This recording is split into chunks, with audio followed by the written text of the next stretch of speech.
god, yeah, I can hear that. Jesus Christ. Give me a second. I always forget about the fishing thing. I forget what even the icon looks like. There we go. And lo and behold, I'm going to have to put that on. Guess I'm stuck to talking for a bit, because they're doing like the super clean today for the carpet. Yay.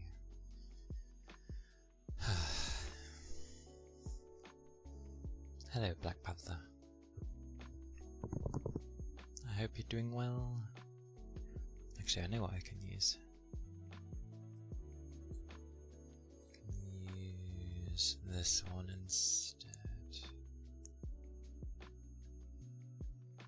Yeah.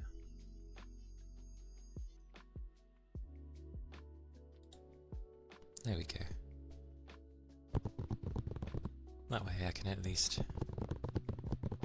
do the tapping. So yeah. It really does block it well though. Quite surprising. Doing well. It's good. I'm glad. Yeah. I'm doing okay. Just, you know.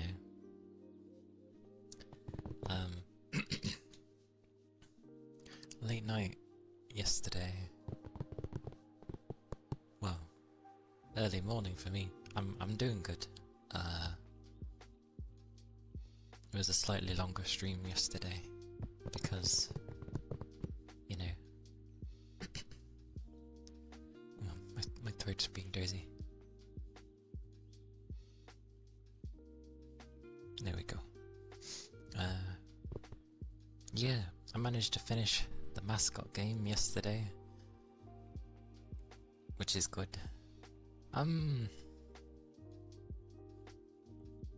I feel I have energy, but yeah, I'm probably still tired somewhere.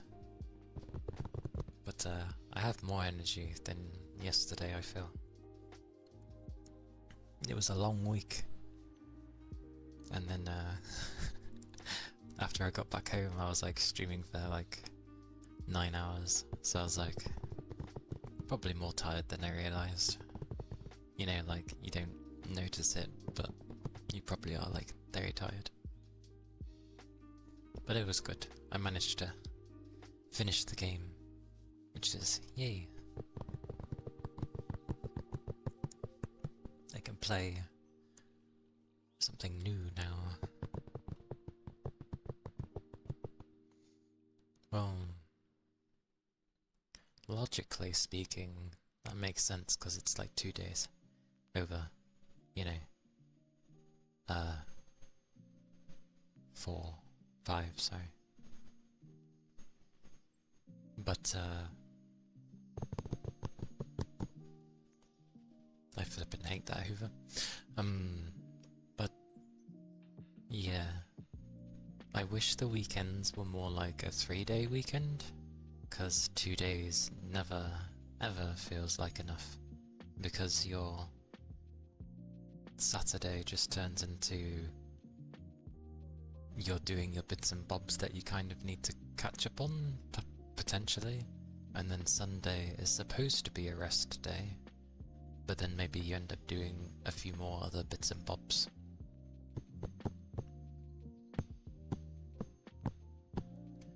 Oh, that's horrible. Hang on.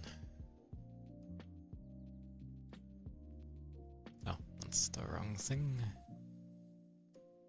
I always forget what the icon of OBS looks like.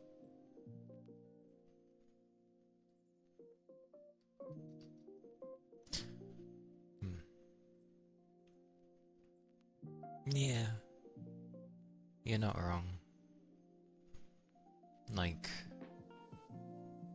it'd be nice if that were the case.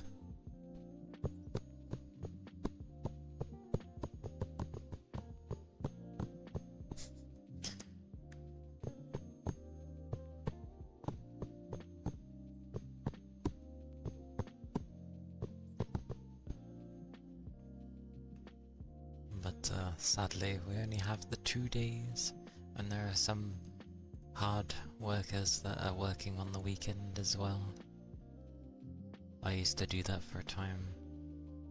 My old job used to be that way. I used to have to work on the Saturdays, which was my least favourite days to work, because my previous job before the one I have now was, you know, I was left alone and no people were around, so it was nice. But on the Saturdays, we'd open early, so there'd be people.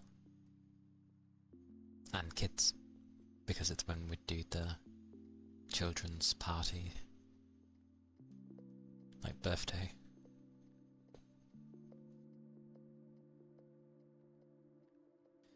So birthday parties, yay.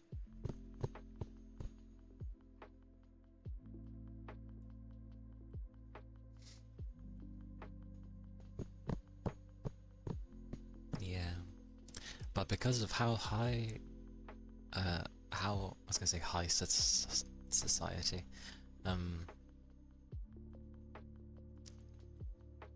that's how society goes, because it wants a more 24/7 thingy, and it's the working masses that are basically keeping things moving.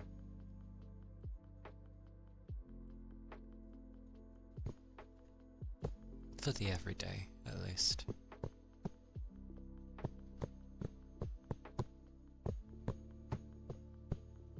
What have I got extra? Oh, is it the...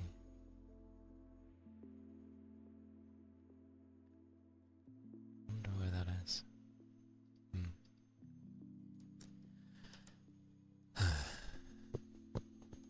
The thing is, they take absolutely forever with the hoovering. Like, it could be the majority of the day. I can't do anything about it, which absolutely sucks.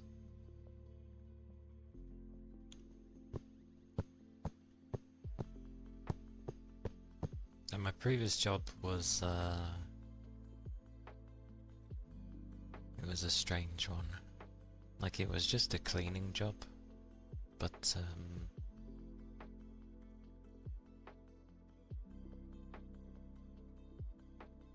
I had a very controlling general manager, so that didn't help things.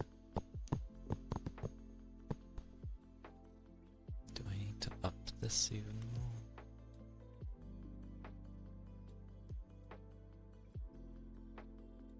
Let's do it to that.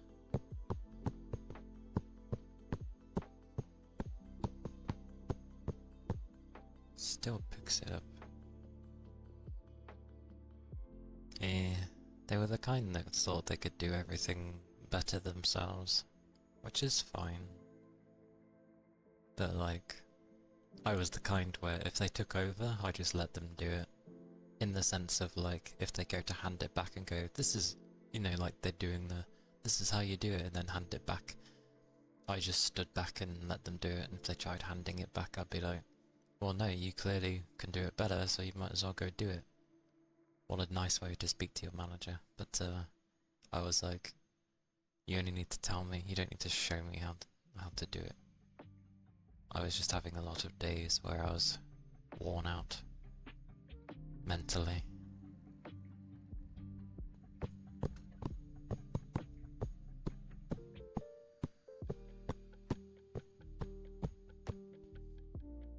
And then eventually I was put in like the diner and the bar. The bar I didn't really like, because obviously you interact with people. But I used to work in the diner, like the kitchen part, and that was fun. I liked that. And plus the staff end up liking you, because if they were to have their own meals, like there were nice people in there. Hey baby, come in. basically everyone else that worked at the place was really nice. Really nice people. Quite young as well, but still really nice. So that's why it was okay.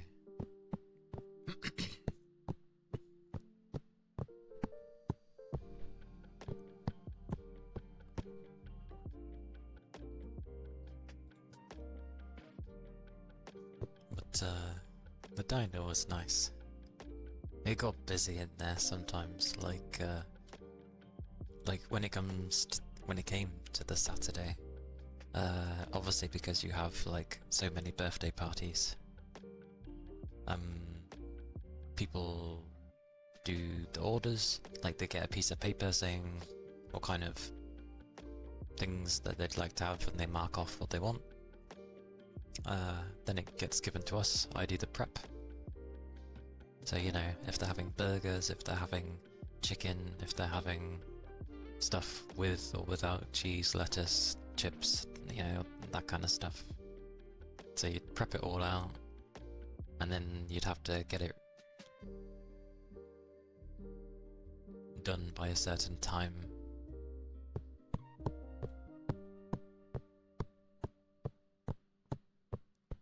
They do it Saturday mostly. I think it's also for when they're most available as well. A lot of people aren't usually available on the weekday. So you tend to have it on a Saturday because it's a bit more manageable if you're going to do things with others. So you do it on the weekend, more people are like, yeah, I can be available for then, sort of thing.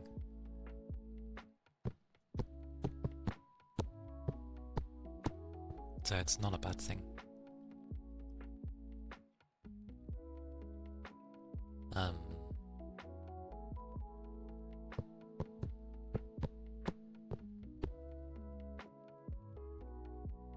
But yeah, that was good sometimes.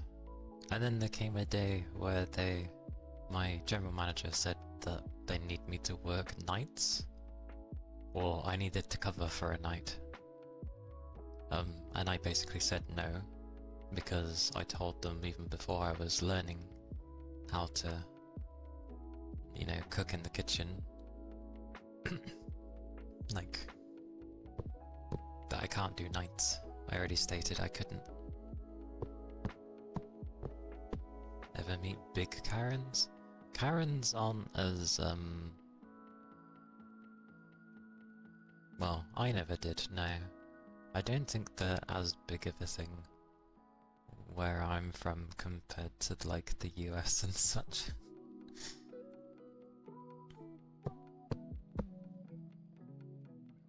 The most problems we had were with, like, gypsies and, what else? Oh, and, like, young kids who think they know it all. You know, they're either under 16 or they're just about 16 and try ordering things that they can't have. And it's fun because you can just challenge their age. Because anyone that looks under the age of 21, I am allowed to challenge by law.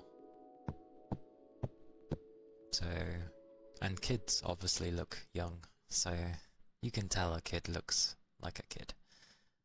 So it was always fun challenging them. Because they try and argue and it doesn't work. To a duel? Nah, just like, show me some ID, else I won't serve you.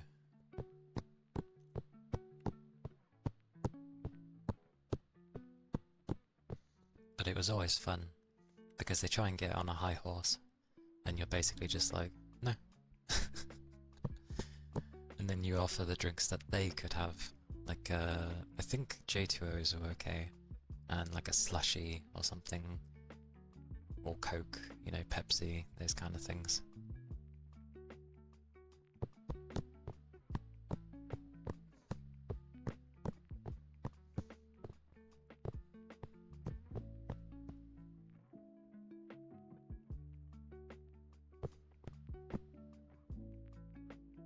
Hello, Annie. go occur. The way I'd break that up though is about right.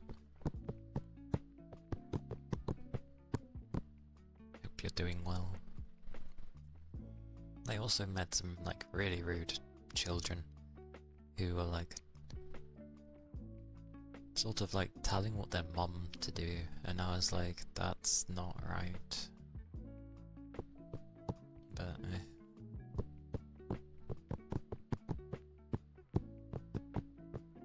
some people have it rough.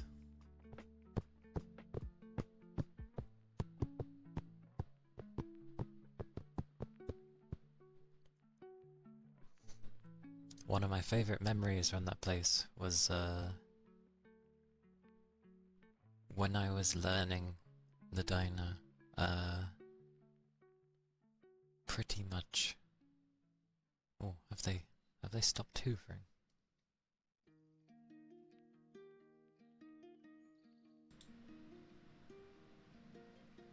Yes. I think they have.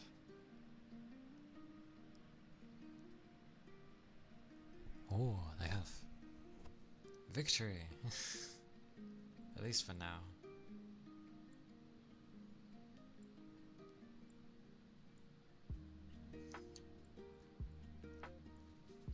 There we go.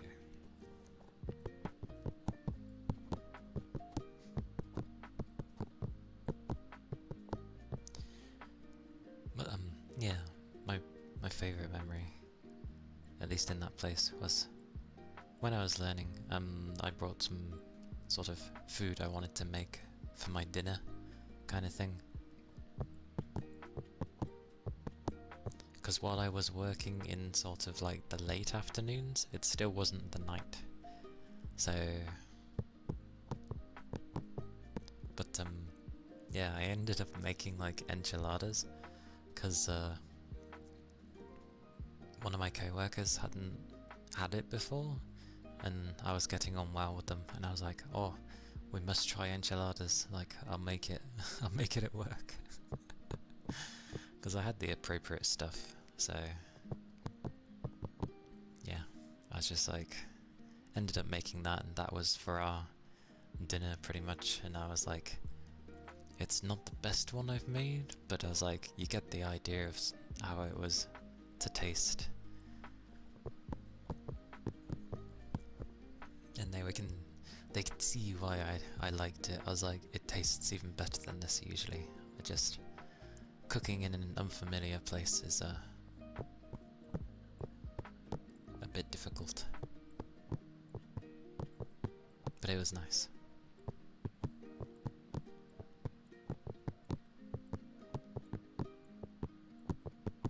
But yeah, I did end up getting banned from working in the diner, just because I didn't go to a night shift that I never agreed to.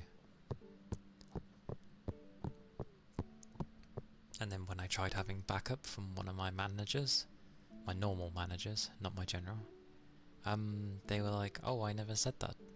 And I'm like, yes you did. They just didn't want to get in trouble. And were too afraid to stand up to the general manager. So I was like, okay. I was like, fine. So then I got taken off of that and put back to my old job. Hey Pam. You're awake. I mean, it is 2:30, I guess. How was your rest? Did you manage to get some nice sleep?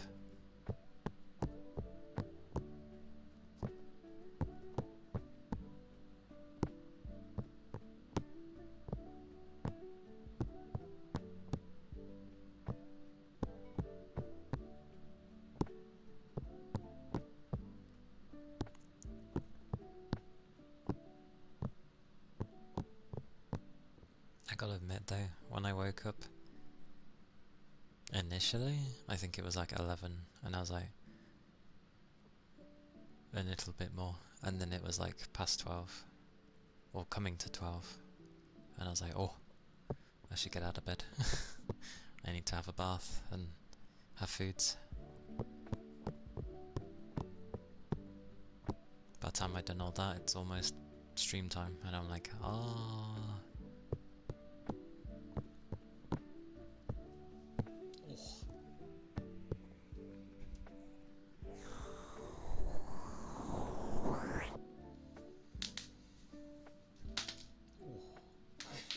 You're exhausted. Oh my god, I'm so noisy. Apologies. You're exhausted. Did you not get enough rest?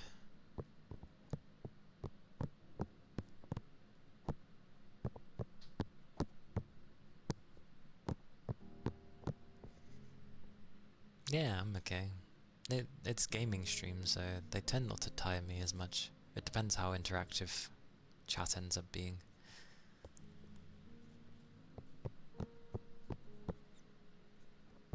But it certainly was a lot of reading. This is probably why I don't play visual novels. Can you imagine the amount of reading in a visual novel? I would die. Because I read really quickly, but the way it would have to be done, especially if it's like Japanese voice only, unless people are going to read it themselves, it would be like how I did it with Promise Mascot Agency, of the voice line happens, I wait till it's done, and then I read it in English afterwards. And it just takes forever, and it starts getting annoying after many hours, so... You streamed longer than you should have. Oh, what are you like? What are you like? As long as you still had fun with it, then that's the important thing.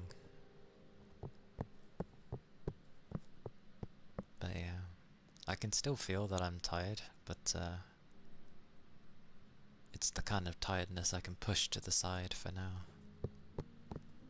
The kind of tiredness I had yesterday wasn't the kind I could push to the side. It was just sort of, it was along with me while I was carrying on with stuff. But yeah, I have the kind today where if I need to I can just shove it to the side and I'm okay.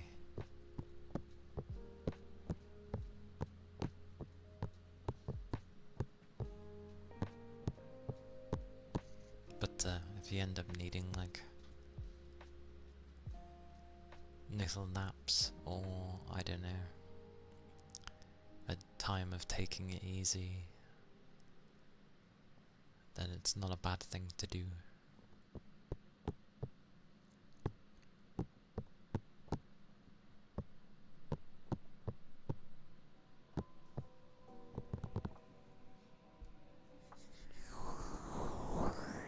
I mean, you streamed for 6 hours, didn't you? What were you planning? How long were you planning to stream for? Did you do an extra few hours? Or like an extra hour? Yeah, an extra few.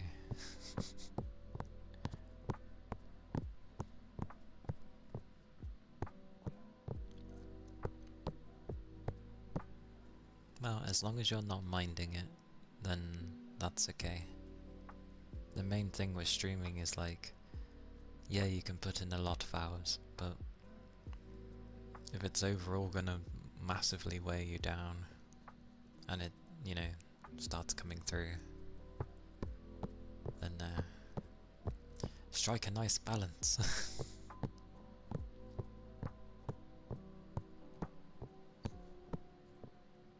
Like if you feel like you can do long ones, then do your long ones.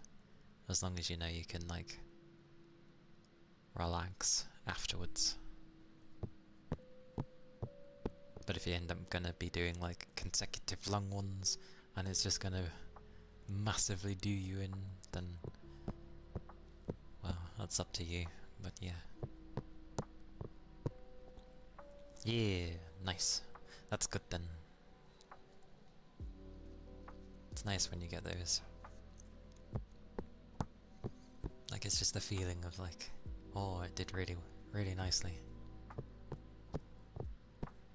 I don't get how ASMR collabs work, because I've seen the offline ones, and I get how those work.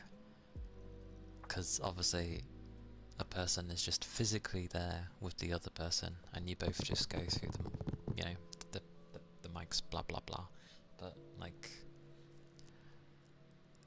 when you're both from your own places, like, surely there would be a small, tiny bit of latency.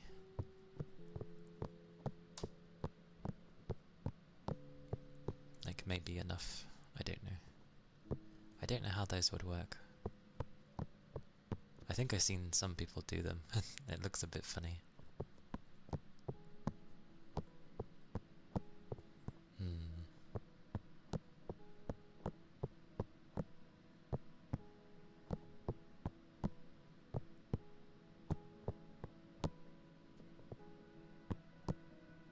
Then again, I'm thinking of like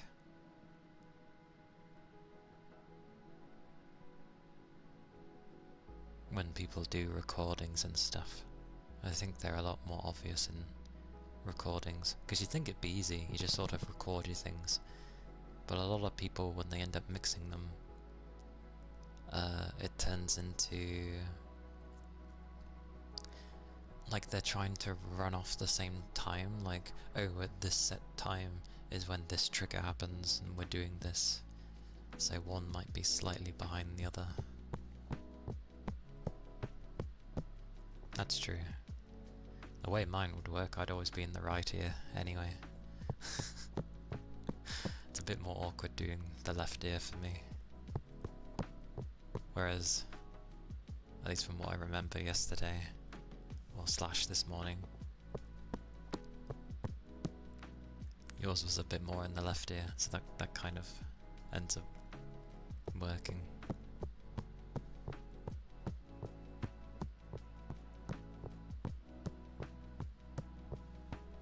Oh, that's so berry.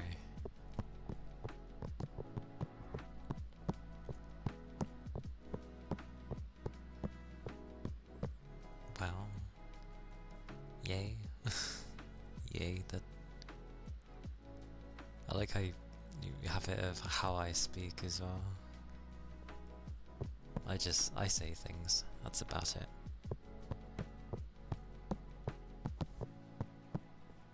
But, no, I don't think that's bad to admit.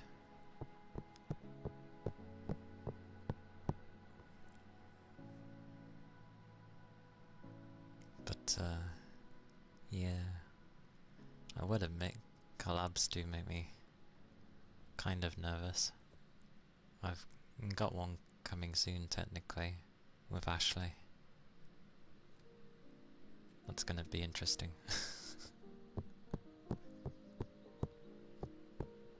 But collabing with people is, I'm always up for the things, but it does make me nervous. But that's mainly because I suck at, well, other people are hard to work with.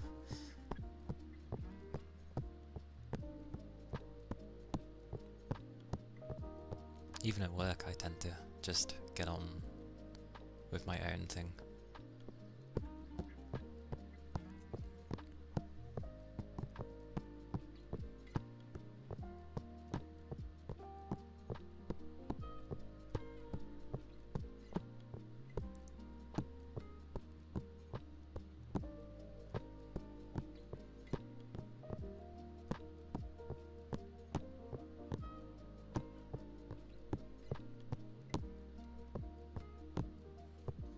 I think the usual days I'd be free for, like, collabs technically would be like the Friday or Saturdays,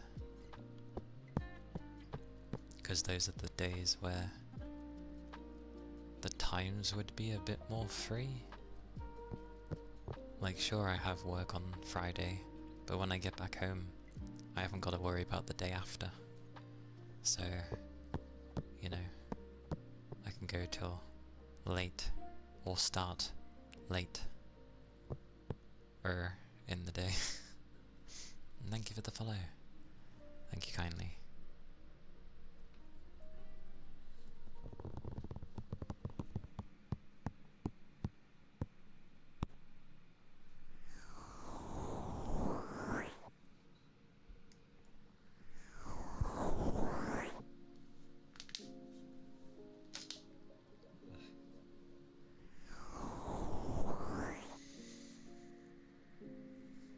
But yeah, we should do one sometime. I just don't have much confidence in myself when it comes with those things. Hey Fuji. Hello. Welcome in. Did you get enough sleep?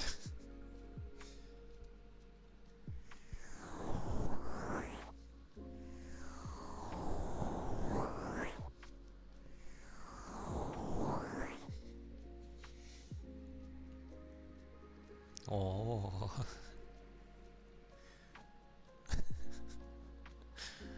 I mean,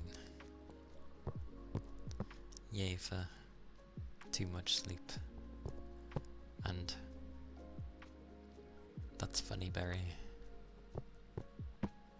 Good old gaming, taking away the hours. But yeah, it seems sleep is very always mixed for people.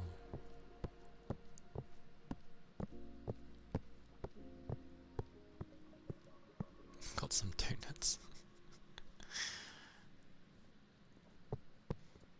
Nice, nice.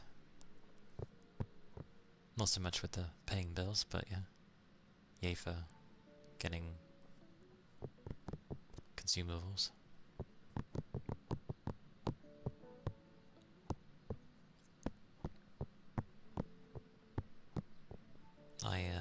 I like woke up initially, and then I was like,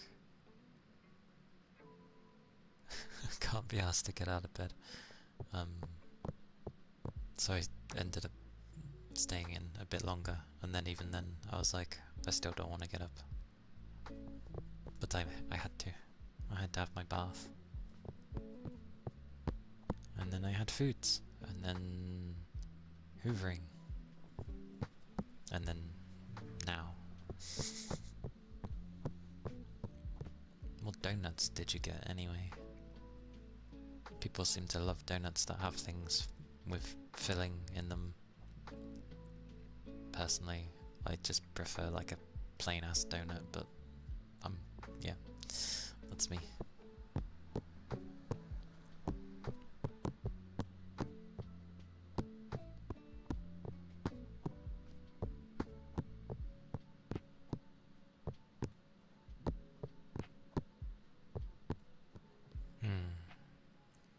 Always a wonder. But yes, at least I've finished Promise Mascot Agency. If I wanna like 100% it, there's probably a few more things I need to do. But I finished it. Yay. It took 9 hours, but it's fine. Good game there, good game. With a very addicting, like, loop. Just don't play it the way I did. But an addicting loop. For sure.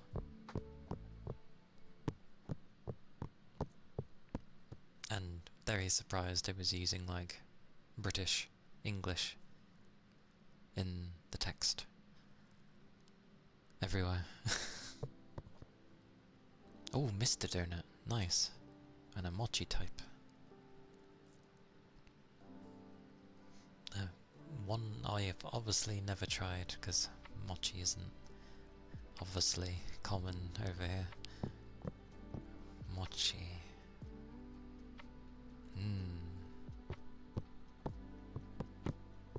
Why do I get the feeling I'd enjoy a nice cup of tea with mochi? Of all drinks.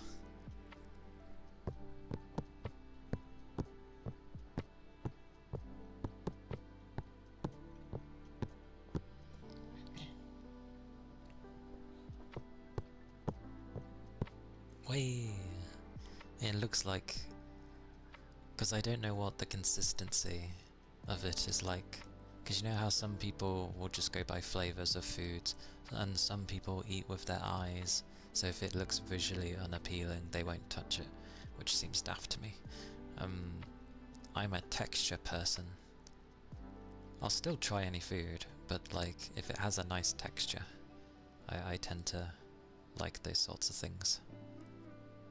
And it looks like it has the kind of thing you'd have with a tea.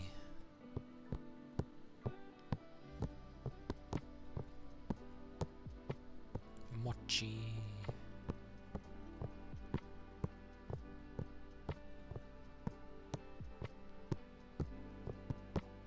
There was a thing actually on the Promise Mascot Agency, because they just took photos of the actual food item, which is brilliant by the way, I think that's genius.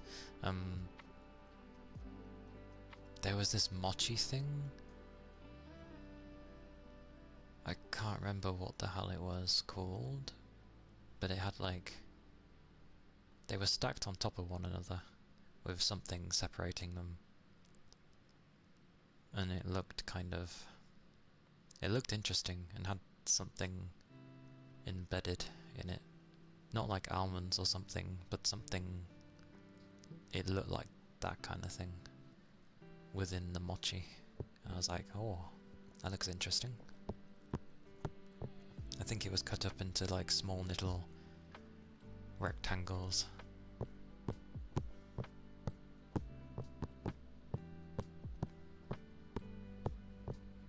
But I like it when I thought that was a genius idea considering the style of the game, just having actual pictures that look like it's from a menu or something.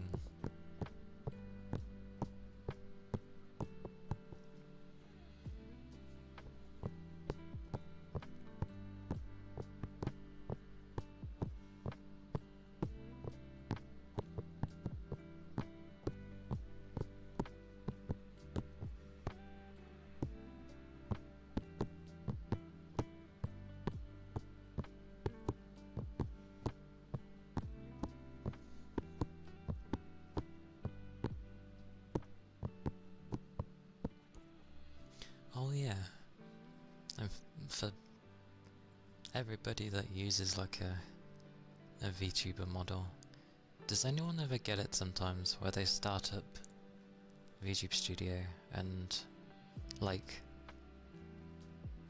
it just doesn't want to connect to the phone? Like it just won't register and it won't move. Because now and again mine does that. Okay, yeah, okay, it's just the program then. Because it does it and then I'm like, well, what am I supposed to do?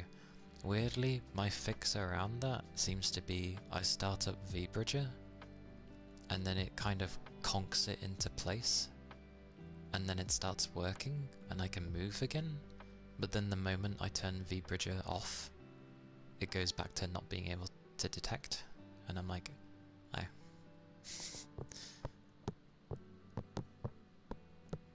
No, it's the phone version, is it? I do like do that, but sometimes it like doesn't always work.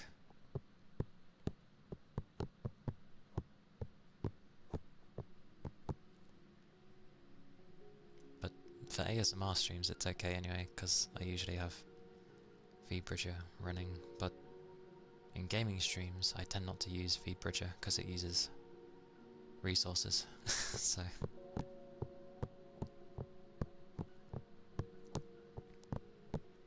oh, I also know in streams usually it's nicer to be closer to the screen, but I like my tails being able to be shown. Okie dokie. I'll never forget when I was literally playing a game and my computer decided to restart, and I was like, oh, what the hell? And it was Windows scheduling a restart, and I was like, but I was playing a game, it should have realised I was busy and stopped it. I only did it once, but really stupid.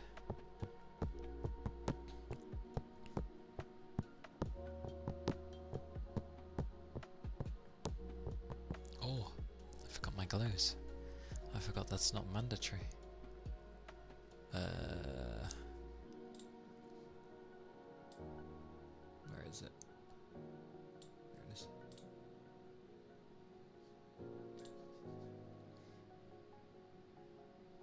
Pochi. I didn't do my Discord one. There we go. There we go.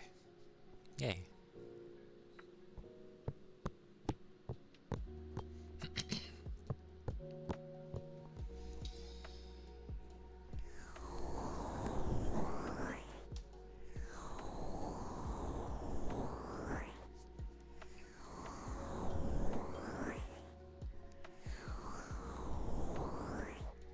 Hey Rigby, hello. It's good to see you.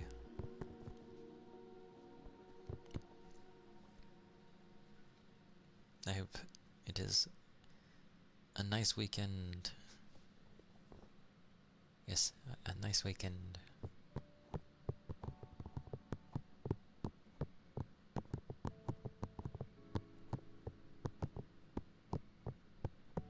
Hopefully. And I hope you've like had some good rest since.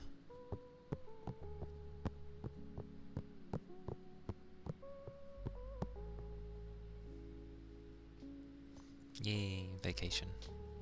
Although lots of driving, so as long as you don't dislike driving, then that's not too bad of a thing.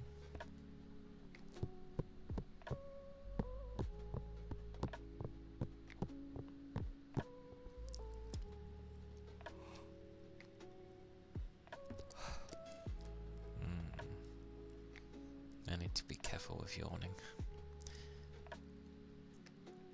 Yay! Glorious. I need to learn to drive, like,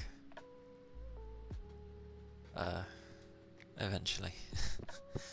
I'm gonna need to do it, sadly.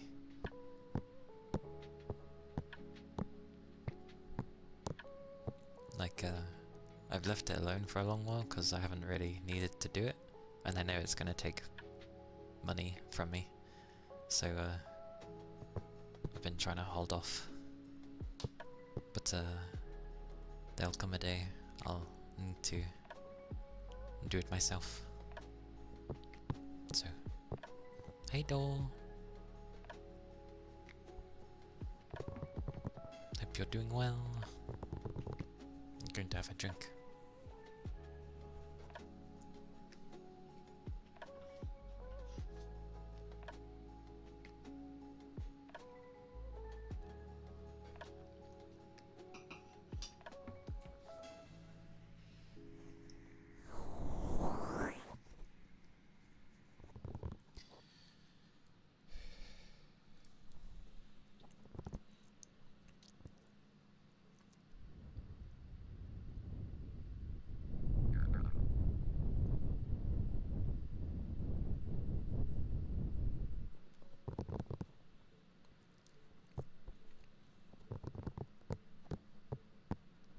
More.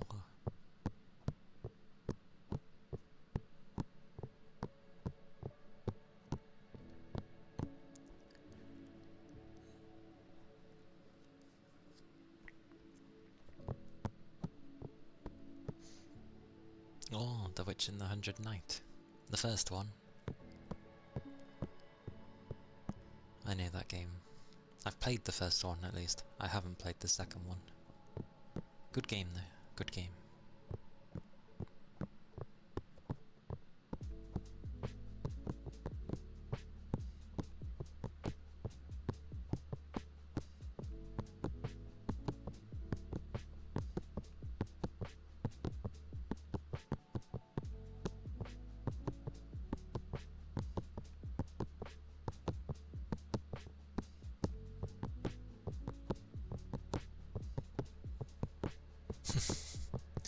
Yeah, she's a bit foul-mouthed, but she's okay.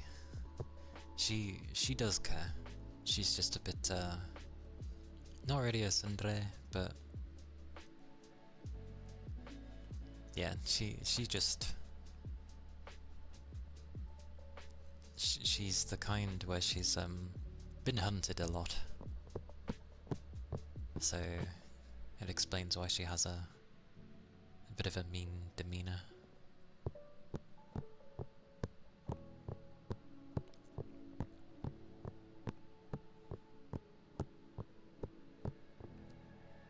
I know it has a second game, but I never did get around to playing that one.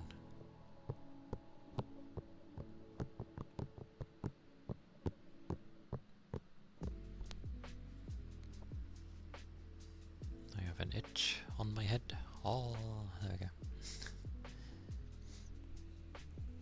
And I cut my nails because I know it's better to cut them like after you've had a bath and stuff because it makes them softer. But like I always end up catching them.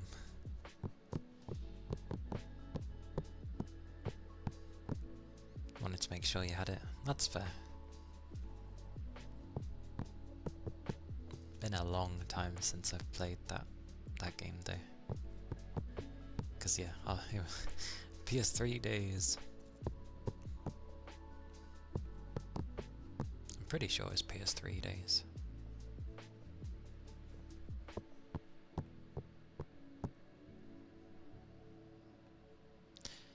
You can only accidentally cut too much if you set too much of a limit in the first place when you go to cut.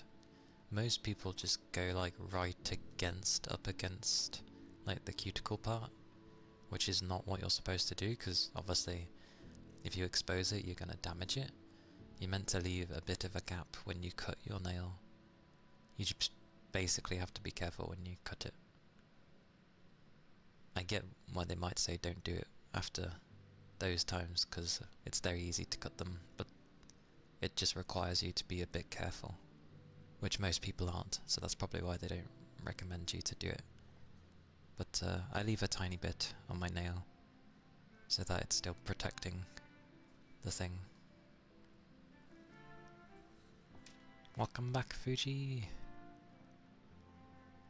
Although I went a bit too shallow on my middle finger, but yeah. Because you shouldn't go right against the edge when you go to cut, because that's what gives it the curve, and if you curve it, that's what leads to like it going ingrown on at least your toes. I don't know if you can get ingrown on your hand nails, but yeah. But yeah, you just cut straight, basically. Yeah, your sides are going to have a bit more, but that's fine. You want them to be straight. Mine still curve like a bugger. But again, I have lovely nails. Somehow. I have lovely nails even though I'm a guy. God damn it.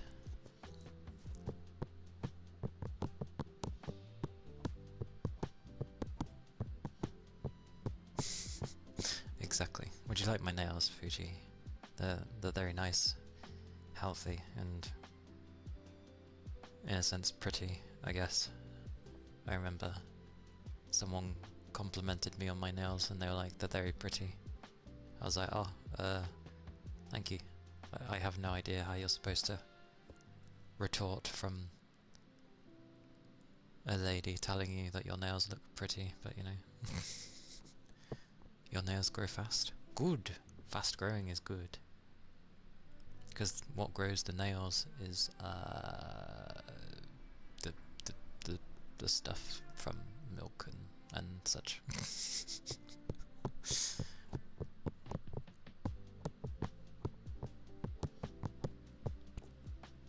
But yeah, my nails have always been good.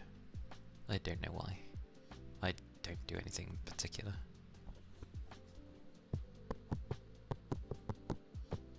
I just make sure to have some milk now and again.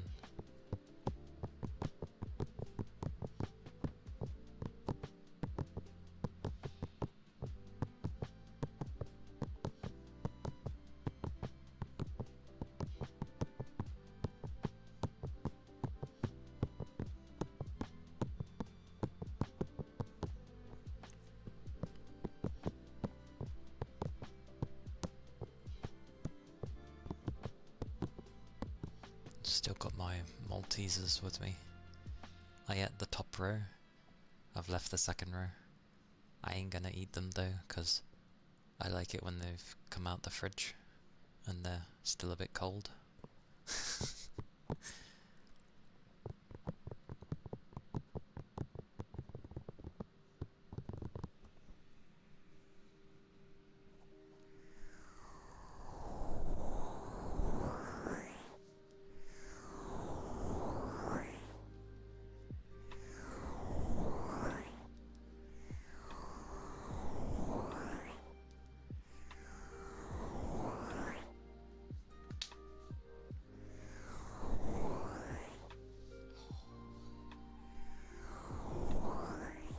Crouching actually sucks. I don't get why people crouch.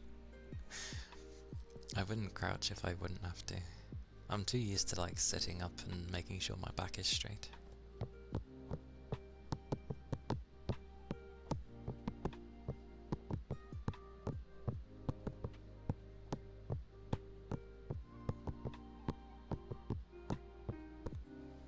But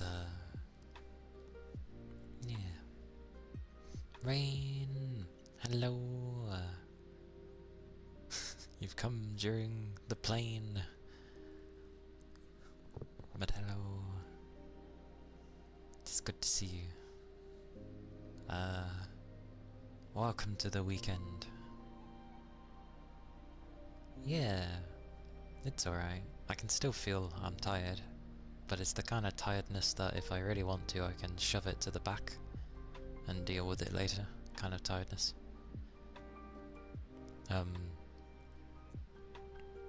Yeah, it's been okay. I eventually arose out of bed and had my bath and had food, hoovered, stream, the usual. Yes. Would you like a hug? Would you like a hug? I would like a hug.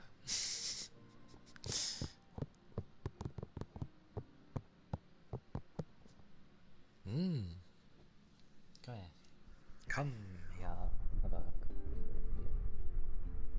Yeah. Hug, hug.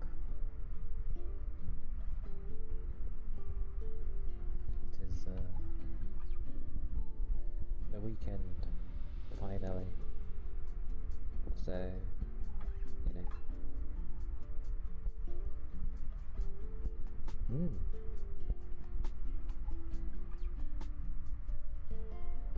It's all good. What?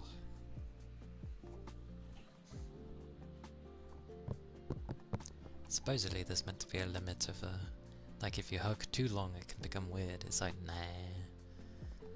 It just means you had a very long hug.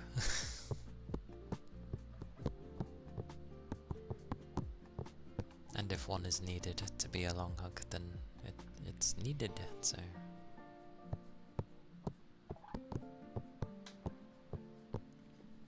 What is by my phone? What is there? What is this? Ugh, I don't know. There we go. Looked like dust, but I don't know. Is that plane coming back? What do they do? Like circle over, going over there and come back around? Oh, go in a plane, have a look at, you know, towns and countryside from the air. Oh, isn't this nice? Okay.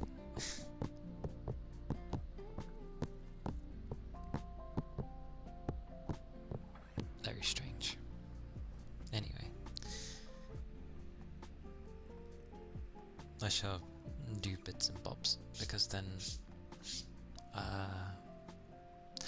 I get to sit up, and it makes my bum less numb. So yeah.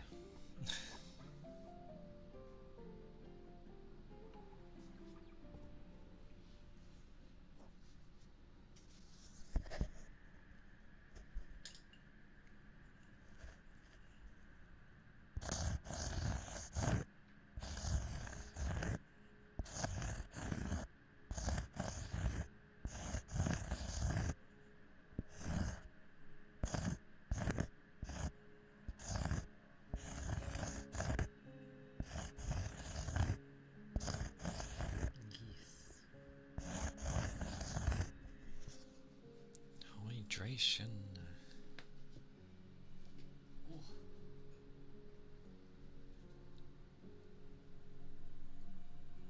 Mm.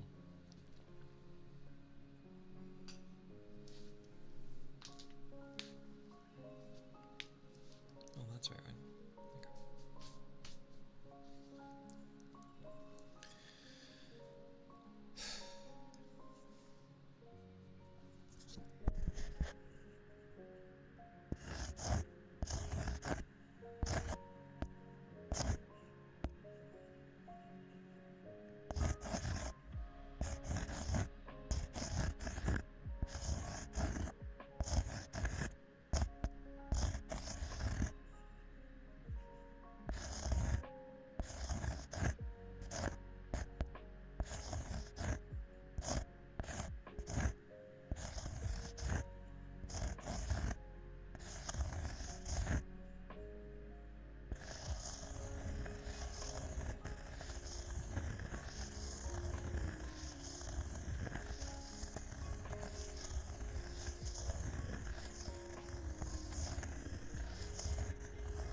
It's a crime to be gorgeous.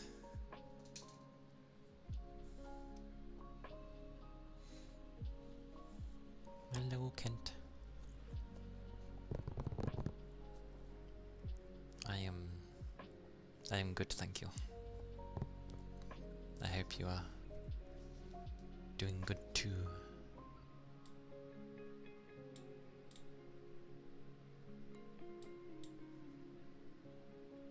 Ah, that's why. There you go.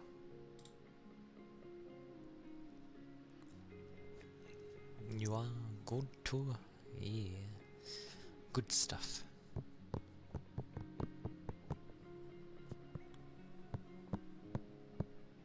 That lake?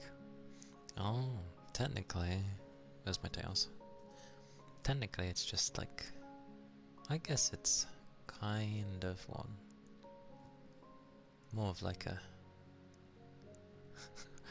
for some reason I view it as just a pond. But yeah, you could swim in it, yes. You're not wrong.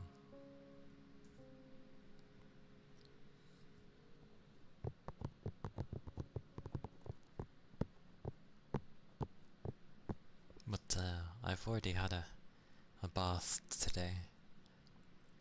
So I would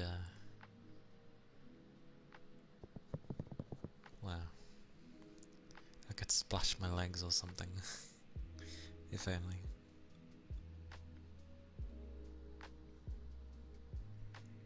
A shower? Do showers wake you up? Showers usually wake people up. If it'll help. A cold one? Ooh. Well, if it helps you, then do have one.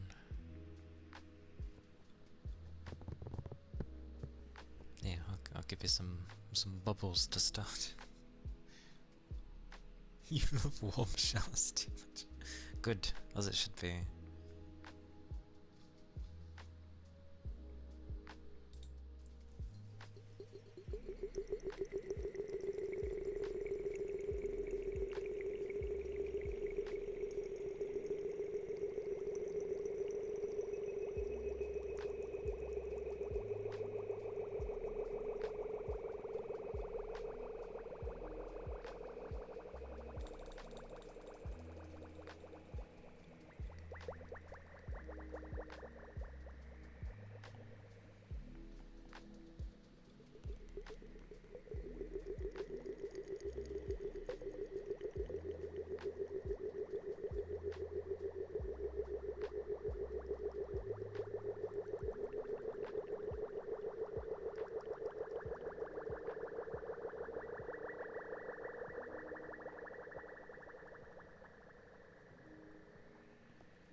No.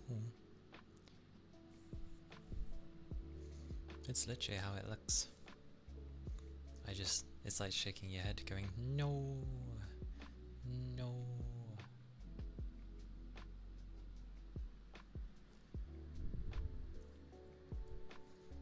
Doesn't take too much movement, so it's okay.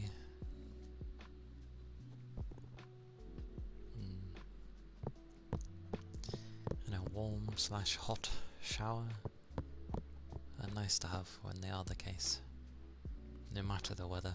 I know some people in really hot weather are like, I must have a super cold shower so then I can feel refreshed. And I'm just like, they're like, and that's until I get out the shower and then suddenly I am back to sweating.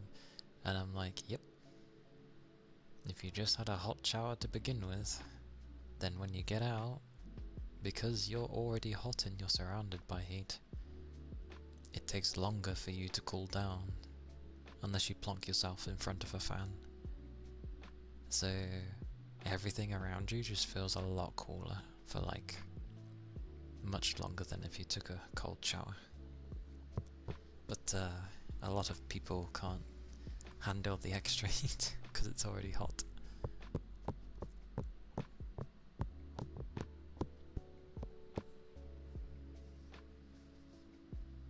I like them though. I'm careful with baths though. I ended up having a bath so hot and I sank myself so low that when I went to get out, all the blood like rushed down from my head, and well, yeah, I collapsed because that amount of blood coming down all at once, the body can't actually take it. It overloads. It's okay though. We had like a towel rack to the left, and my arms apparently grabbed onto it as I fell, so I kind of just like fell down normally. I broke the towel rack because it took a chunk of my fall. But hilariously, because I was drying with a towel, because I just got out. This was ages ago, by the way. But yeah, as I was drying, again, head rush. Everything overloaded, so all your senses and everything turned off, so all of your 5 senses were off. And I can't remember what came back first, but like when my vision returned, I was like just looking at what I was doing, and I was seeing that I was like drying my leg and it was moving it back and forth, but like it was really strange because I couldn't feel it, and when I was sort of trying to command to stop, it wasn't stopping, and I'm like, huh, this is strange. And then I could feel it, and then I could hear. So yeah, I think the hearing was like the last thing to come back. But it was very strange. Very strange that I was moving body parts, but like I had no control of it. It was very strange. But it was okay. It was just because all the blood rushed down again. That's what you get when you have like an incredibly hot steaming bath and you like submerge yourself in it.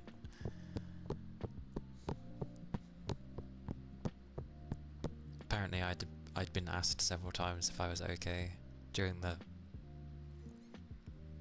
little time that, you know, I had switched off, and it was like, by the time I heard it I was like, yeah, I'm okay.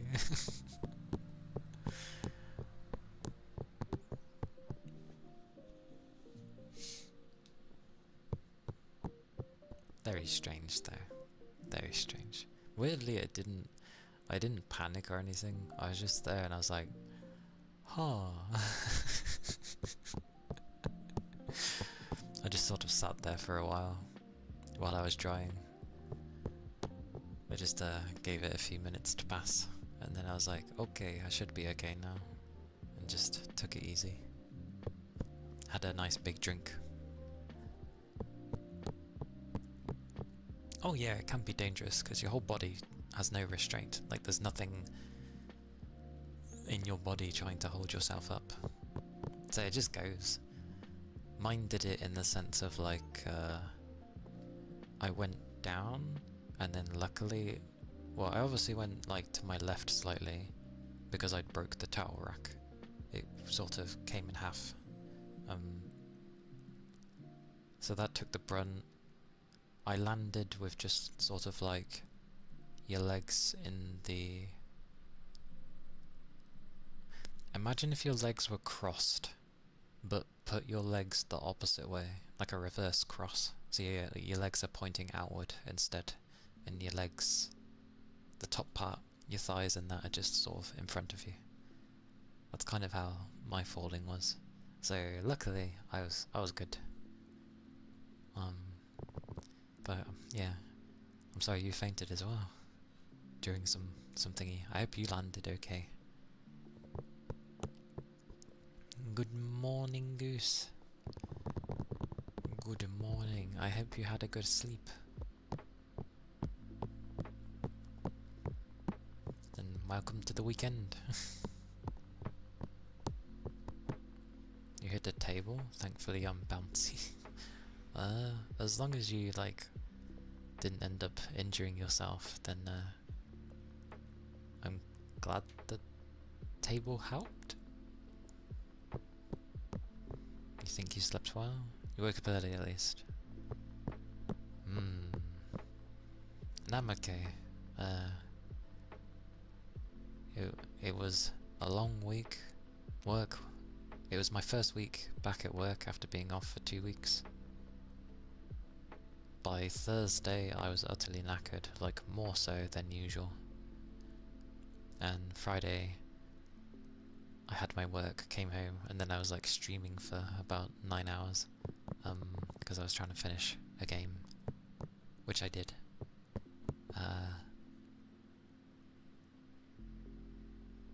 I know it was past 2:30 by the time I was actually going to bed.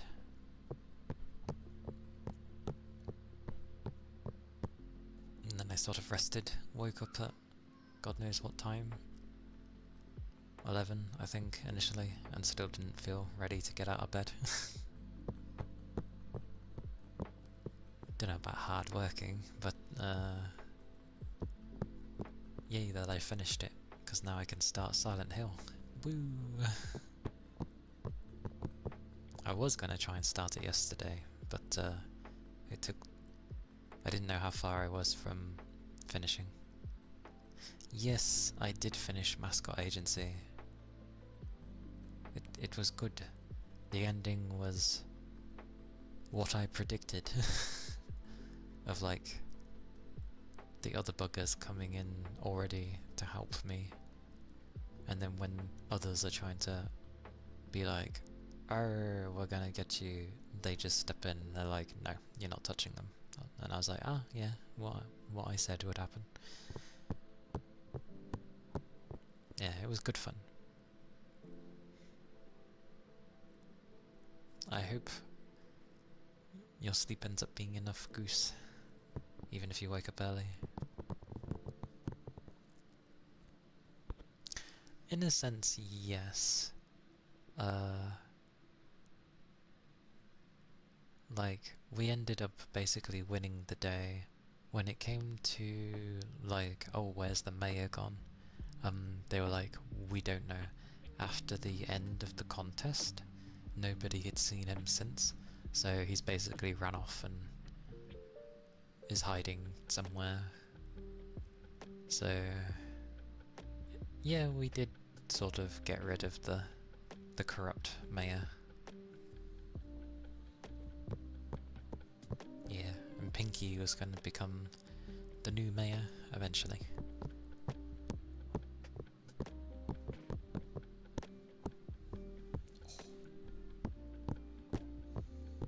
There's a good fun. A good gameplay loop.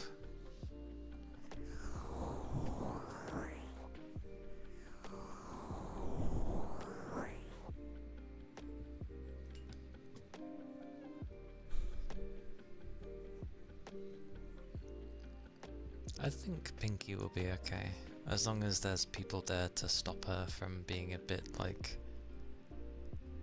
oi, calm down kind of thing. Although I think they're still going to be hanging around with us, so we'd be able to tell her, oi, just rein it in a bit. Yeah.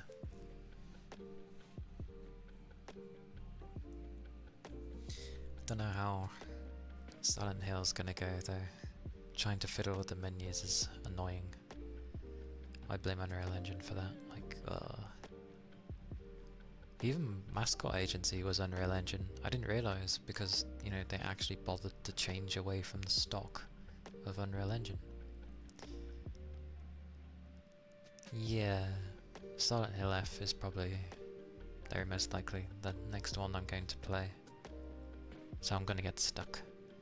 I will probably play that in Japanese because 1, it's set in the 1960s, 2, it's also set in Japan. It would feel weird having English, especially when they look Japanese as well, like, because you know in some games they can be Japanese but they kind of don't look it, but this game's realistic looking, so to speak, and they look Japanese, so it would feel weird that they speak perfect English. Really. So yeah, it just came out. If you ended up getting the deluxe edition, they had an early access period of a few days, so it came out Tuesday technically, but I just got the normal one, which came out Thursday. But there's also a load of other games I want to play besides Silent Hill, so that's why I wanted to finish Mascot Agency.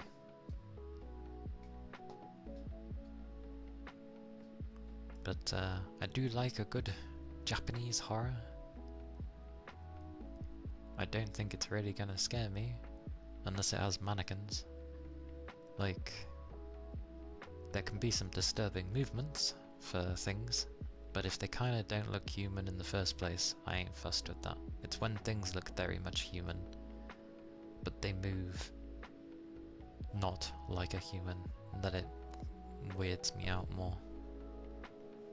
And especially when it's in like a tight corridor or some small place that it's a bit difficult to get out the way of.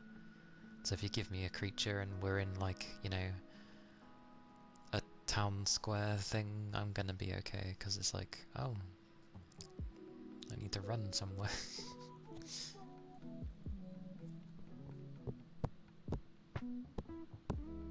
And I'm gonna see if I can run away from everything.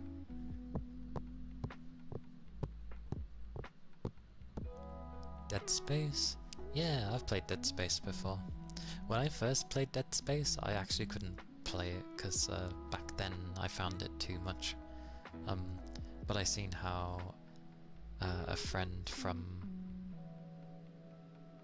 college played it, where he was very like, I'm gonna beat you, and I was like, I'm gonna try doing that. And when I sort of did that, I was like conquering being scared from that game, and I ended up just treating it as a shooter, a very tense shooter, rather than it scares me kind of thing.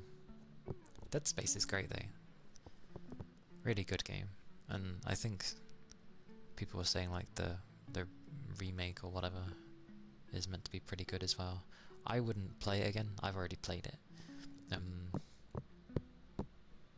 And Dead Space 2 was pretty good. 3 was terrible.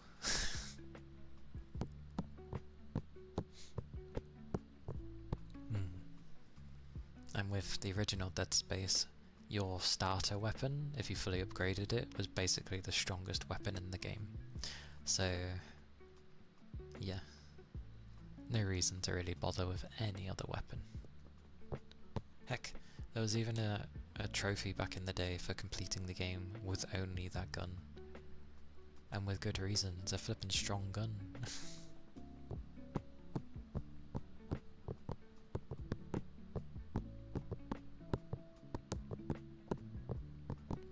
But Dead Space 2 turned into a bit more of a shooter compared to the first one. But it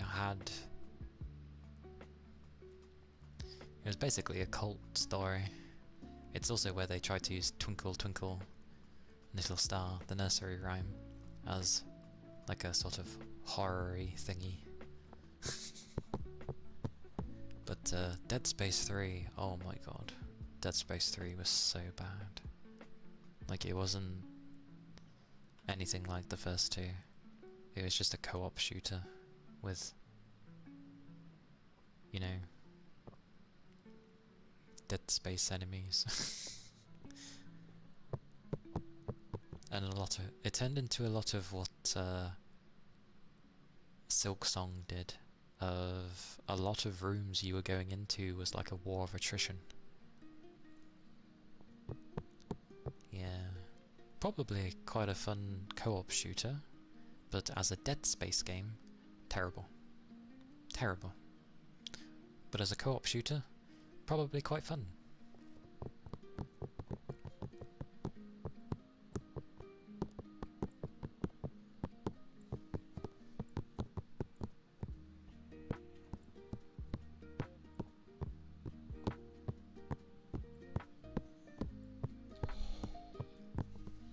And yeah, I've never played a Silent Hill game, so I don't know what to expect really.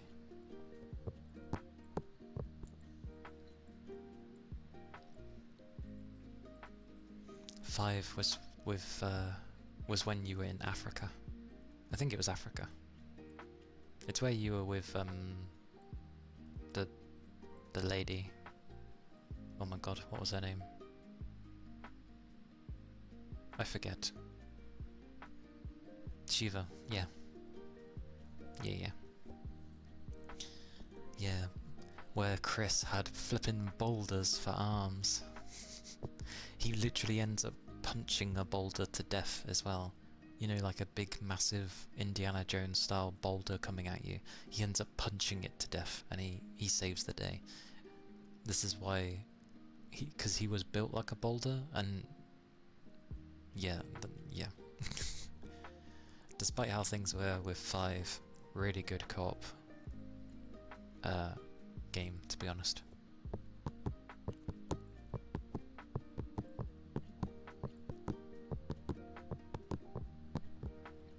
Yeah, exactly. I think if you're on your own, it might have been a bit frustrating, but as a co-op, really good. Not scary, no. It's when they were going more actiony with Resident Evil, because obviously you had Resident Evil 4, which was held in quite a high regard with Leon and, you know, all that stuff.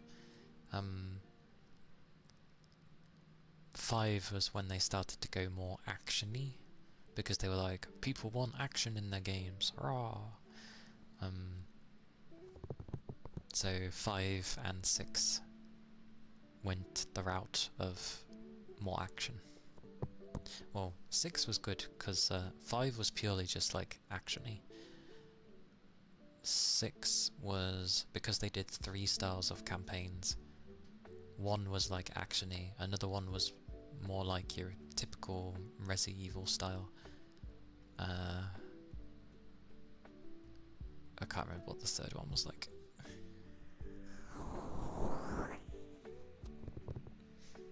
Yeah, not scary.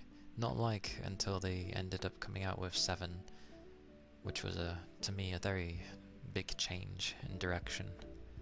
So 7, 8 and 9 are more focused on trying to have scary parts, I guess. Comparatively. Sign of the times with Resident Evil. 5 and 6 were around the time co-op shooters were a very big thing.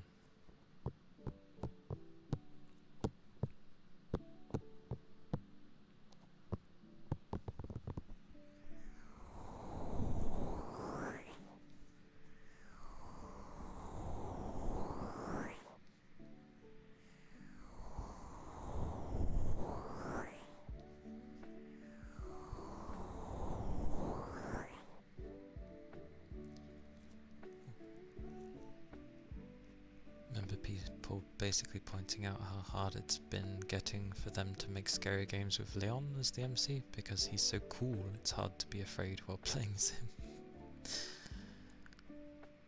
True, but you go the other way with Leon. Like, it doesn't always have to be scary. Leon's is just... He's meant to be the badass of Resi Evil. Which he kind of is. So... they can just end up giving more crazy set pieces for him to deal with. And at some point always having to be saved by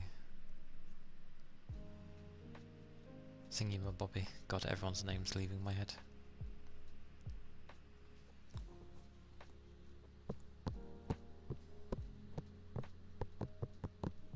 What the bloody fly? Honestly, I have my window open. Fly. How? It's... oh.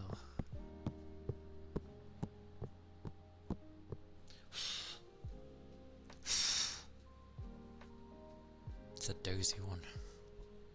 Well, I say a fly, it's more of a gnat. But of course, the brightest thing in my room is my screens, so it's flying towards them like, oh, what is this godly big thing of light?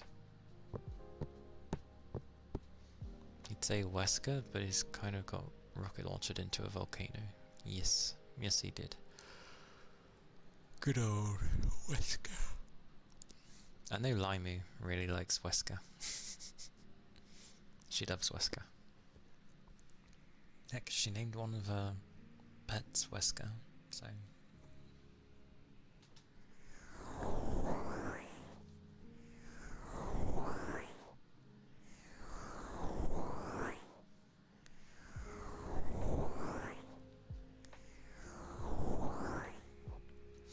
ah yes. Valky does indeed love Wesker. I'm sure plenty of people actually do like Wesker. I assume he's dead now though, if he's been rocket launched into a volcano. I know he was tough, but I don't think you can come out of that somehow. Katsumi, hello. Hello, hello. Fighting Wesker with a knife because you went into that fight with no ammo? I can imagine you'd be there forever. It's possible, but it takes a long while. It takes a long while.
That's amazing. I've never actually played Resi 5. Well, I may have played a segment of it, but I've never played 5. But I've seen it through.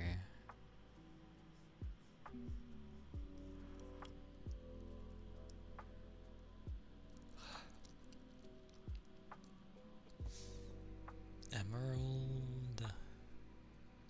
Good old Emerald. I never had Emerald, but I had the ones prior to it.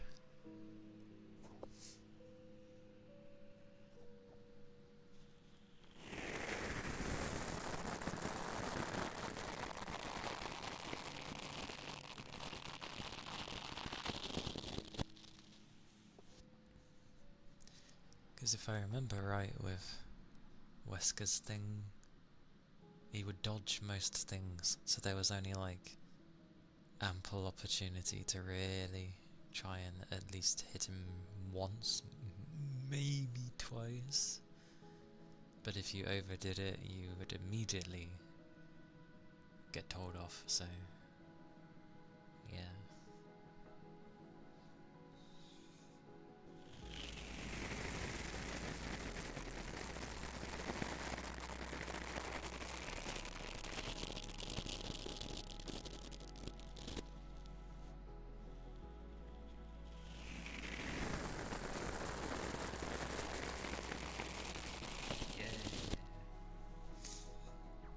Yes, it was.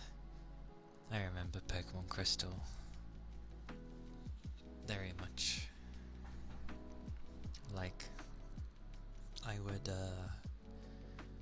played Silver to death, but I played Crystal just as much, because it was the first time the Pokemon did a little move. You know, like, you'd see a new Pokemon and it had a slight movement. They actually animated it. It was like, oh, which was very new back then, because Pokemon didn't move at all. So it was really nice. I like the slight changes they did with Crystal compared to Gold and Silver. So yeah, good fun. I think I was only a few off from actually having every Pokemon. The only ones I didn't have were ones that needed you to have the other games and then trade, and I was like, well, I don't have anyone and I can't trade, so I'll just have to not have them.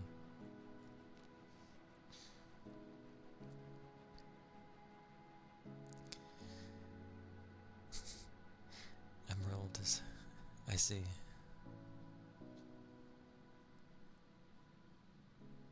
Damn.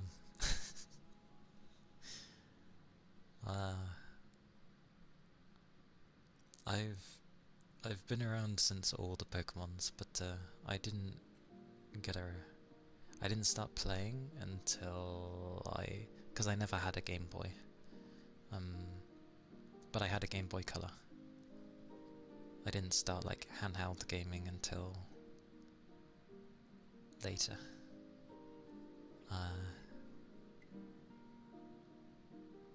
But I think it was just limitations of the parents back then. Like, eventually it was given to me. Which is hilarious, because I didn't even get my Game Boy Color from my own country. I was on holiday, and they had a Game Boy Color. And for some reason, I got given one. Well, not given. My parents got me one. But I don't know why they got it me overseas. Very strange. I see. So you're one that gets, that works well with people the same age as you. Ooh! What did you see, Rigby? Because there's always something amusing that ends up happening at Walmart, I feel. It was a Lego set of a Game Boy that actually functions as a real Game Boy. Ooh, nice. Because from what I remember of, at least when there's see-through versions, there wasn't too much in the Game Boy, so you could squeeze it in easily. A Lego Game Boy. Interesting.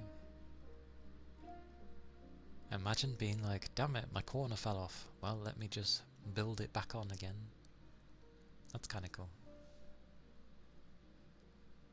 Interesting. Didn't know they had those kind of things. And the Game Boy is a chunky thing anyway. Nice. A chunky Game Boy. Literally, because it's Lego. I wonder how much it weighs compared to an actual Game Boy. If it's like lighter or not. I wonder.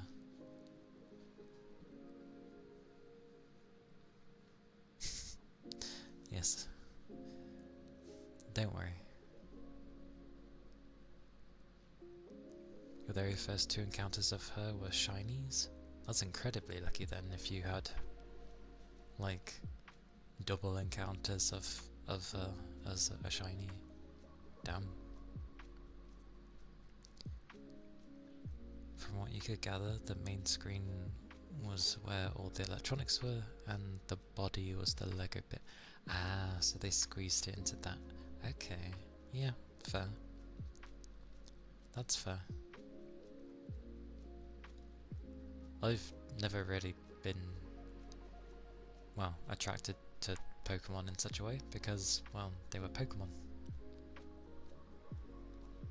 It's Pokemon.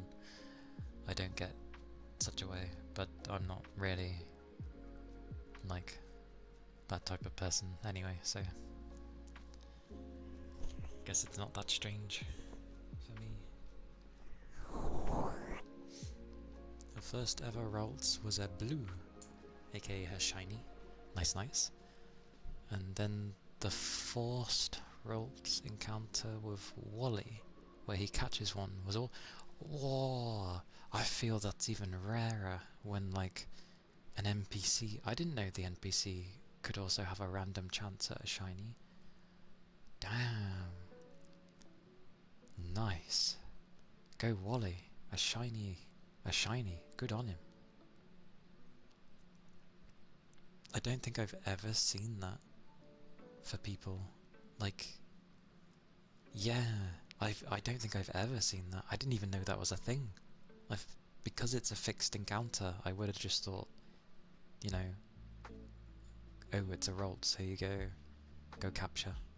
I didn't know it actually had a chance that he could get a shiny from it. You didn't know that Ralts and Godiva were green for 3 years after that? Yeah, understandable. The first thing you would have seen of it would have been the shinies. And back then, they didn't do like a shiny effect, I don't think. Or did they? You know, like they didn't do a glitter or a glimmer or whatever of shinies. It was just that it was a different colour. Holy moly, that's a percentage chance. They did? Oh, they did. Okay. I don't think I didn't even know shinies existed, to be fair. Whenever I've played Pokemon, I never encountered a shiny. The only technical shiny I ever come into contact with was the red Gyarados, but that was a fixed event, so I thought it was just like a story thing that, oh, this Gyarados is red instead of blue. So I didn't even know shinies were a thing. I'd never seen any shinies. Ever.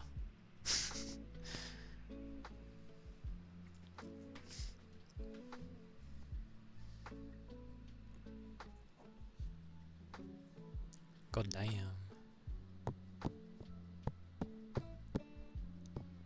There's a chance for the professors in the intros to be also shiny. Even the professors? That seems like so many chance encounters to try and get shinies that for others.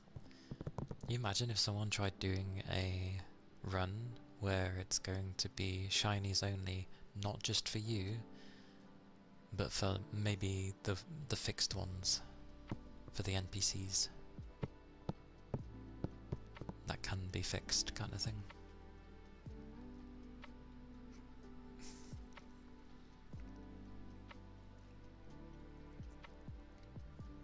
Heart gold, said the later ones. You found a shiny Swinub. The usual brown-looking thing that's half in the ground. Yes, yes, with the nose. If I remember correctly. Now, problem. That red Gyarados made me think the Swinub was also a staged encounter.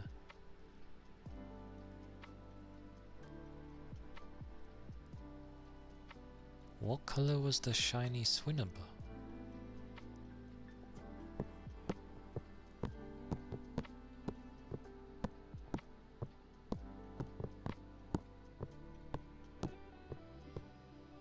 Green. Oh, okay. Oh wait, Swinub. Swinub? Swinub. That's not the ice one, that's the one that turns into kind of a dragon, isn't it? With the floofy looking wings. Was that Swinub?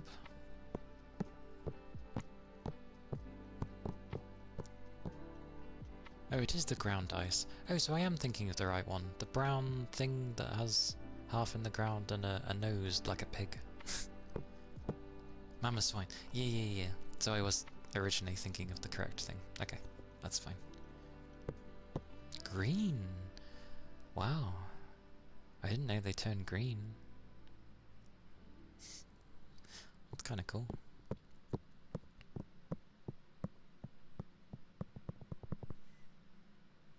What a shiny to try and figure out is if it's a shiny without the sparkle effects. You can have a shiny without the sparkle? Mamoswine. Yeah, I've never had any shinies, so I didn't even know they were a thing for a long time until like later in the series. That's why I ended up thinking, oh, a shiny's something they added. But apparently they've always been a thing, so I'm just like, oh, well, I've never ever seen one, so.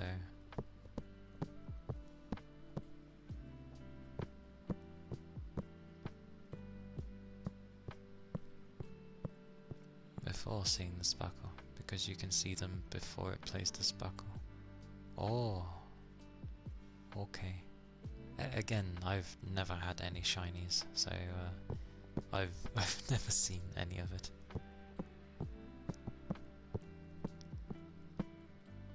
Gen 1 they wouldn't have been able to, cause again, Game Boy, and it wouldn't have been in colour, so that would have been a bit of an awkward one to do.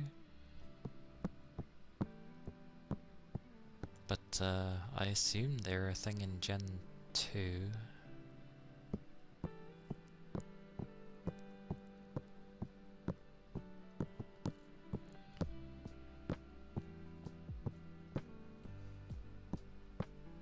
Yeah.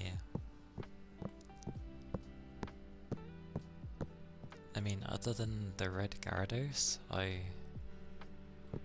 yeah, that was pretty much the only different coloured Pokemon I ever had. Zapdos is the worst case for a shiny. Regular Zapdos is yellow, shiny Zapdos is gold. Yeah, very similar.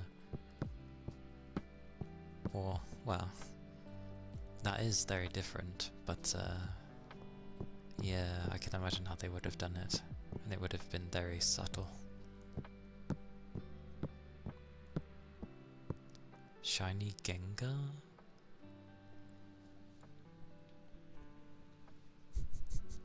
Is he still purple? Oh.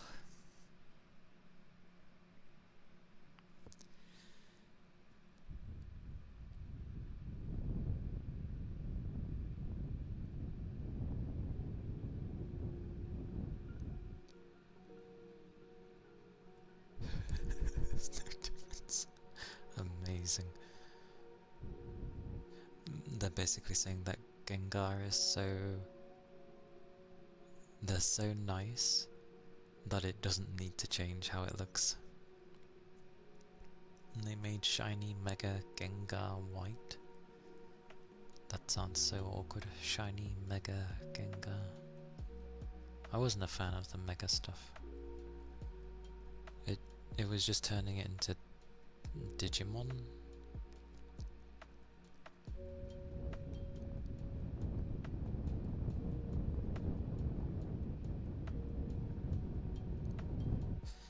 Like, if I wanted to play Digimon, I'd play Digimon. So I was never big on the Mega things with Pokemon.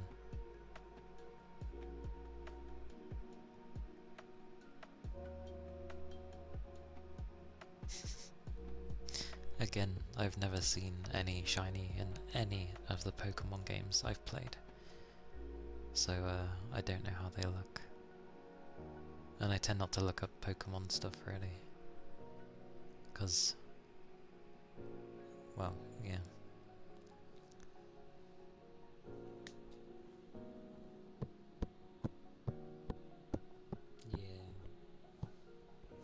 I didn't get into it really. I just seen it as another gimmick that they were trying to add in because they like doing it with the games, and every gimmick they add into the Pokemon games I've never really liked. Like, it never felt like it was fully fleshed out, so I just end up ignoring it. I feel like with all the Pokemon we have now, maybe just making a whole new evolution for each one could be cool. Give them a lot more mons to make. Minmons!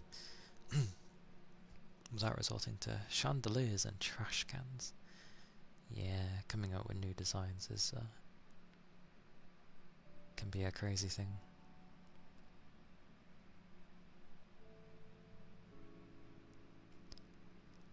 Because of the total of 3 trainers after you unlock Mega Evolution have Mega Evolutions. Yeah, pretty much. I wanted it to just be the next stage of their evolution. That would have been cool, honestly. But no, they do this weird activate, I'm turning you into some strange creature and now you go back. Okay. Chandelier is sick. I'm gonna admit I don't really remember that Pokemon.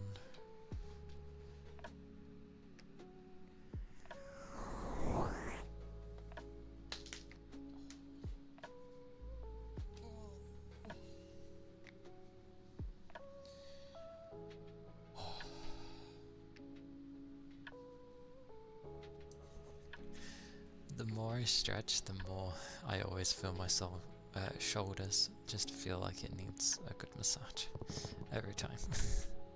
I'm gonna have to visit someone one day and be like, please, don't get rid of the knots. Please don't, you're gonna hurt me. Just relax my shoulders, please. Just give every one of them a new upper form and just have it be a thing. It might not be anything new, like, oh, you're just giving them another new form. It's like, yeah, and that's cool. Give them a new form, I'd love it. But Pokemon got very complacent with their stuff. So, there are 15 trainers after you unlock Megas, along with your first Mega being Mega Lucario, who can sweep the rest of the game, and only 3 of them pose a challenge. All 3 of which Mega Lucario has the advantage over. Amazing.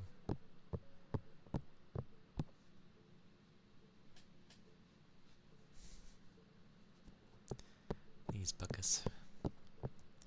But as I was trying to keep something from my childhood, I think I'm just gonna not really bother with Pokemon anymore, because, well, not with how Nintendo is treating things. currently. I don't really want to support that. So, Digimon's from my childhood. I'll go to Digimon. Because the new Digimon game coming out seems pretty cool.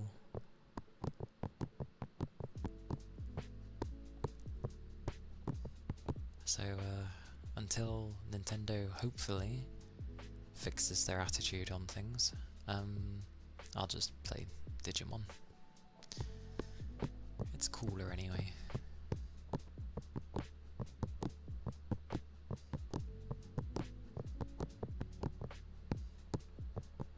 And has Mega and Ultimate forms and combination fusion thingies between like champions and ultras and the like, so... And that's always been its thing, so...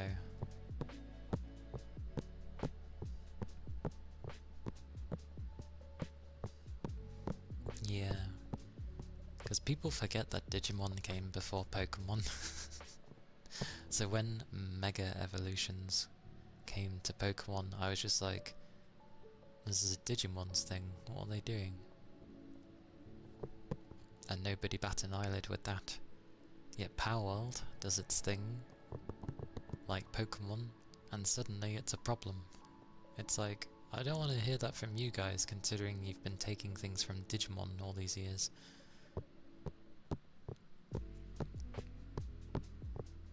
That's a word and a half.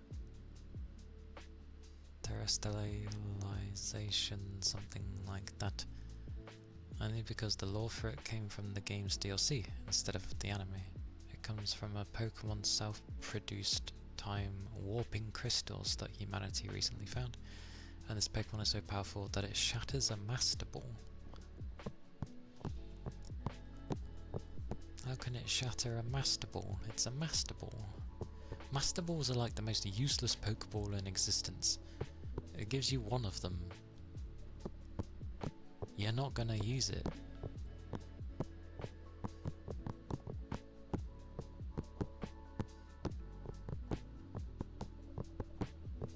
Like, if anything, to make each Pokeball have more usefulness, what Pokemon should have done, because of what they are, they're a storage contained device thing, they should have made it where you need to have certain Pokeballs to catch certain Pokemon, because the data for them is so immense that you need these type of Pokeballs.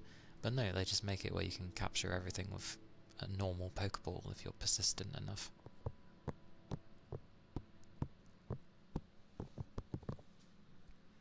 No, I was just saying that Master Balls are kind of useless anyway, because you get one of them and yeah, you might as well just spam your normal Pokeballs.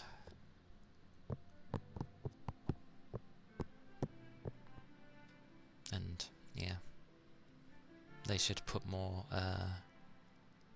premise on using particular type of balls for Pokemon that potentially have more data that needs to be held. One thing I'm given credit for, apparently, the ball type you use will persist for that Pokemon forever.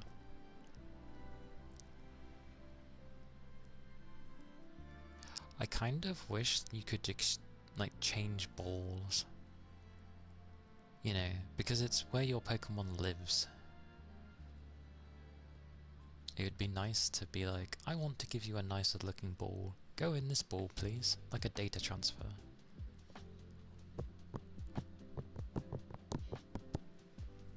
The gameplay purpose of the play, he's a Master Ball on it, but in the cutscene some kid gets on and throws it at the Pokemon and it splits in half.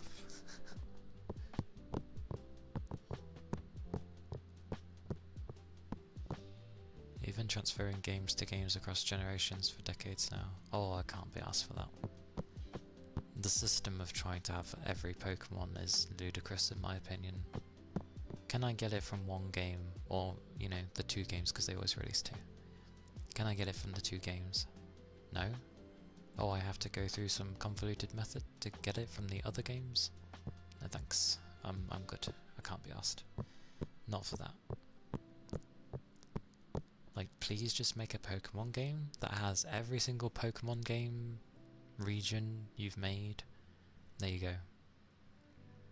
There you go. You've now got a Pokemon game that will have every single Pokemon in existence, and it will just have everything you need. That's all they need to do, and it would be the best Pokemon game. Because all the Pokemon games are is just like regions of Japan.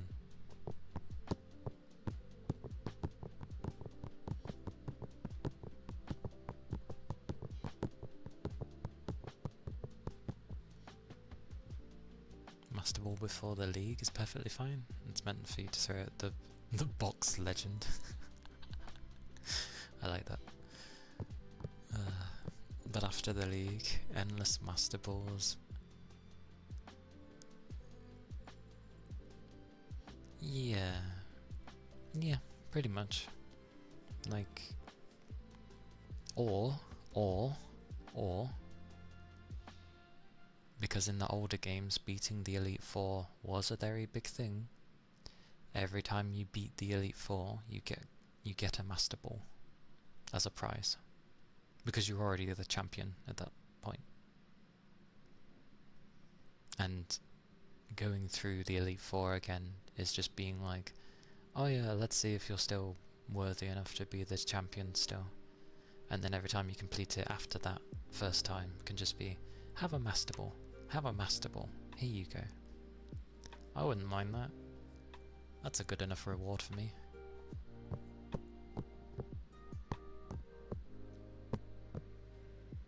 You'd like that they've always had some method of transferring so people can keep their whole collection of everything they've caught all the way back to the beginning. You have to give them credit for that despite everything else. Yeah, I mean, at least they've given that method to people, sure. Personally, not my cup of tea, but it's like me trying to keep my hard drives and my external hard drives that I've had throughout my lifetime with me, and then I haven't backed them up properly, so I have to get them all, back them to the new one, and but yeah, at least you can still do that, I guess, but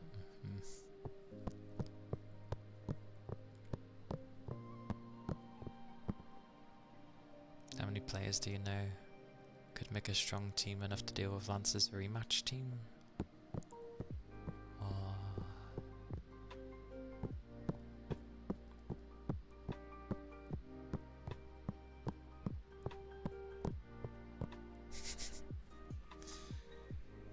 In Gen 2, Lance was okay. Even battling him over and over again, I had no problem with Lance. It was Red, deep in the cave, that was annoying.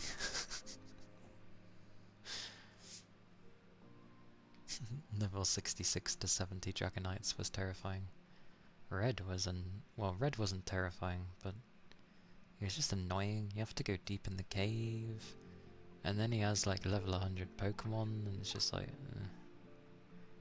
okay, what are you doing in here?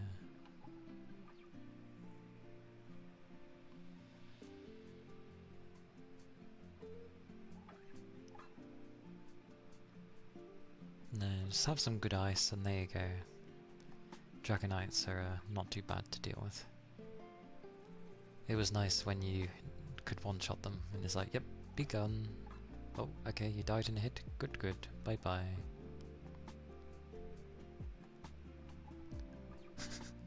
His Snorlax was funny. I also remember going to that, I don't know what place it was. There was a place in the other region where you could battle someone who had like a level 100 Pokemons as well. And yeah, his wouldn't die very easily either. But I was fine with that. Those were like the only 2 fights that were of value to my Pokemon for strength. But the Elite Four was just like, oh, cool. I'll just keep battling you.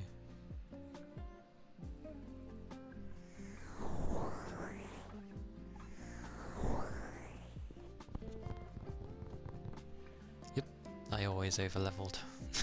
That's why I never had a problem. I grind. I'm a grinder.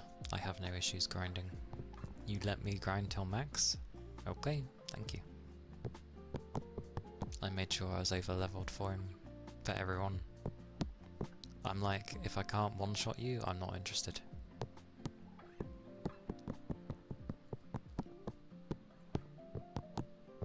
Which became more difficult in the older games. Well, sorry, the newer games. Because they made it where you'd beat the Elite Four, or whatever the equivalent of them were, and then you'd go to battle them again, but they had raised their Pokemon's levels, and it got to the point where they were like really, really high up, and I was like, I don't like this. I don't like this change. I don't like that they get strong, or stronger suddenly for some reason. Got to the point where they were like the same levels as me, and I'm like, how? Like,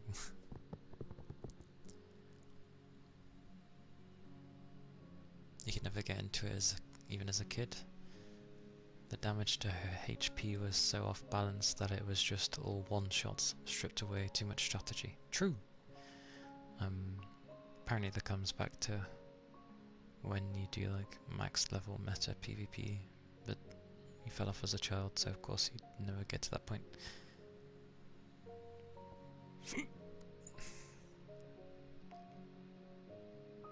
I never ever did PvP in the Pokemon games.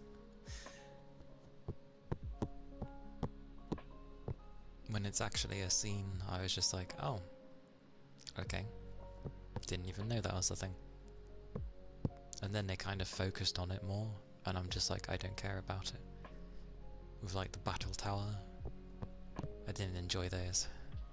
Oh, you don't get to use your Pokemon, or, oh, they're set to this level, and you're all the same level. Now do your tactics. And I'm just like, what tactics? My tactics are, I'm super strong, and I wasn't, because it set me to the same level, so I never bothered with those.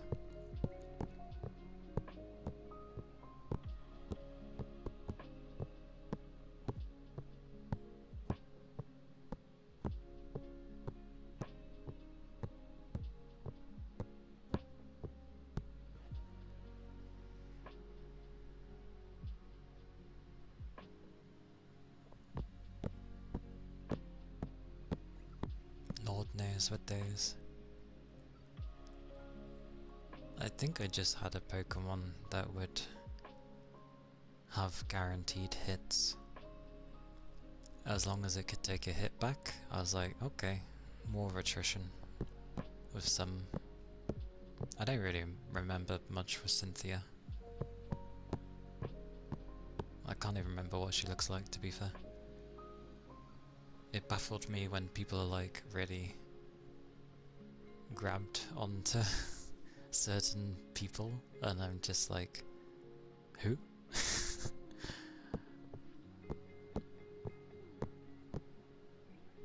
Like, it was just another person for me to beat.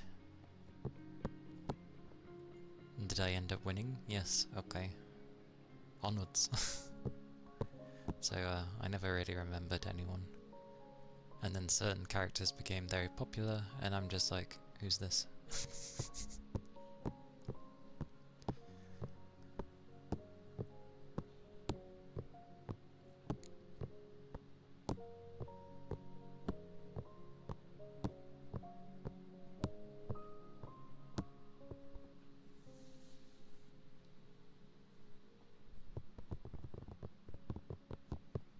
Well, that's what I mean, as the games got newer, the newer games made it where it wasn't just a simple thing of being a higher level, So it was I was slowly getting put off Pokemon games, basically.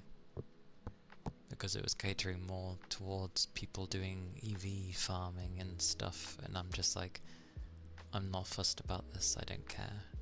Like, I just want to capture Pokemon I like the looks of and battle people and get badges and become, you know, a Pokemon champion. But then they started putting story in the Pokemon games, and I'm like, story? I was like, Pokemon's never had a story. And it goes to some rendition of, oh, this bugger's trying to... I mean, there was always like, obviously buggers trying to control a legendary so that they could get their plans to fruition or whatever. But, like, it felt more like a side thing that was just happening. And you were just kind of there. But then, as the games went on, they tried doing more story things, and I'm just like, what is this?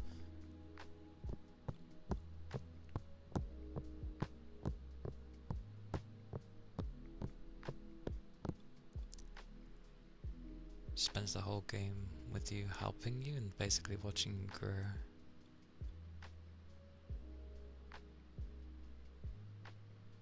Oh. So she's a stalker then. Most champions tend to stalk though. If you notice in near enough all of the Pokemon games, the champion always ends up stalking you because you seem promising. Maybe that's why I didn't think much of it. They always end up doing that. I was like, oh okay, hello, goodbye.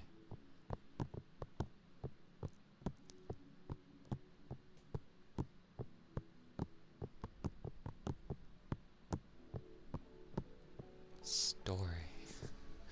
I clearly didn't pay attention. That's what you've done with the newer games to make them fun? Battles? You just go through those, but you found that when you play the games now, you like to try catching everything. The only time I was fussed with Gotta Catch 'em All was Gen 2, because I actually liked a lot of the Pokemon, so it made me want to catch them. The games went on, there were a lot of Pokemon that I really didn't care for the design, so I didn't really feel like going around capturing all these Pokemon. It started feeling like a chore, rather than something I'm just actively doing for fun. I don't know. The longer I went on, the more I was just maybe not enjoying the games. So I probably should have just stopped playing them. The main thing I remember from Gen 1, at least with Pokemon Yellow, was actual Team Rocket and Gary getting ahead of us, and then he's the Pokemon champion, and then we have to beat him.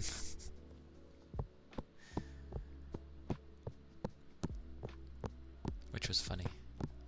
He's like, ah, you're a bit too slow, and I'm like, bitch. And then, you know, I've caught Mewtwo, who's meant to be stupidly strong, and I battle Gary, and Gary is kicking Mewtwo's ass, and I'm like, what the hell? Mewtwo's meant to be strong. No.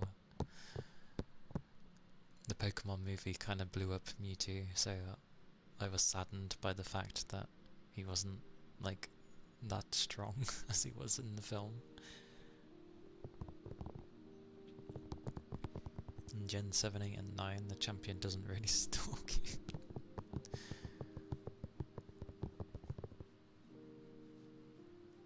Yeah, as the later gens went, I just ended up, I don't know, Pokemon was turning into something weird. It wasn't really focused on like the champions or the gyms. Like, you were still doing them, but that just felt like it was, I don't know, like you were on some adventure. Hard to say.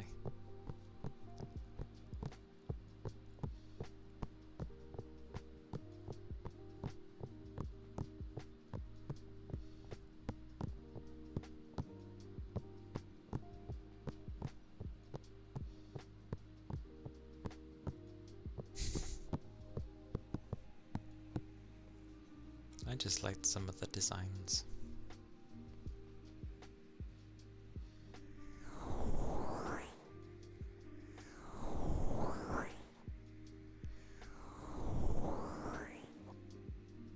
Oh, that sounds cool. Didn't know he does that. Smacks the ball away. No, you can't capture me like this. Comes back. What? Why is the ball come back? Gets captured.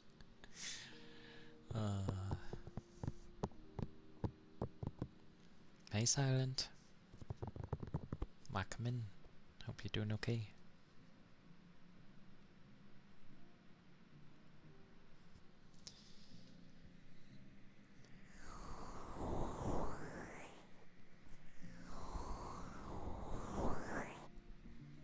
The closest you would have got to that rain would have been like the Pokemon Mystery Dungeon.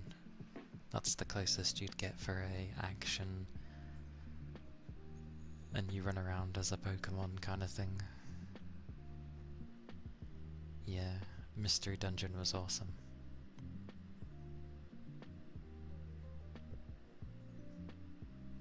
Technically it was still turn-based, because every movement counts as a turn. But yeah, it was a good series. I like yeah, it is a thing. It's basically a dungeon crawler. I like dungeon crawler games. They've always been amusing for me. Mystery Dungeon is good fun.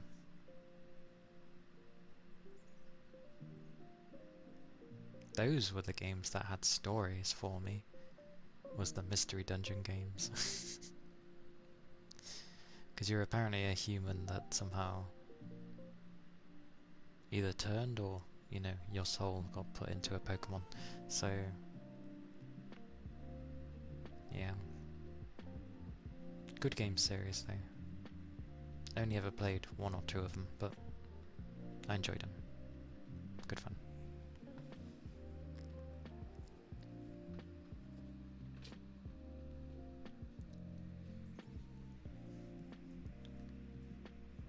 That one. Yeah. That's true. But it is true that they tend not to really make a Pokemon game based on you are this Pokemon, go around, does it and do your thing. You're instead a human. Yeah, it has a story in there. Stories, ironically, aren't my focus, even though I do like it when games have a nice story.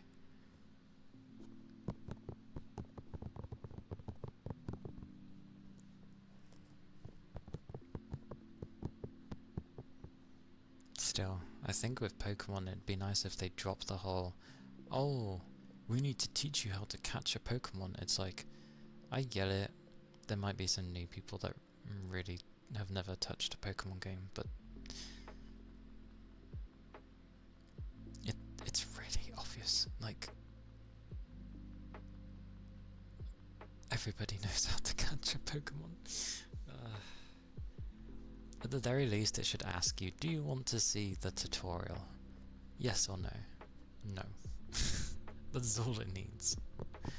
I don't need you to show me for the gajillionth time how to throw a ball at a Pokemon.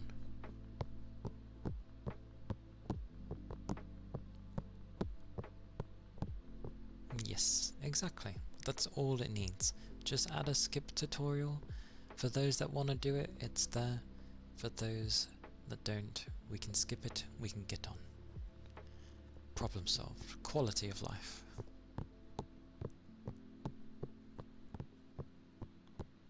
Pokemon Safari.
I remember it.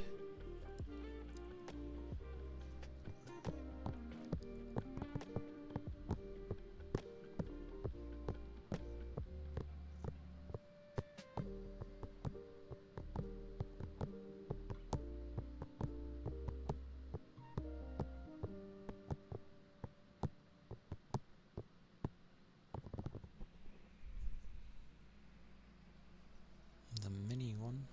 I'm told to be more gentle with this one because it's meant to be mini. I took it as a different thing when I said mini, but yeah.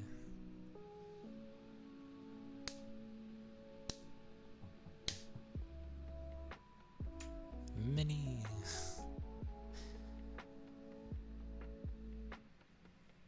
Because they are a lot lighter than full on slapping myself, so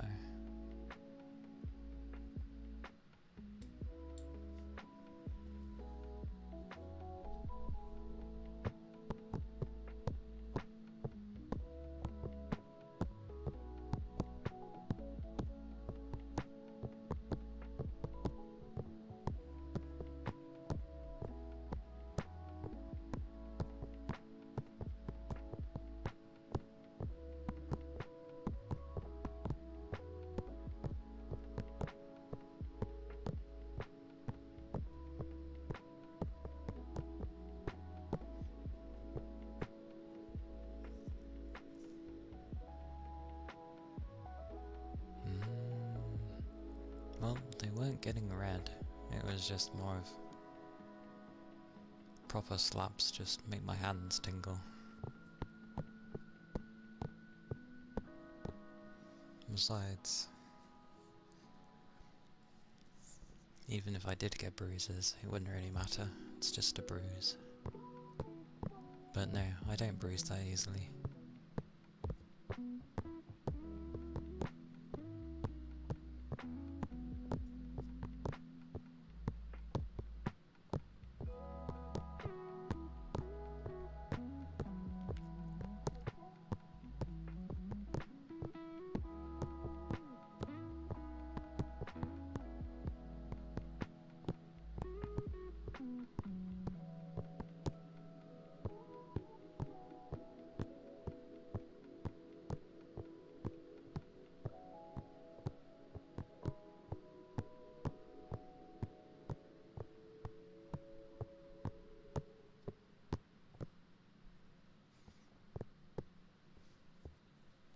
I may slap harder, but I'm not that bad.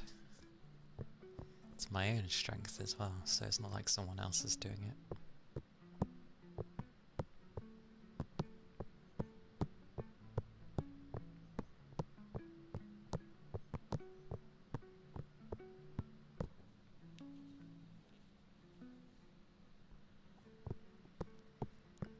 Besides, I like bruise and cut myself on most times of the week, or every other week at some point, so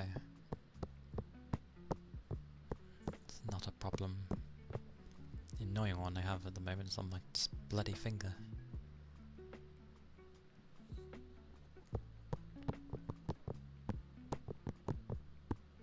Just need it to heal. Why? Occupational hazard. No, just occupational hazard. Some of the stuff are like really heavy. And a lot of things have a lot of weight. But if I don't lift these things, I won't keep my strength up. Some of the things are a bit hard to deal with, but I deal with them mostly on my own. If it's too difficult to deal with, I try and get like creative in how to put it away. If it's actually too difficult, I will grab someone, because I'm not going to lift something that's like 60 plus kilograms on my own. Because people forget it's not just the weight of the item, it's also the size. If it's bulky and awkward to hold, you ain't gonna lift something that's 60 kilograms and, you know, is shaped oddly where you can barely grip it because you can't have anything to grab properly. So yeah, you grab someone, just makes it easier. You get bone bruises easily. Those are like, I say those are rare for me. I think they're rare for me. For the most part.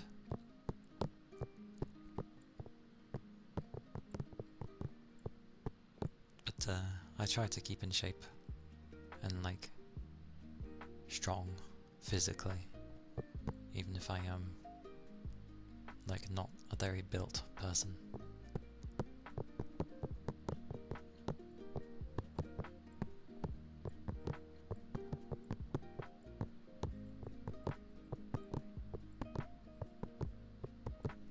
Besides, it makes sense that I would struggle with something that's like 60 kilograms because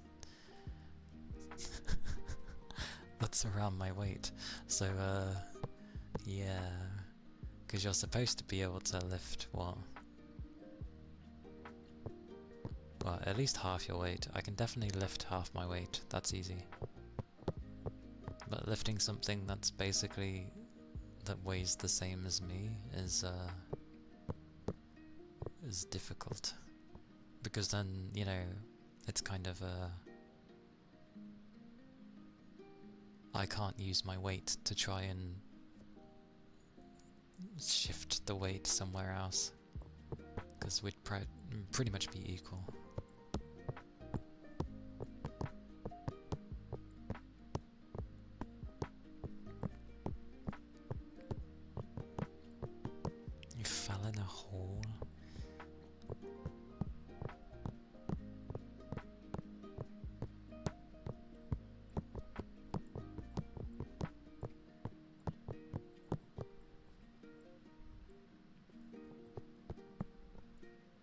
That's a lot in one go.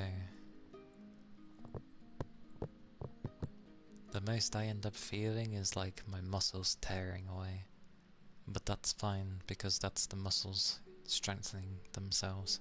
That's what they do. That's the most I get. Which is annoying for the time, because it makes it look like you have a limp. But I'm not wounded, it's just the muscle's torn for a bit and it's strengthening itself. Yeah, well, I used to be like 75 kilograms, but then I lost 10 due to stress. So it's probably going up again slightly. I don't check my weight regularly. Bit hard to.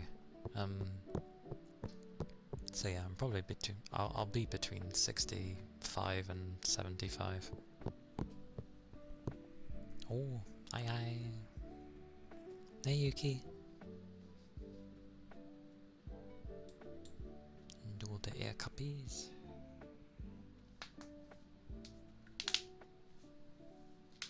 That ain't cuppies.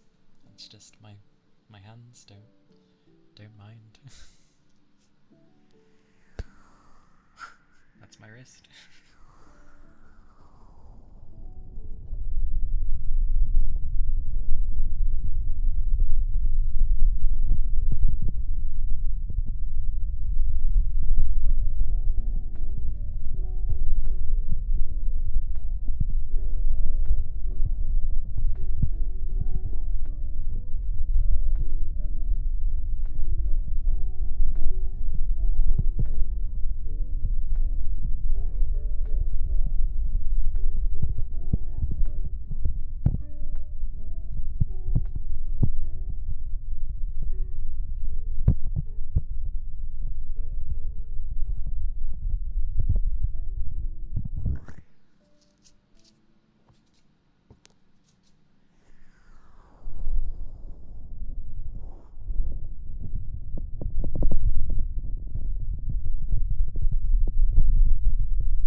was the ear cupping? Hope it was alright. I think the second half went a bit better. The beginning part was more like, well, trying to keep my hands, or the fingers still, and it's just like, move them ever so slightly, it's like, I'm like, ah.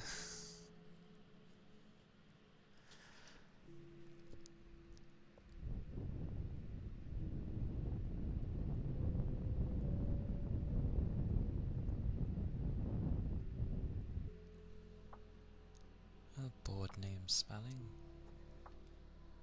There's fluff on my mic. Ah.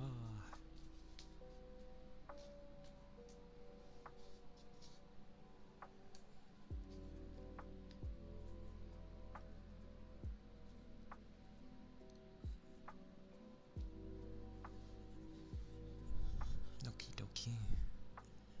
Board name spelling. Washa.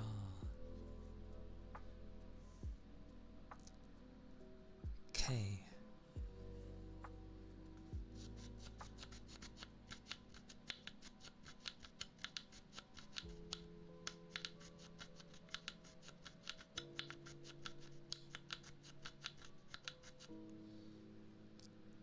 A.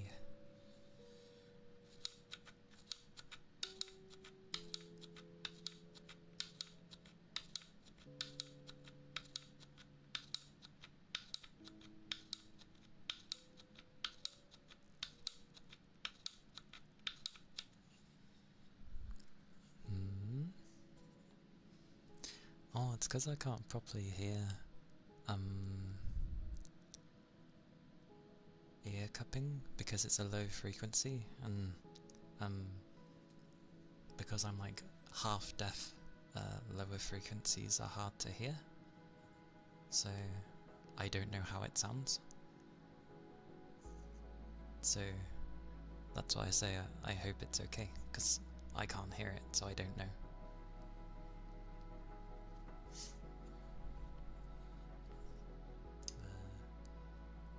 T.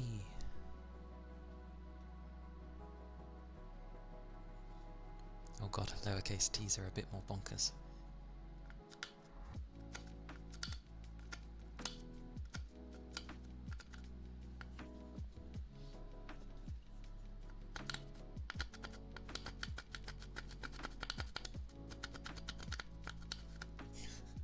Crazy lowercase t's.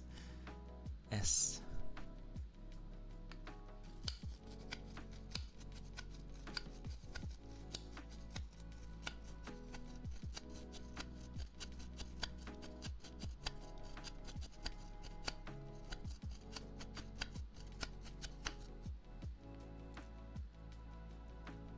A.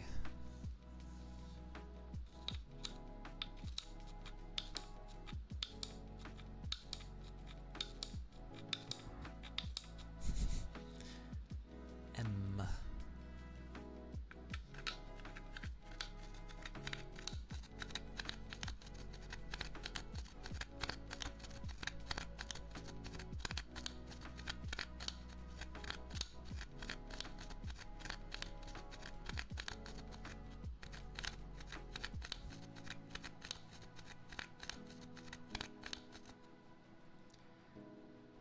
One, which I do have.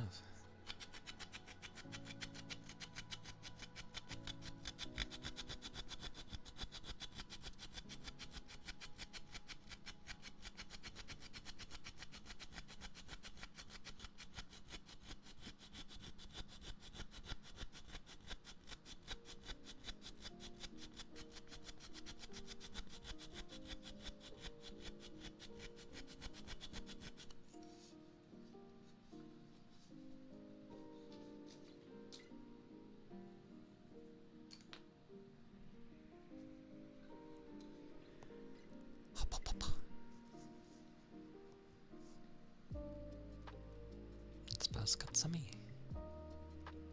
What was the board name spelling? Oh.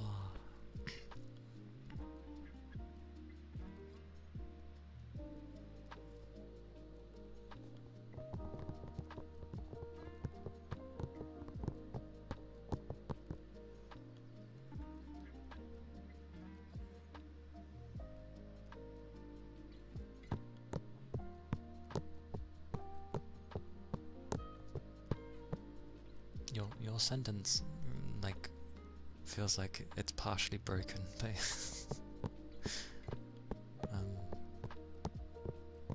But no, I'm glad you like it here.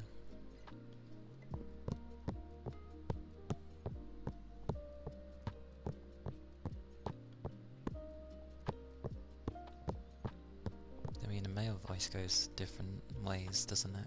Of like, you either have the really deep guys, which obviously a lot of people like, and much to my dismay, I struggle to hear very deep voices, even though I wish I could. It's kind of fine in my right ear, but in my left, I can't hear very deep tones in my left. I just can't hear it. So don't like deep voices. Deep's fine.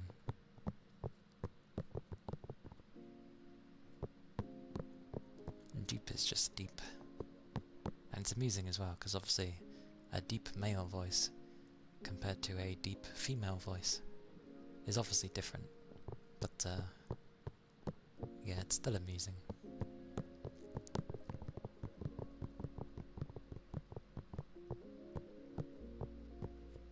My voice is kind of in the, I don't know.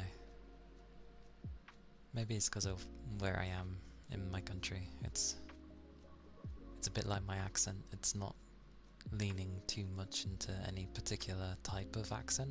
Like, I've got one, but it's not. It's in the middle of everything. I think that's how my tone goes as well. It's kind of in the middle of things. It sounds a bit, I don't know. I'm not sure.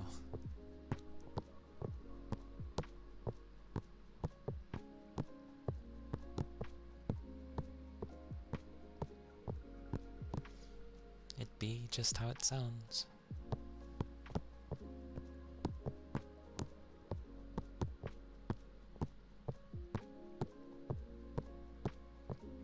But a lot of people have said that they seem to like how my voice sounds, which is nice.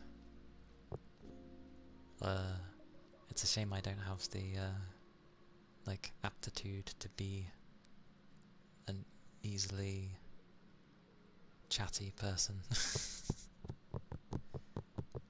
Like, I'm fine talking to people, but if it's gonna be me talking about stuff, the most I can end up thinking of is like games or food or to some degree anime, but I haven't really watched any in a long time. I need to grab the current episodes of Dainana Ojo, though. Sorry, OG. Ojo is something else. Dainana OG.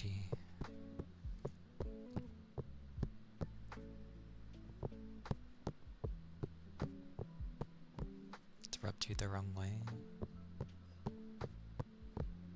That's alright. It means you're not totally against guys doing ASMR.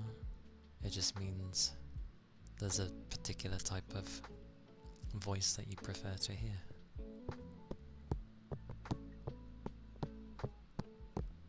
I kinda used to be the same. I used to just sort of prefer females for ASMR, mainly because I was using it to relax, and naturally I feel it's just easier to hear and relax hearing a female voice. But as time's gone on, I like to just listen as if it's like a background thing, and to actually listen still to relax, but I like just having it on.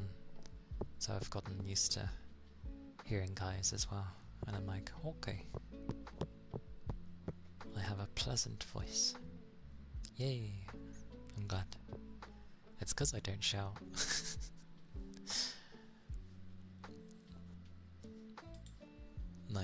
my voice hasn't developed to be gruff because I rarely shout. I can't be asked to shout when I talk normally to people. And thank you for the headbats. Because I noticed if I start shouting more, like at work, or just like in a raised voice, my voice tends to be a bit more like, I don't know, it's hard to do it, but it tends to be a bit more gruff sounding, because... Oh, thank you for the follow. Thank you kindly. Yeah, it tends to be more gruff because I'm either more tired or I've been having to use my voice more. So, go with my voice sounds the way that it does because I barely talk, usually. Oh, I shall do the sniffer first from Kai, and then I'll do the ear scratches afterwards.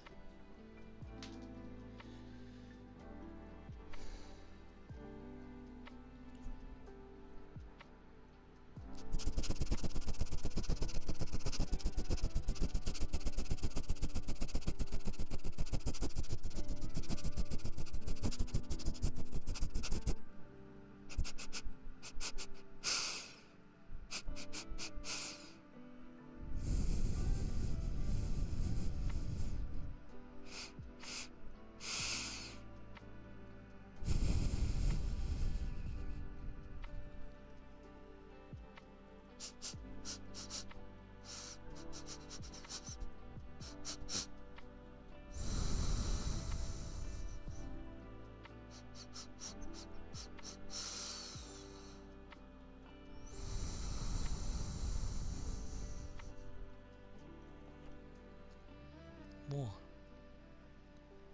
Thank you for the follow.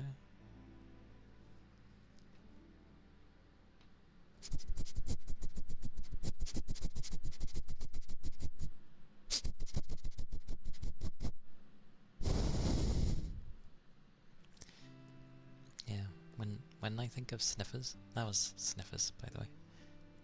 I always think of when my dog would like sniff in my ear or around my ear. It tends to sound like that. That's why I do a really quick one initially, because it just reminds me of a dog when they're just, you know, really in your ear and it's like so that's what I tend to think of with sniffers. It tickles as well. A candy corridoras. A candy corridoras. Ear scratches.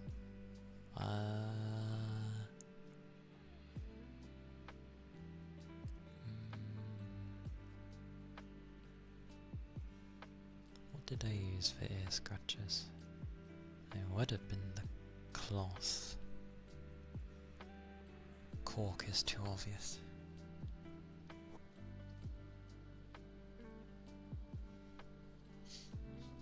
Bah.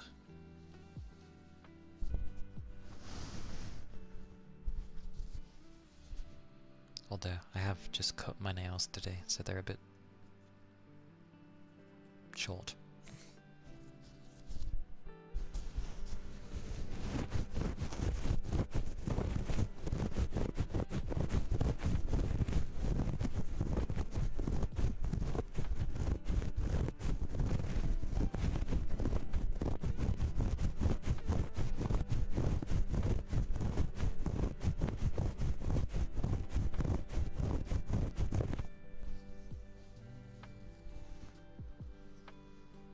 Feel weird after getting your nails cut?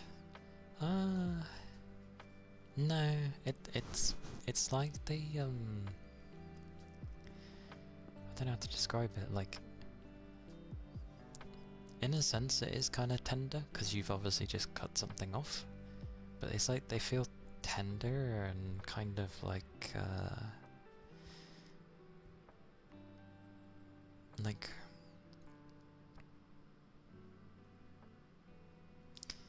like you're not supposed to cut them kind of thing. Yeah, uncomfy. It feels uncomfy, because, like, I guess because they come sharp again.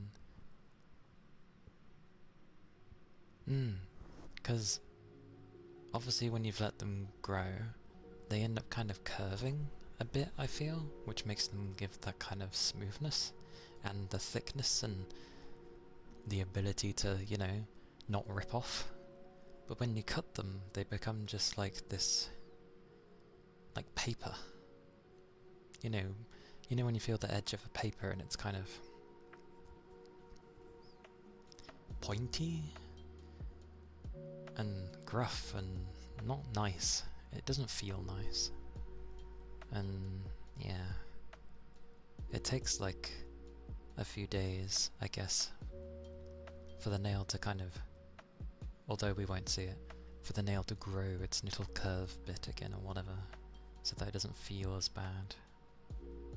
But like even the sides don't feel that great. It's not great to like cut them. So yeah, you're not the only one. It feels meh.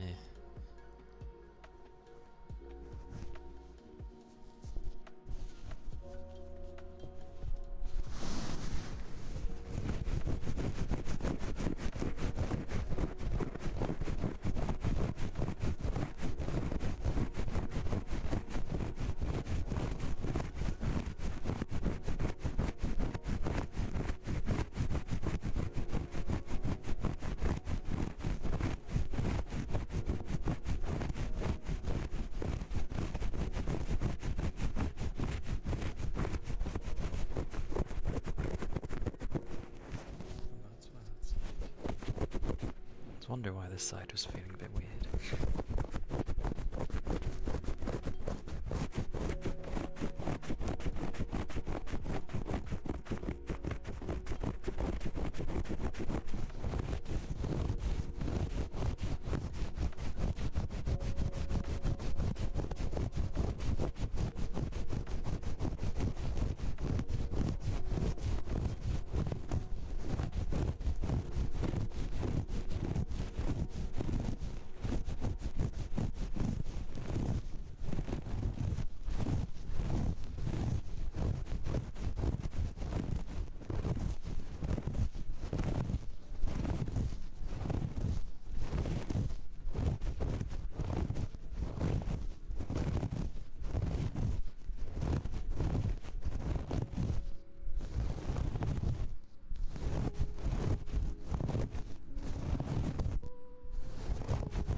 What I want to know is why scratching ends up making me feel hot. What the blazes? Very strange. Fish.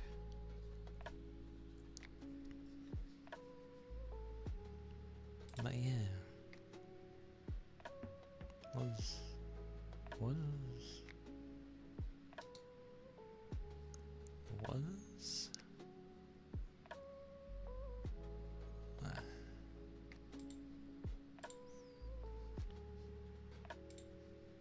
It's buttons. But yeah, that was, well, an attempt at scratching. it was certainly scratching. I'd do it with the little pads, but they're so tiny. They'd move every time I'd go to scratch them. And the big ones I had, I've kind of, well, made a hole in it.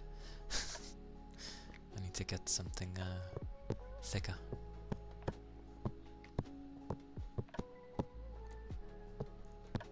Maybe next month at some point.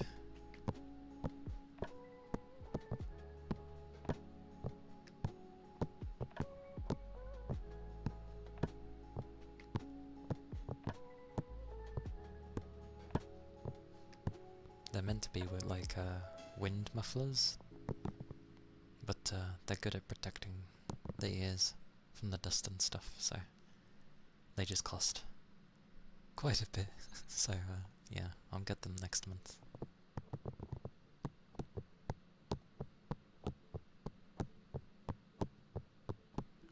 trying to at least stick to maybe getting a small something every month to help things slowly progress with the stream and stuff.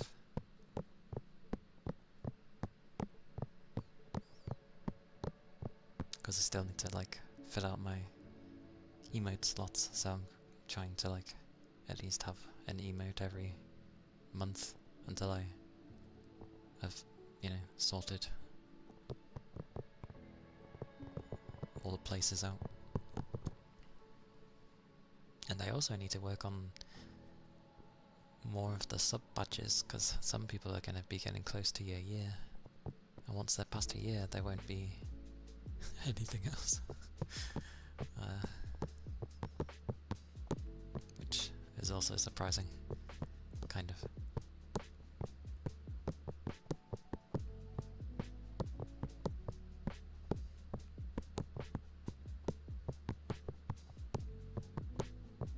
Wonder how loud a Malteser is on here. Probably very loud, because it's kind of crunchy. Feedy! Hello! Hello. Welcome in. How are you doing? How is the weekend treating you?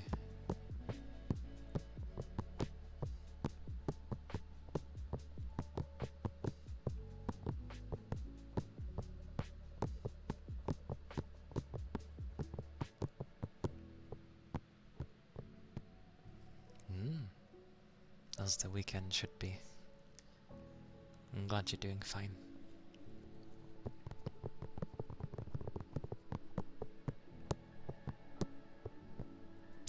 I'm semi-tempted to like maybe try a stream later, but every time I say that it never pans out, so I'm just not gonna say anything.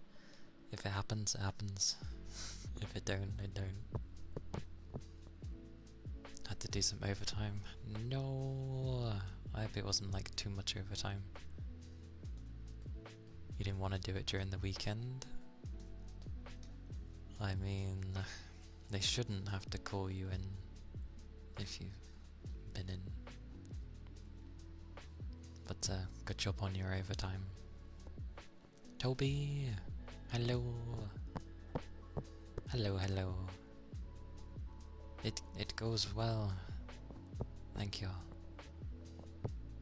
I'm still a bit... Well, I'm still tired, but that's fine. It's the kind that I can push against. Whereas the other tiredness I couldn't, because it was too tiring. But I ended up finishing Promise Mascot Agency. Woo! Had to rush a task you had to do. Hopefully it's... I know that feeling. It's like when work would tell me to, like, oh, this needs doing instantaneously. It needs to be done right now. And they come to me in the last half hour of my shift. If it was so important to do, why the hell did you not come to me earlier saying about that it needs to be done? Why come to me with 30 minutes left? What am I... It's horrendous.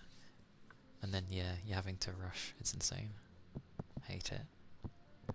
I never rush in the last bit of my shift. I'm just like, it's your fault if you didn't come to me earlier. You usually work 8 till 5, you did 8 till 7. My shifts are usually like 5 till half 2, usually. Sorry, 6. It's because I wake up at 5. 6 till half 2.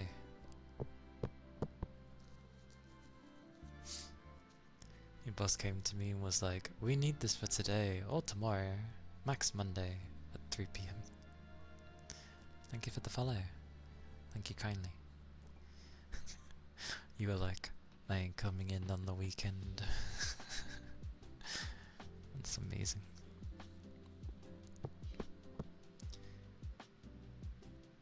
Time to pack up and head out.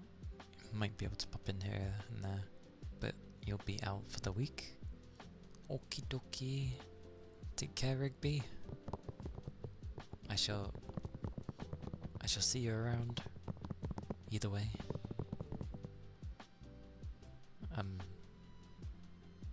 Do take care of yourself. Keep your liquids up.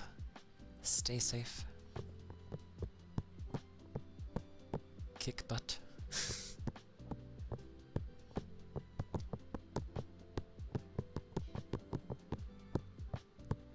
Yeah. I shall see you around.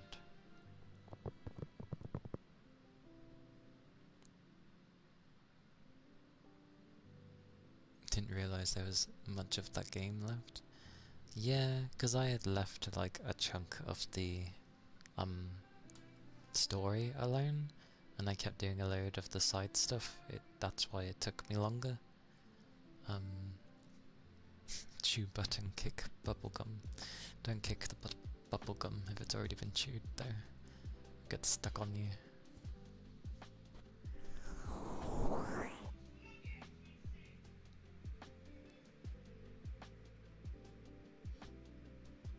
What was that about? I know where that came from. Why the sudden raise in voice? What's the time? 5.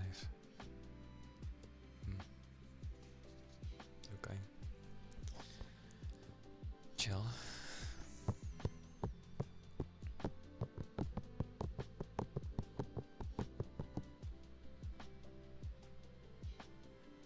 I am chill. Yeah. I mean, that is the main thing of my ASMR stuff, is that I be chill. But generally, yeah. I am pretty chill.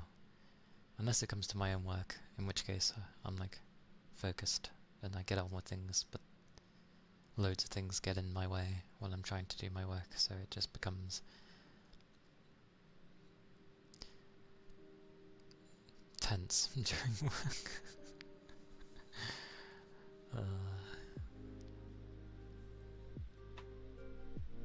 Chaotic ASMR.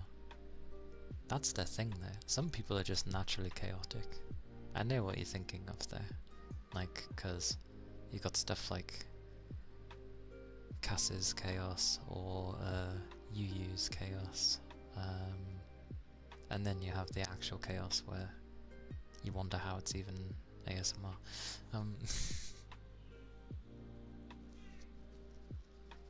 Noisy people. Yay, extra chill. I think it's cause like my voice is like, it's not monotone, but it's similar. So it's not a boring thing to listen to, but it's an easier one to listen to. Something like that. I have no idea.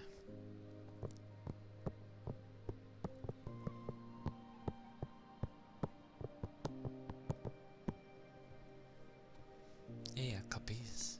Yes. Round 2.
My thumb was right next to the ear.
Those were the ear cuppies.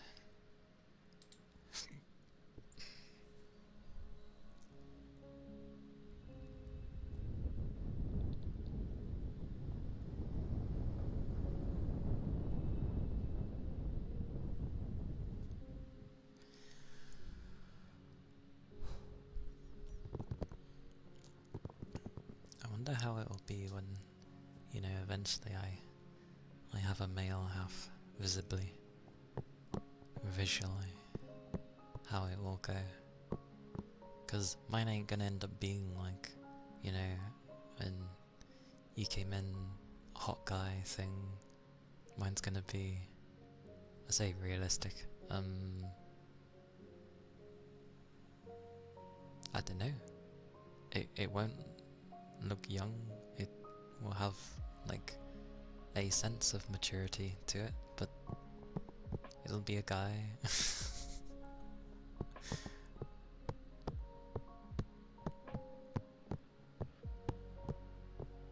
Although I'll still be having a form of like long hair.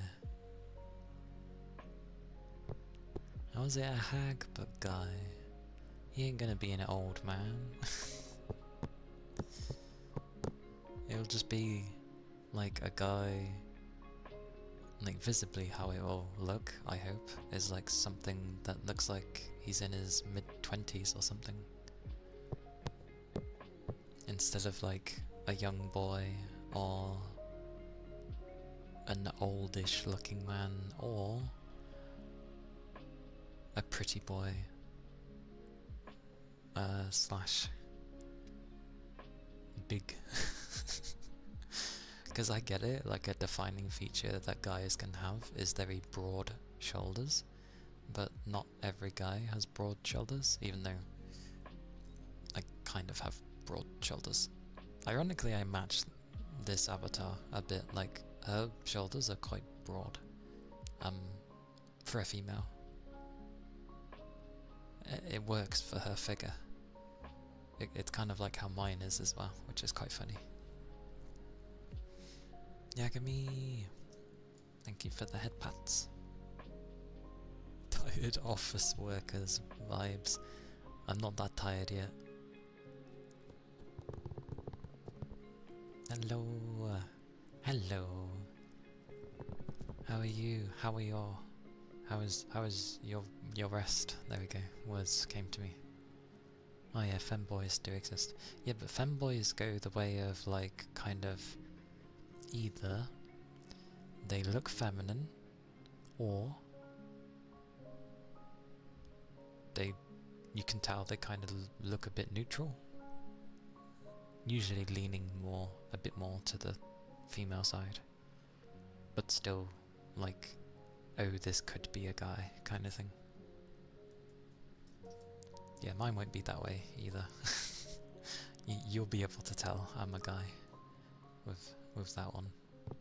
But I will have long hair, because I just like long hair with anime things, even with guys.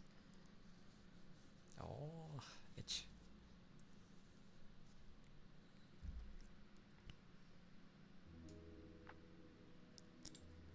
You didn't know that Hades 2 drops had a cool badge?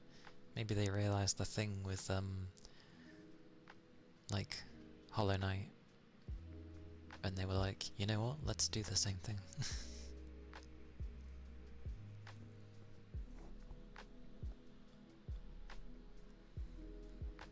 You got it last night in the hype train. Not bad. Not bad. You also got a Borderlands 4 badge. They've clocked on how they can get people to watch streams of their games. Offer a badge and people will simply join, at least for the first hour, or however long it takes, to get a badge.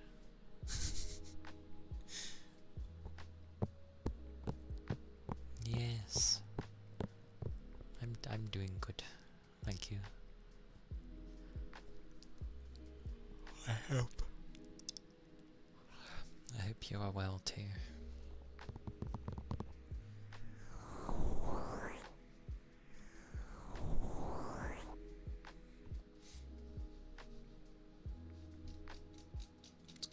20 years because this thing doesn't like scrolling. There we go.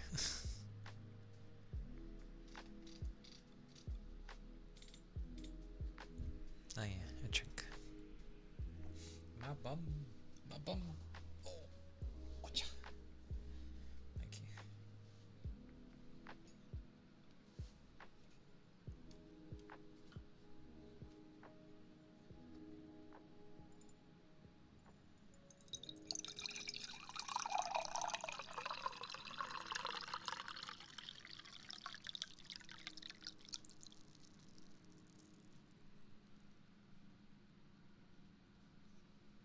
I had to re-pour my drink. But this one's in my like large ass mug. So pouring is nice because it takes a while.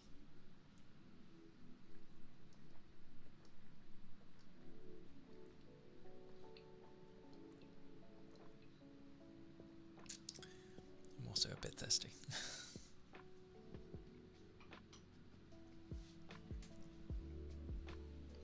Thank you for the ether charge and stretch.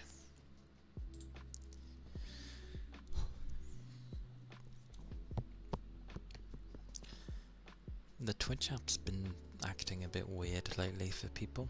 They've been having a lot more issues with it, like not working again. I see, I see.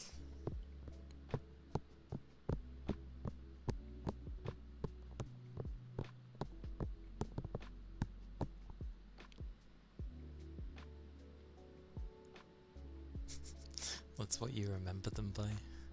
They made science video animations with birds. Fair enough, there are birds in them. Yes, I know the channel though. On YouTube, yes.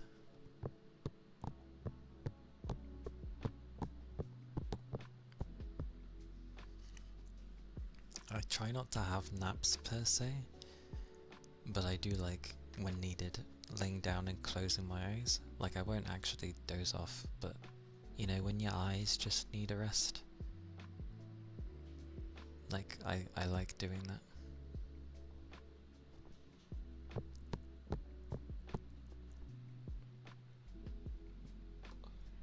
They look to have a Steam game now. They made a Steam game? What the hell does it do? Is it like a sandbox?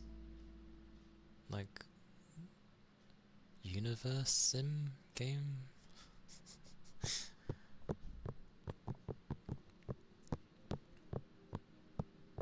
It's quite surprising. You usually get headaches if you sleep during the day. Yeah, like I don't always get headaches if I were to, when I sort of used to rest. But yeah, I certainly wasn't feeling great when I would rest during the day. Starbirds. You have to mine asteroids for resource and evolve a civ to... Also, it's a relaxing asteroid-based building resource. You help your population by spacefaring birds prosper and thrive. I'm surprised. I'm surprised. I'll make a note.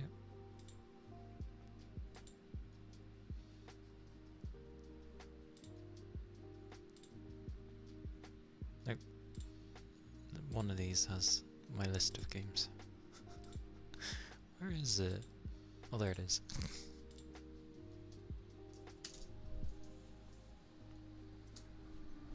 Praise me.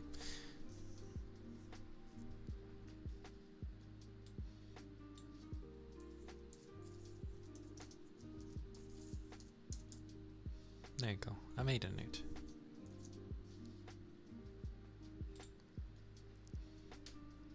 Yeah, no surprise. I tend to wait with early access. Not because of like, I hate unfinished products, or maybe they might not finish it, just the kind of thing of like, obviously they're gonna keep adding to it, and I prefer just waiting for the full version, so then everything's there that they want to be there, and then I go through it and it's like, yay. Oh yeah, there's a few games I found on early access that I did end up playing, to be fair, and I did really enjoy it. But holy balls. I want more, and obviously you can't have more because it's early access, so you're waiting for more to come. It sucks. Like having to wait. It's like, give me more, I like your game, give me more.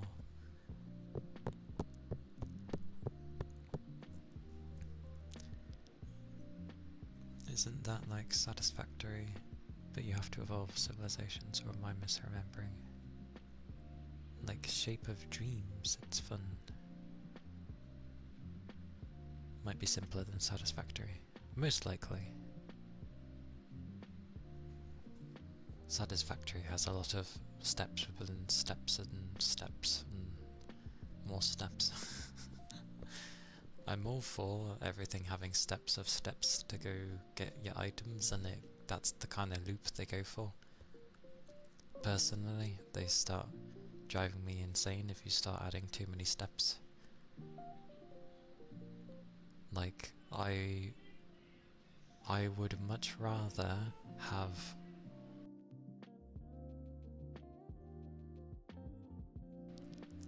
I can gather what they're probably doing. I would much rather, instead of like to get one thing and it has like 20 steps to get that one thing, I would rather have like just 20 different things that are all their own thing, and then it eventually makes a big thing, rather than I'm having to collect all these things just for one thing, kind of thing. Then near enough the same process if you think about it, but I just prefer the other way of get all these different things and there you go, you've made the thing, rather than, oh, to get even one of this thing I need to get 10 things for this one thing, and then 10 things for the other thing, and 10 things for that thing. I'd rather it just be one thing and I need 20 stuff for it. It's like, okay, I'll go do it.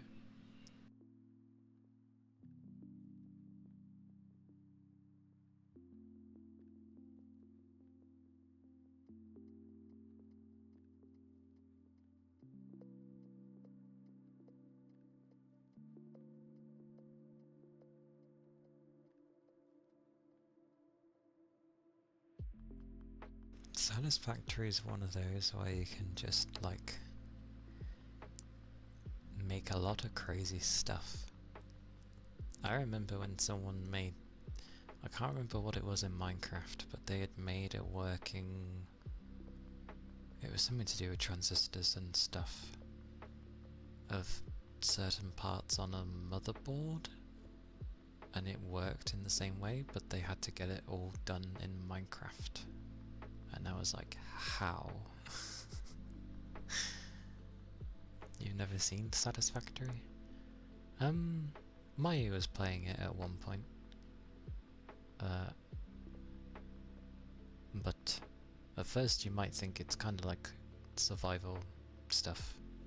But it's effectively like... Effectively it would turn into automation. So you end up making a load of things to eventually have just everything be automated. But you've got to get to that point and make all that stuff that can get to the automation. It takes a while. And then people can end up making some really crazy things.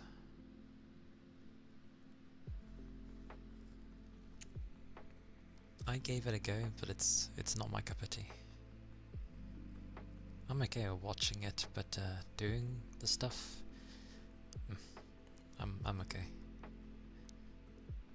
It's kind of, in a sense, open world, in that you have to, like, go around, find the resources that you need to make the items, and different areas will end up having the stuff that you need.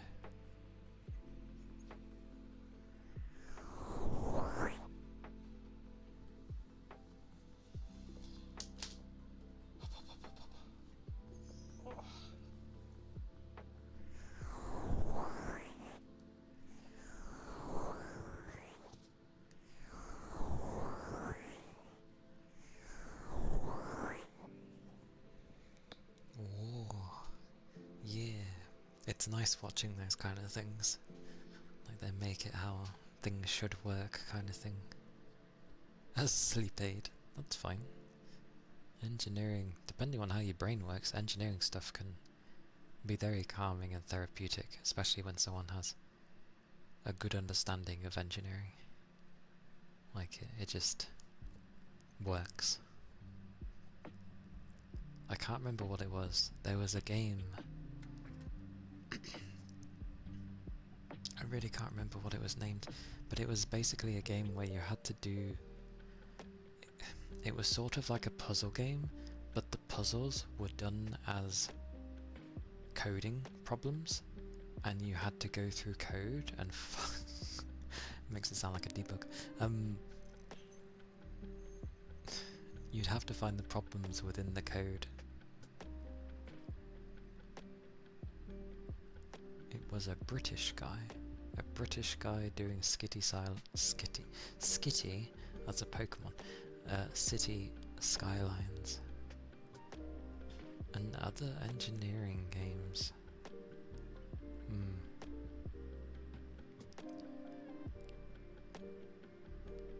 I'd laugh if it was the Spiffing Brit,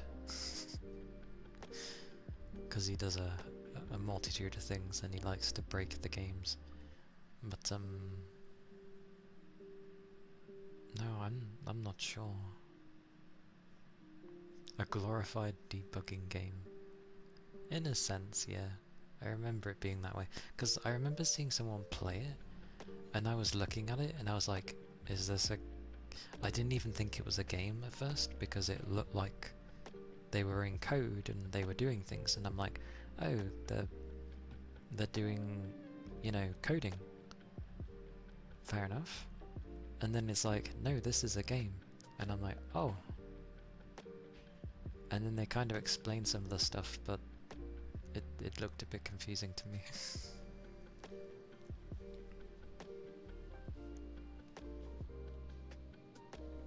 Oh, there we go. Love seeing people break games. Well, on YouTube, the Spiffing Brit does that. That is his whole channel, is that he breaks games in the best way possible. Through the game itself, of course. But that's what he does. He breaks things. Like, he'll create the most overpowered character in Skyrim, for example, through, you know, different things, enchanting, alchemy,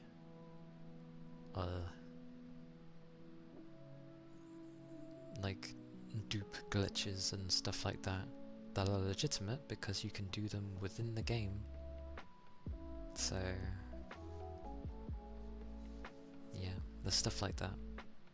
But he does also play... He plays any game, really. But it takes a lot of time to do these things. Seriously? They're hoovering again? They haven't been... Oh, if they've been sorting the dogs, then that would make sense. That would make sense. Wonder if I can have both on. Does both work? Probably not in the best manner, but they are.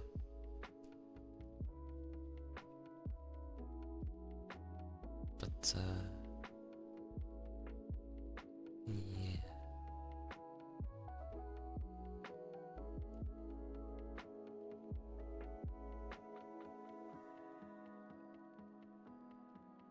It's alright, I realised I've been talking for a while, so my body was like, oh.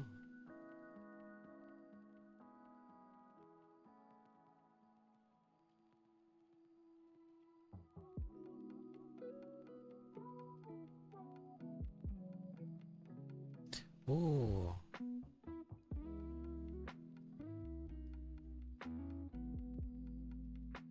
I may have ended up seeing this guy then, because I remember, like, that was a thing. I remember seeing a lot of things on Polybridge.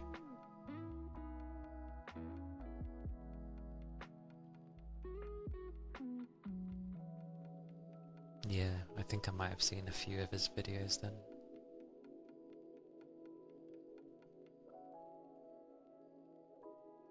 That's fair.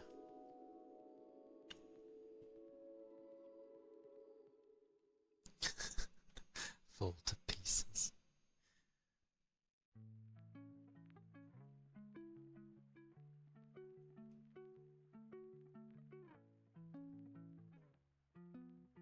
Oh. Welcome back, Fuji.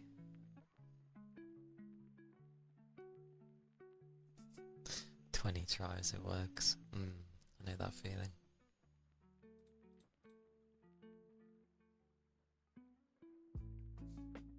Leftover. I mean, leftover food is always yay.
those were the loofahs.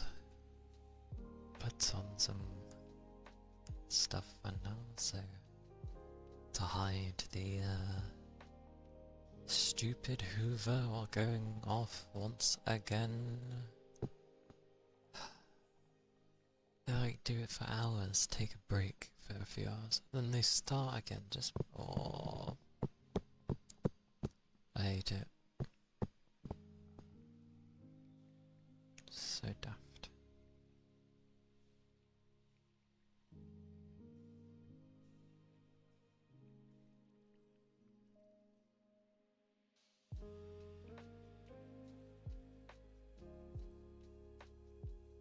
Find the hidden foods.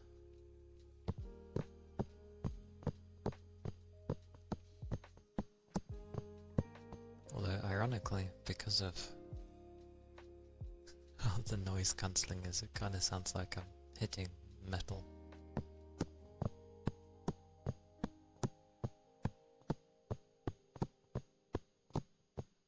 So I don't mind it so much.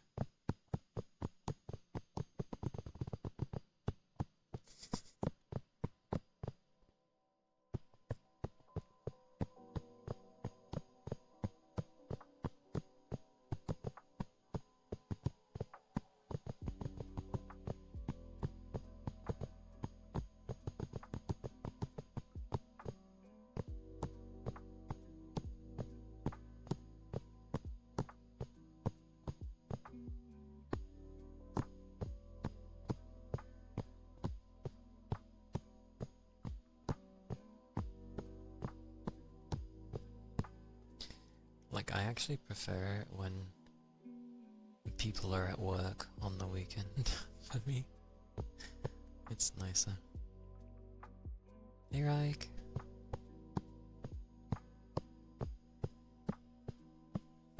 Welcome in.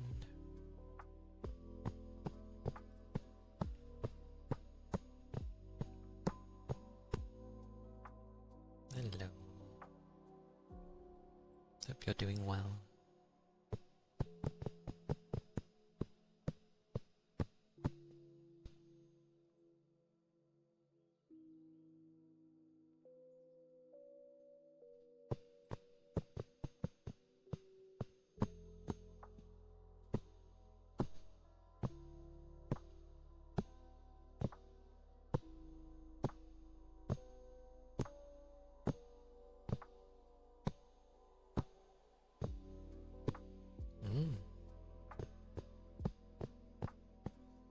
Nice.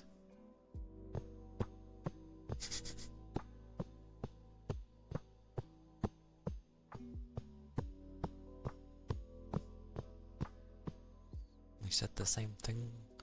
Oh.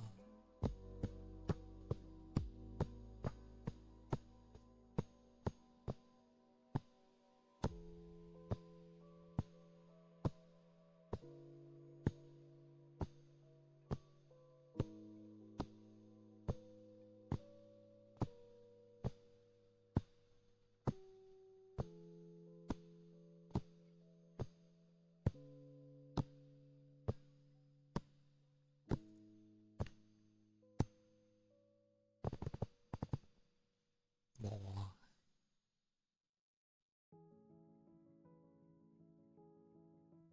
Wonder how it sounds with wibbly wobbly things.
Wibble wobbles. All the wibble wobbles. That's what I should call the water jar. I should just call it like Wibble wobbles.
Food do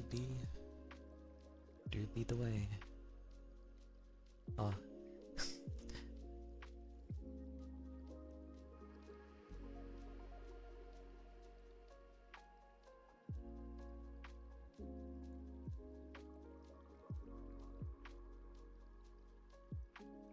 Oh. My lamp came on.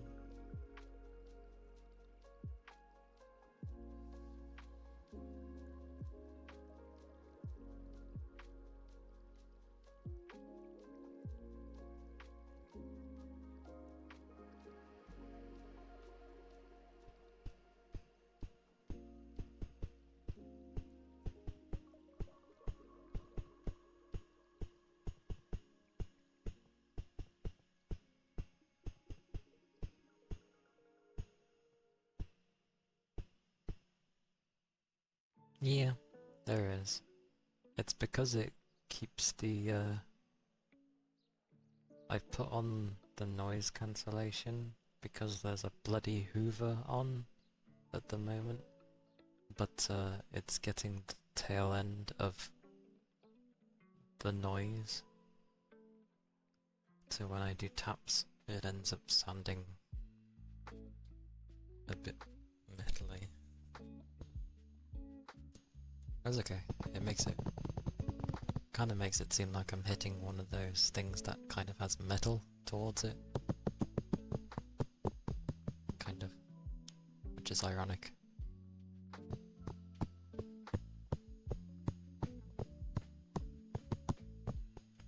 If I use the other noise canceller,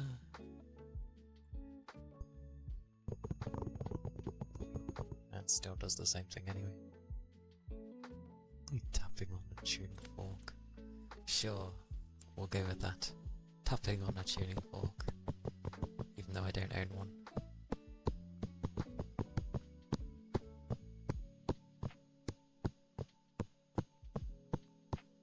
Because they were hoovering when I started stream for like, I don't know, the first hour.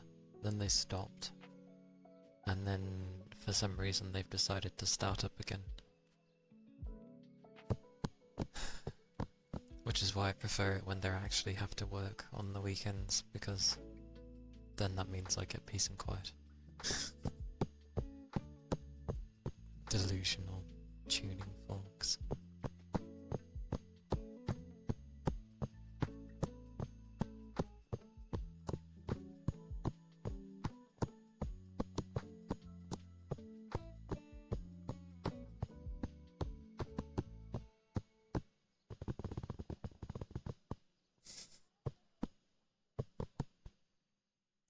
So I think if I turn it off, I'll just hear it.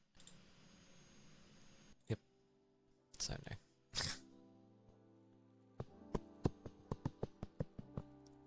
Because it's not the normal hoover, it's the flippin' industrial hoover to help clean the carpet, and I don't see why that needs to be done right now.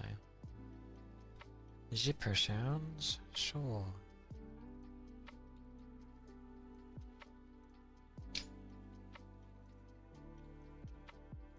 Wonder how it'll go with this on.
Yeah,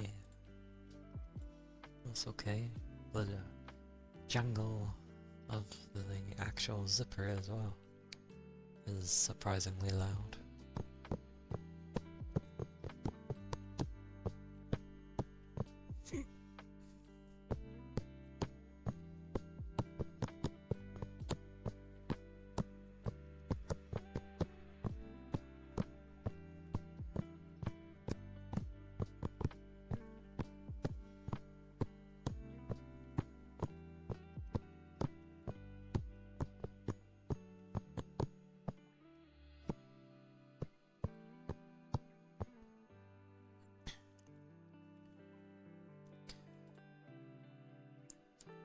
So, come Wednesday, we'll be entering October.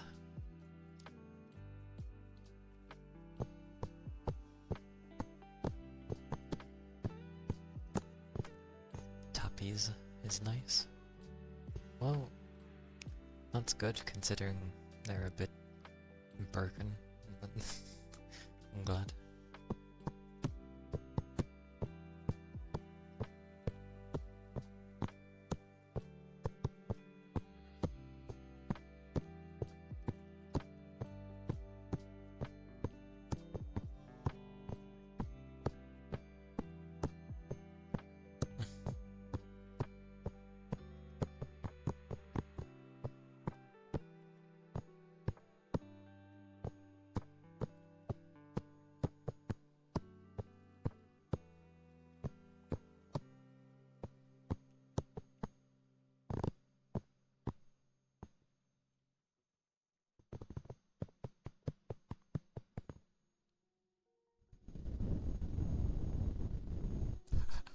That sounds funny.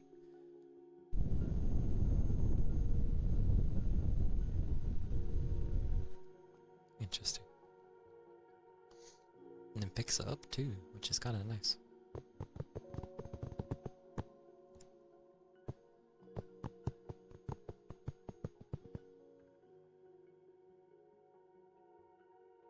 You felt like October is a nicer month among others?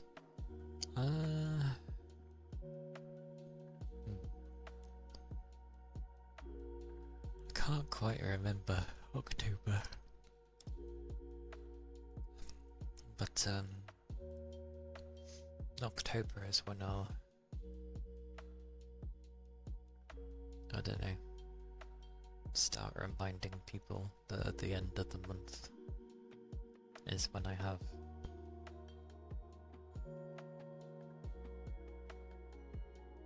like a load of things happening.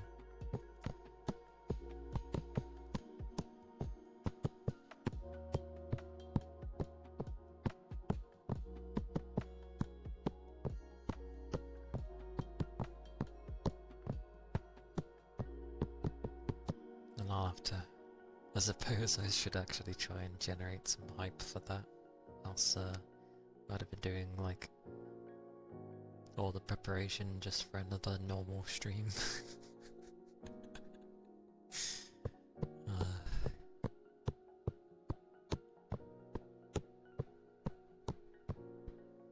It's basically the start of the countdown for New Year. Yeah, you're not wrong. Well, yeah, October happens and people go into Christmas mode and preparations for everything happening in the new year and everything. That's why anyone who has their birthdays in the last few months is screwed, because it just kind of gets ignored.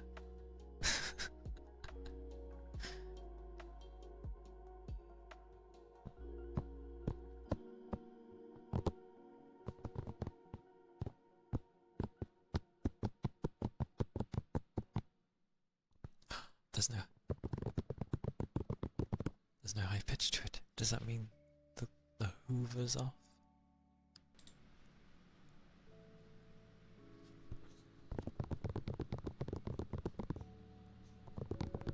Oh. Well, it is for now at least. Until it inevitably comes back. You'd honestly prefer that? What, prefer that your birthday gets ignored because it's around the Christmas season? And that's all that people flippin' have their minds on?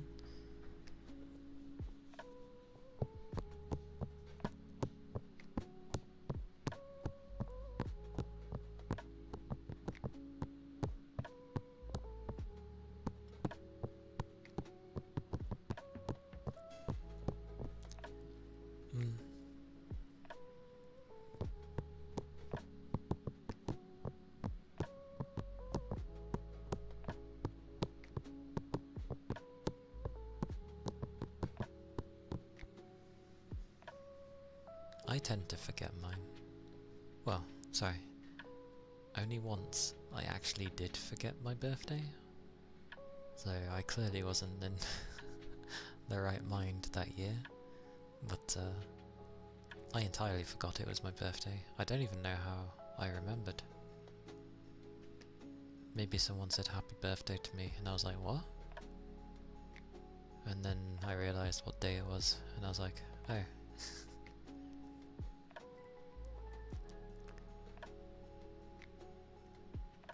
Yeah.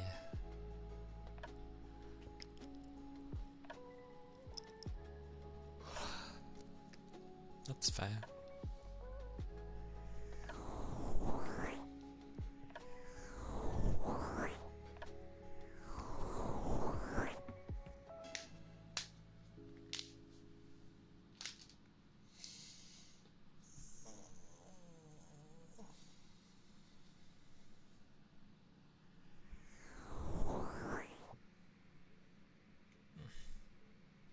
Oh.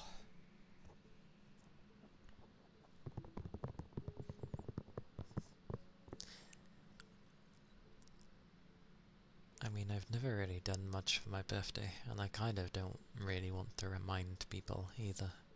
But it's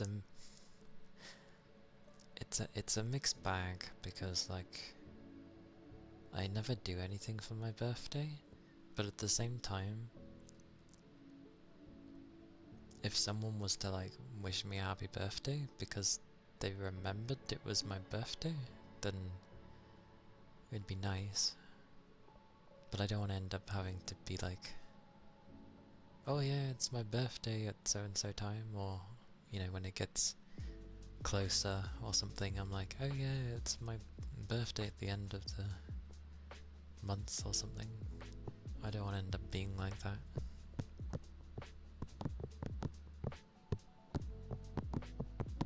Because why? I don't get why I would care if I would just stay silent. Also, am I able to like stream and not mention it's my birthday? Because I notice every time it is a streamer's birthday, it seems to always be mentioned. Like, do I have to mention that it's my birthday when it comes around? Or do I just stay quiet and stream like normal?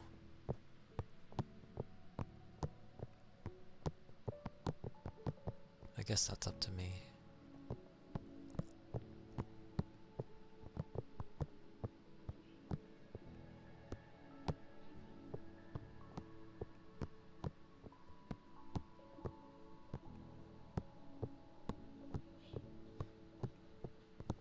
Anyway.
tried looking at my wish list earlier,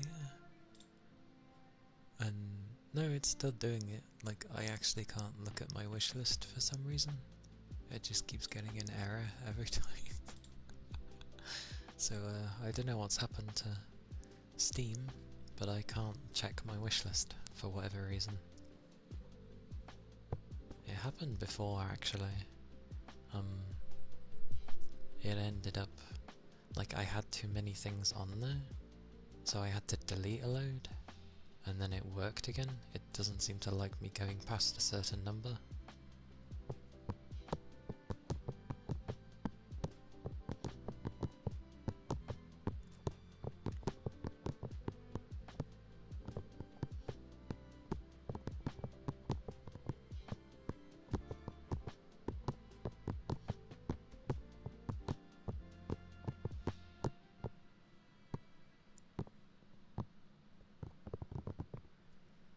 But yeah, all I really want to do is like check on, see if any new discounts are popping around, but I can't even do that because it's like it just doesn't show up.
That was surprisingly like quite a very calmly but almost epic feeling song.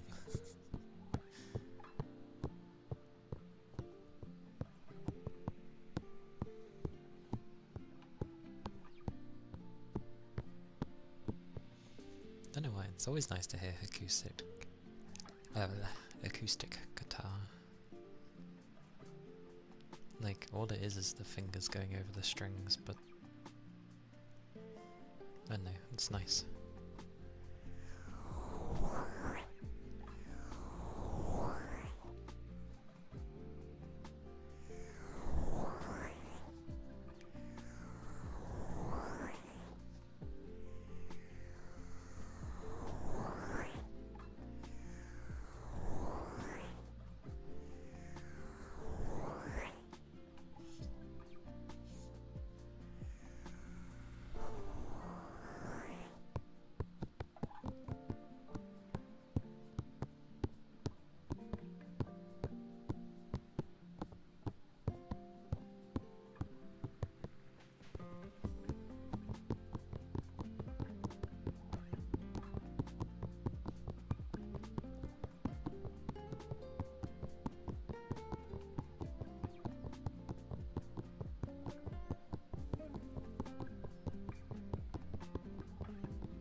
was a horror film, but there was a horror film where the sort of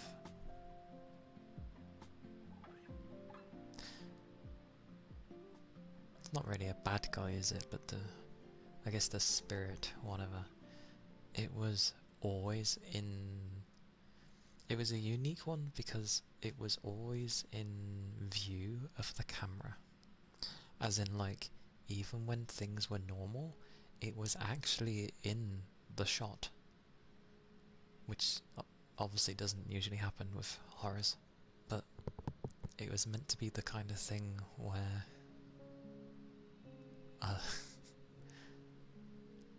weirdly, the way to pass it around, like, there was a way to get rid of the curse, so to speak, and that was basically by sleeping with someone. Because then it would stop following you and it goes on to the next person. I don't get why that's the logic of passing it on, but here we are.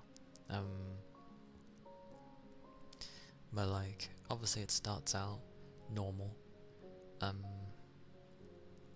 as all horror stories do, and you know, this person who seems amazing comes out of nowhere, everything seems right with them, all this other stuff, the kind of thing, one thing leads to another, they eventually sleep together, in a very odd place, I might add. Like, it wasn't even in, like, one of their homes. It was...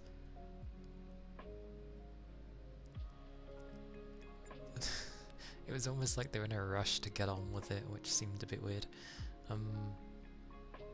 But I don't know, they did it in a random public place. Hidden away, but still a public place. Yeah, they do it, they're like, yay, victory. The guy then is like, no, what? He's like happy at the fact that he's got rid of the curse, and then because he seen that she was approaching, because that's her thing, she always is like, she can only walk, and she's always like approaching from the far distance or something, until she eventually gets to you.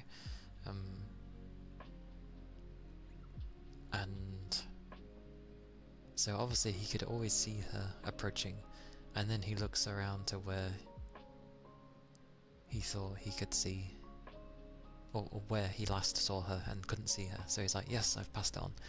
And then obviously the girl ends up seeing her, and is like, what the hell's going on? And he's like, yeah, you should run, because if she gets to you, like, she'll kill you, basically. And it's like, what the hell? And then it turns into that, you know, she gets annoyed, it's like, oh, you only wanted to sleep with me because you're trying to get rid of a curse, like, how selfish are you, blah blah blah. So she starts running, but I think there was a scene where they're all just like chatting, just on like an open park, so to speak, and she's like right in the distance, like so much in the distance that you can't even tell that she is there, because obviously you've got normal people walking around, the area seems safe, you don't think anything of it, but slowly, because they're sitting there talking for like, I don't know, 10-15 minutes, you eventually see that something else is coming closer towards the camera, in the distance, but it's gotten closer, and then eventually she ends up noticing, and she's like, obviously she realised she needs to run for them, and she explains to the rest of them, like, what the curse is. Obviously people don't believe because they can't see her. One guy who obviously likes her, goody two shoes, wants to help. He doesn't know how to get rid of the curse, but he's like, let me help, blah blah blah, and she's like, no, because obviously it's not a nice way to get rid of it, blah blah blah, and she doesn't want to sleep with just random people. But it turns into, eventually she just gets so stressed, and you have this really awkward scene between the guy who likes her and her, and she's like trying to get in the mood for it, and it's just, she's really not, and it's like, this is not too grand. But eventually she managed to get rid of it. She says the same thing, like, you need to run, you need to get out of here.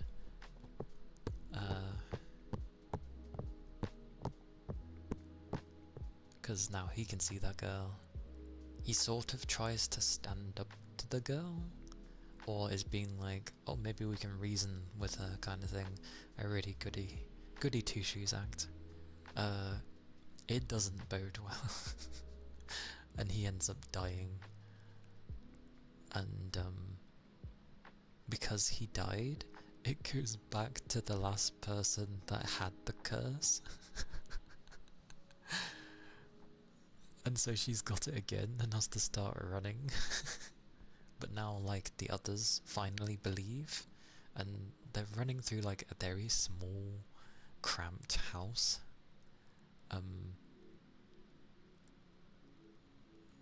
Eventually they find where they need to go, and it turns out, like, you know, it's some abandoned place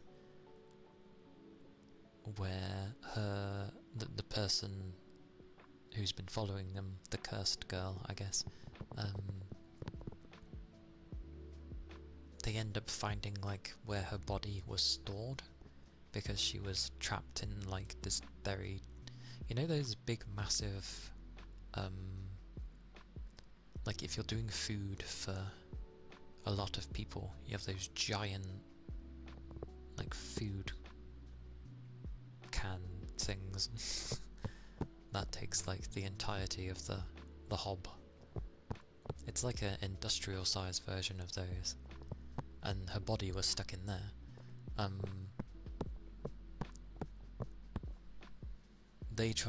One of them tries to distract the girl somehow.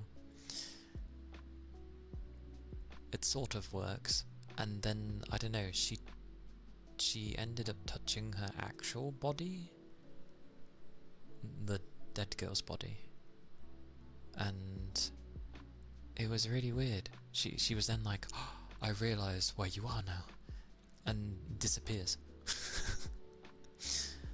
And then her body moves, like the real one moves, and it's like, okay, did she, like, possess her dead, rotting body, kind of thing? It's really strange. Because then she tries to, like, pull in the girl in the thing that was, like, full of water with her, and it's like, what the hell's going on here? And it almost succeeded, but obviously the guy came back and, like, yanked her out of it just in time. I can't remember how they end up defeating her, but it was just very weird.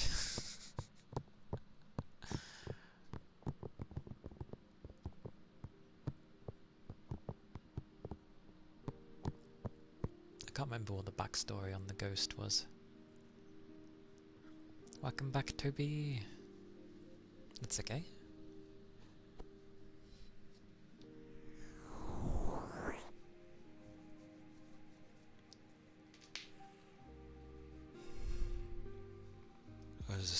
I was reminiscing through odd horror films I had seen, or one in particular that was flippin' daft, kind of. But I can't remember why, like, the girl was cursed in the first place. I can't remember, like, how she died, or like why she was trying to get revenge on people. I think she might have been betrayed by, like, her ex-boyfriend or something. Maybe that was why the ghost was going after people who had, like, slept together, kind of thing. It was very weird. You haven't seen too many because you're a scaredy cat? That doesn't make you a scaredy cat. I'm not too big on watching horror films, to be fair. I'm not very good with them. watching with friends removes the horror. It does help. It does help.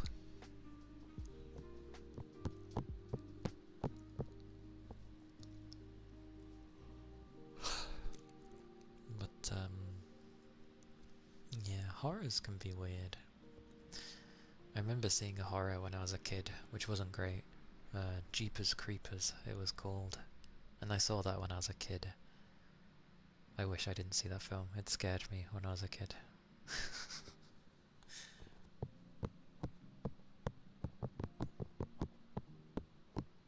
It had a theme tune, which I think was taken from a 1940s, 1950s song, maybe,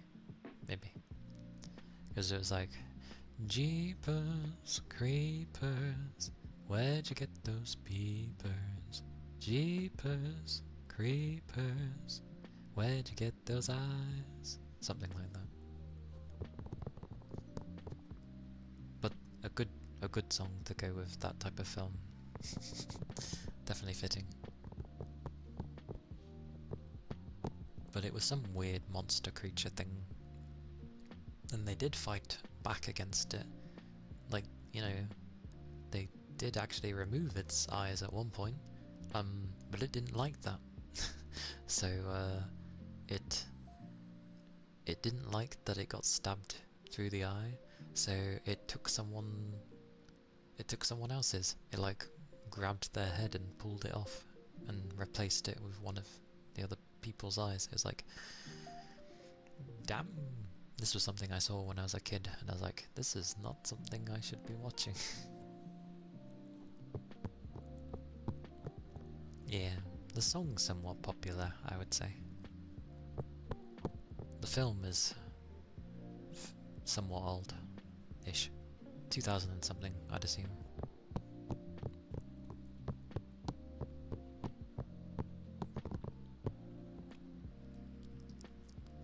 But yeah, not something to watch when you're a child.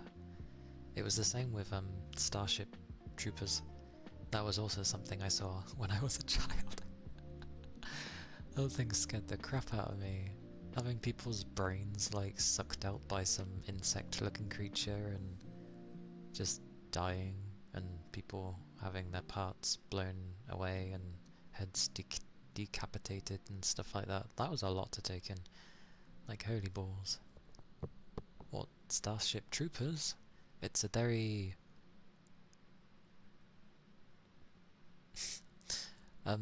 Starship Troopers was basically a very graphic sci-fi film. It wasn't a horror, it was just a sci-fi film.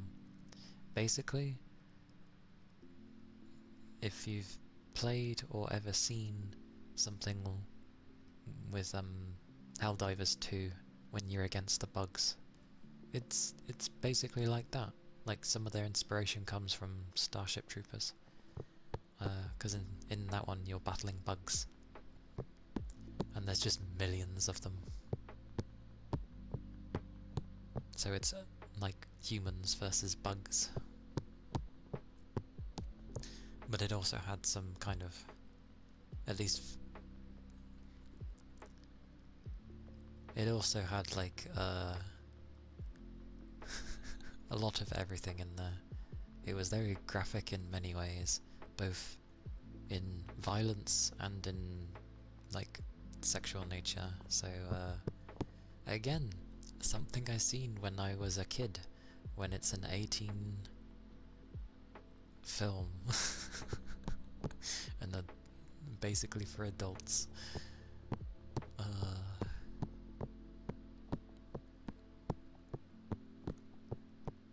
Very interesting film though. Very interesting film. But yeah, very graphic. I think even to this day it would still be quite graphic.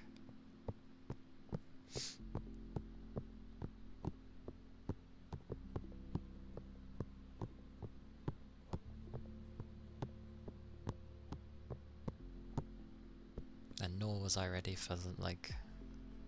Well, I wasn't ready for any of that film.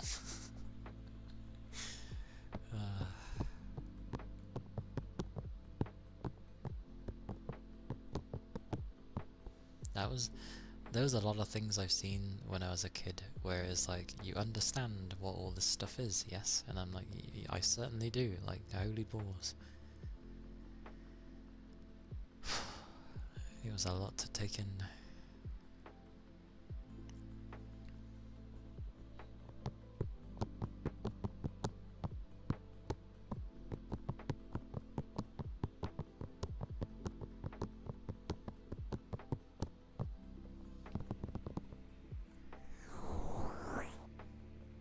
But I did see a lot of normal stuff, so it's okay. The main thing I was bringing up with the horror earlier was just the fact that the main, like, ghost or whatever was always in shot of the camera, which was very unique because most horror films tend not to do that. You know, usually you don't see the bad guy or whatever until it hits a specific point. But in that film, she was always in shot. You just weren't focused on it, which was, I thought, very interestingly done.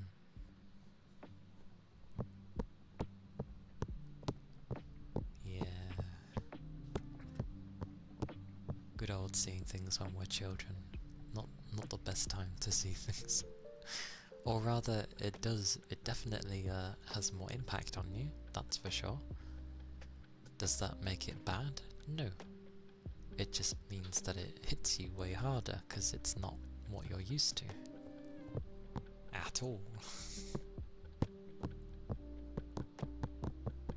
But I just liked that she was always walking towards the camera, because I didn't notice until, like, there was a YouTube video that went through different horror films and was mentioning about how, you know, she was always walking and always there, just in the distance, and I'm like, Jesus Christ.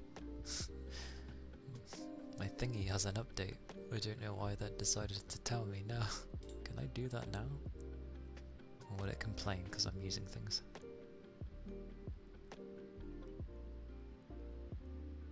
Did it do it? Oh, we'll find out later. Speaking of ghosts, which Fatal Frame did you play? Because they are remaking 2 again? They've remade it once before. The one I played on stream was 4. I played number 4 on stream. Why don't they touch Fatal Frame 1? I know 2 was more famous.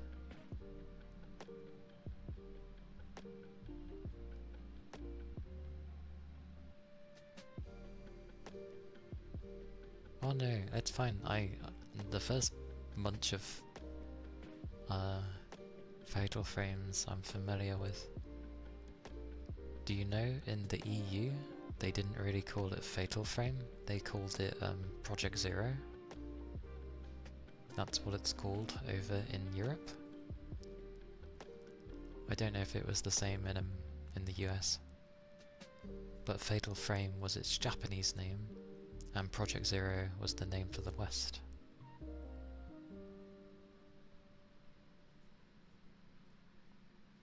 But I don't know why they didn't stick with Fatal Frame, because it's catchy, it's to the point, it makes sense. Like, I don't know why we called it Project Zero.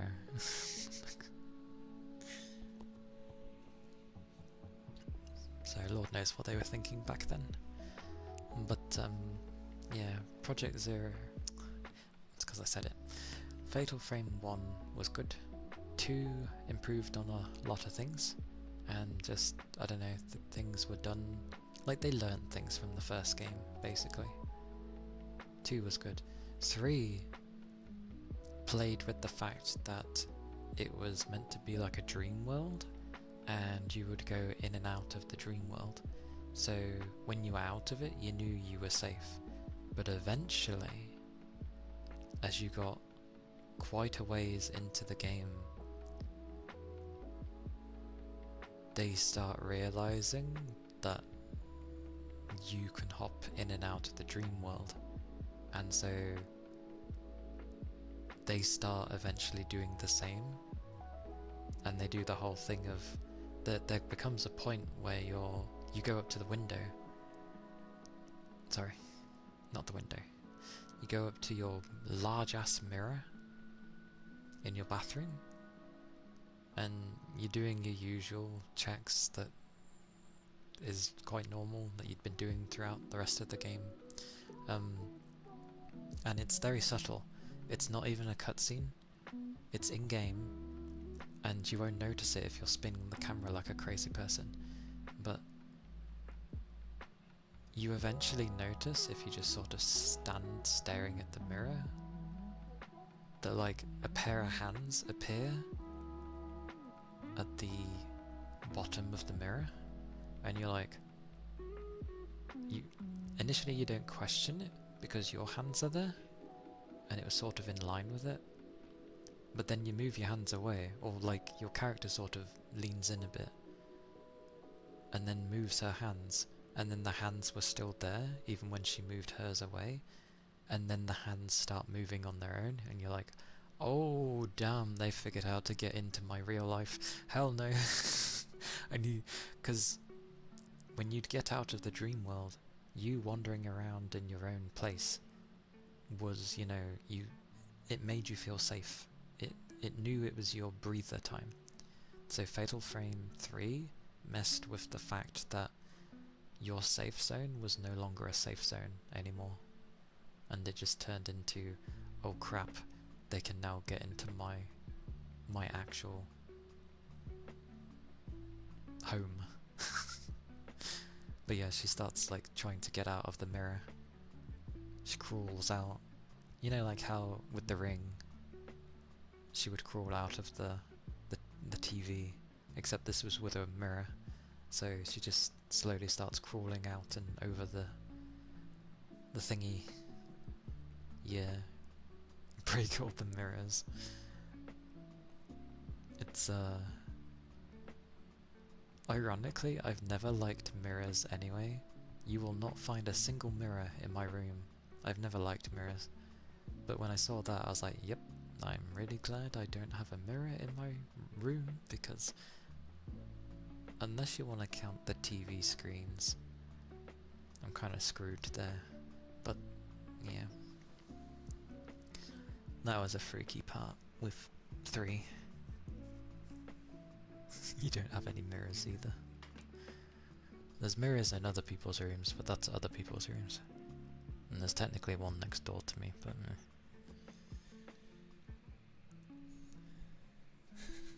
that is true. They're all concocted from humans anyway, although they are based off of something that happened in real life half the time. So there is some truth to them, but having a physical ghost come out and actually kill you wouldn't happen because they're not physical. And even if they were somehow an entity that could phase through things, that means they wouldn't be able to touch you at all. And no, they're not grabbing your like spiritual self and choking that to death. It's nothing to do with that. Nothing to do with that. But what shouldn't be underestimated is the power of a person's mind. Someone can definitely believe something in its entirety if they truly believe hard enough. It is possible. So the human brain is nothing to snuff your nose at.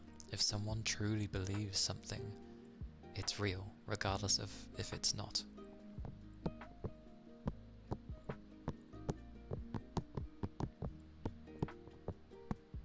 So yeah.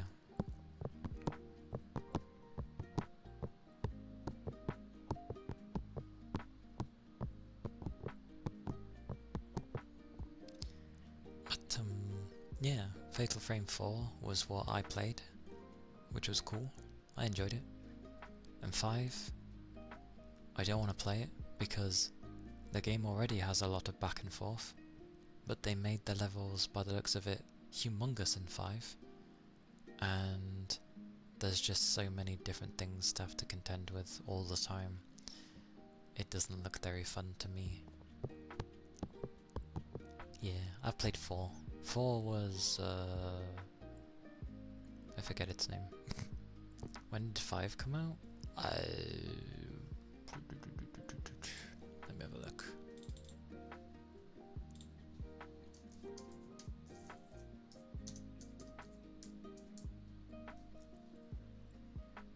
Five came out, at least on PC, 2021, but I think it came out before 2021. So it's been out for a while. 5 was cool though.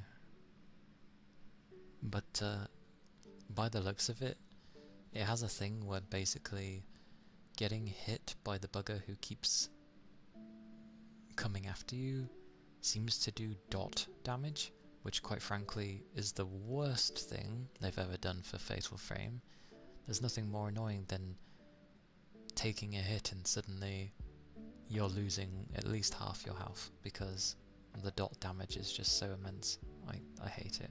And you have to use a specific resource to get rid of that damage. It's ridiculous. So yeah, there are things I didn't enjoy with that one. But 2, Fatal Frame 2 has it was originally on PS2 and Xbox original. Then they did sort of a remaster on the Wii. It's either the Wii or the Wii U. I think it was the Wii. Yeah, they keep bringing 2 over. I don't know if they keep checking to see if Fatal Frame, if people are interested in Fatal Frame and they're trying to like reboot the series every now and again. Like, they make a good atmosphere for the game. The problem is, they stick with the same stuff as it goes through. You wander around, something is being creepy with you. The ghost is introduced to you. You battle the ghost. Rinse, repeat. A new ghost pops up, does something, does its thing. You battle it. It goes away. Like, it follows the same formula. It always has done. But they do make good atmosphere.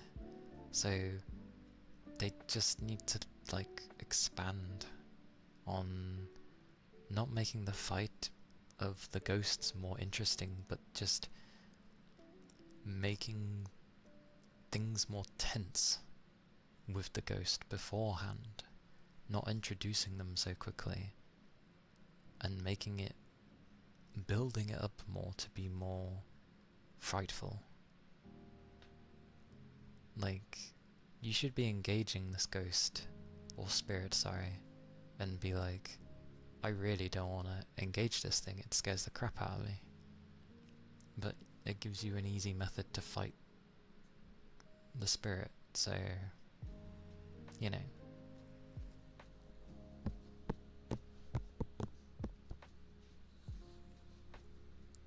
That's how it goes though. Actually has a sale right now. Fatal Frame does.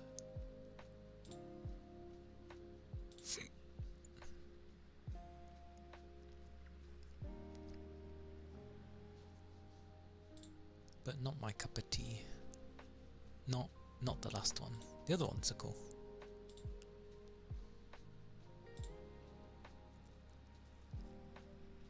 The other ones are cool.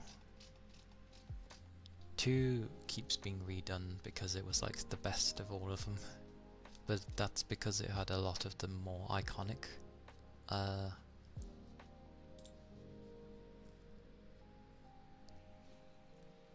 Three was... Three was when they tried to change the formula a bit, so it's a mixed bag for people. 1 and 2 had fixed camera angles, for starters, like the old Resi Evil games, so you couldn't move the camera, you were just moving the character through the level. So some of the angles would give you different feelings. But in 3, they decided to finally do the third person camera, so you are now right behind the camera. It was, sorry, the character, and you are following the character and controlling them that way. So a bit of the tension was gone from there. And yeah, 3 was okay. It's been so long though. Like, the entirety of 3 is a bit out of my mind. It's a bit harder to try and get to play 3 because you can only really get it through the original consoles.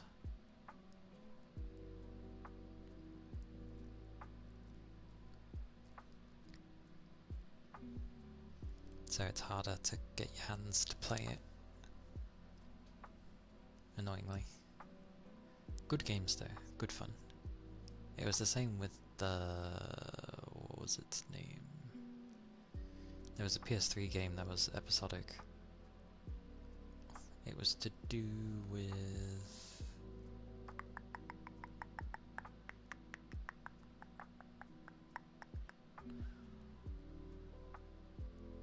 Siren Blood Curse. Yes, it was the Siren series. That was also a mixed bag. The ending was certainly interesting.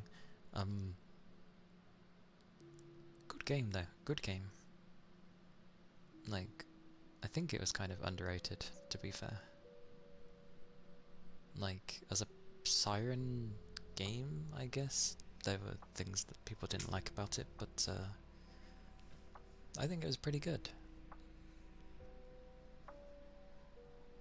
It was like episodic stories, like literally episodic, so they would release a new chapter, you'd play it, and then next...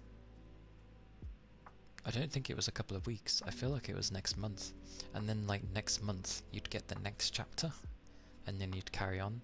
So basically they had so many chapters they had already got ready to do. Well, sorry, they already did like 6 chapters before they released the first episode, and then they would release the first one, and while we were going through them every either few weeks or every month, they had time to work on the rest of the other chapters. But it was a very odd game because you basically everything failed. It got like halfway through the story and everybody died basically. And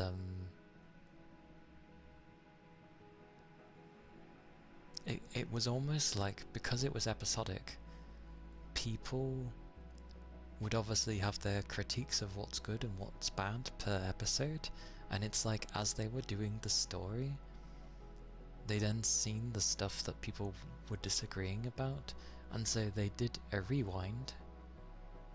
Like basically the cult had won and done whatever they wanted to do, but because of that it reversed the time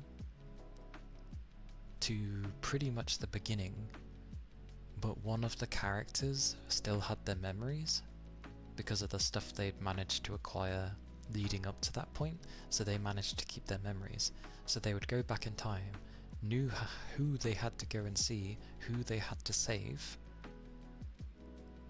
and then we got to the final outcome where some people still died because it was inevitable, but we still managed to save the day, kinda. It was a very strange game.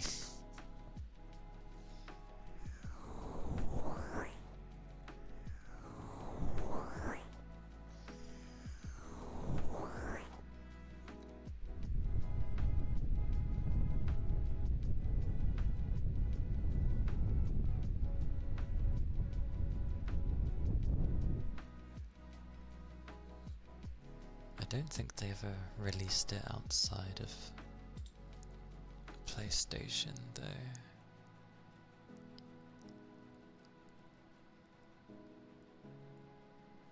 Let's have a look.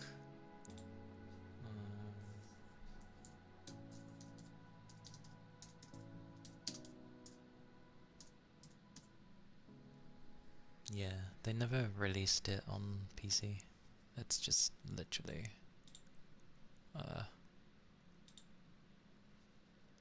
it was just on PS3.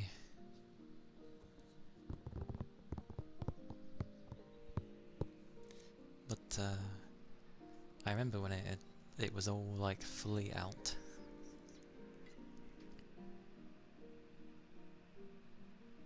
Yeah, the guy did save a few things. The ending was funny because it turned into like literally the level design was the sky and everything around you was a kaleidoscope, as in, you know, the effect of a kaleidoscope where you'd find one of those like things to look through and you twist it and it does the kaleidoscope thingy with the pretty colours and the rainbow colours basically. Yeah, it was a level designed like that while you were battling the god, the bug god, that the cult was trying to resurrect. And effectively it was the rain that was causing the curse, and there wasn't really a way to get rid of it. So what happened was the main guy, because you did switch between characters, but the main man who ends up battling this god beats it, and then, you know, some of the cult members that were still alive were like, basically, we'll just do this again, like, we'll keep doing this until we eventually win. And so what happens is the guy ends up staying in the cursed town or village to basically keep fighting everything. So everyone else kind of makes it, or the ones that were still alive make it, but he's like stuck in there fighting forever to make sure that they don't win. And it was like, okay. Okay.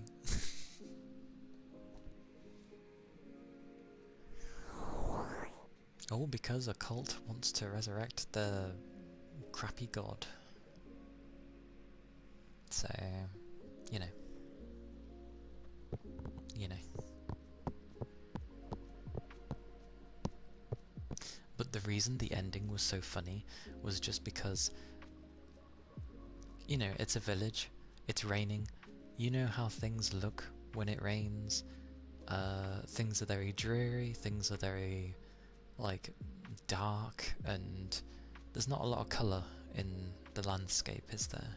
And it's a village full of death, and a Japanese village at that, like an old rural Japanese village, so there's not a lot of colour happening.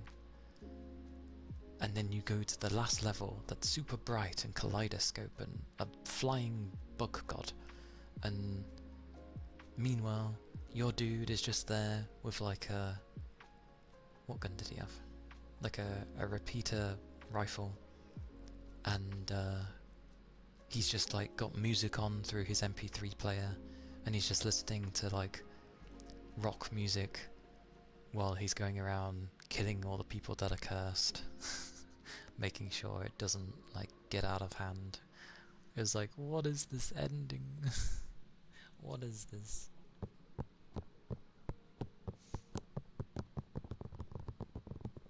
I think they explained why they couldn't just burn the town, because someone did suggest just burn the town, but apparently that wouldn't stop the curse.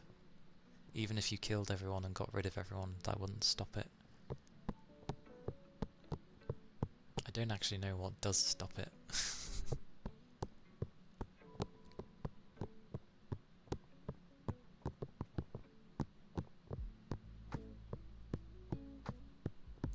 But I remember everyone had fallen asleep and I was watching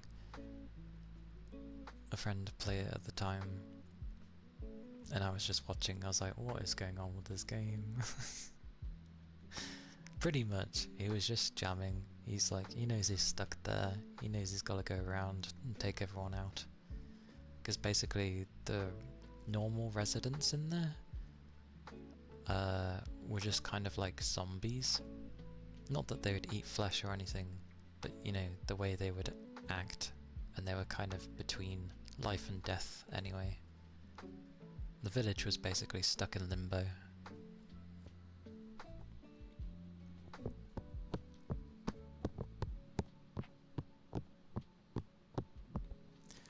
But hilariously, the reset point when someone reversed time was one of the cultists.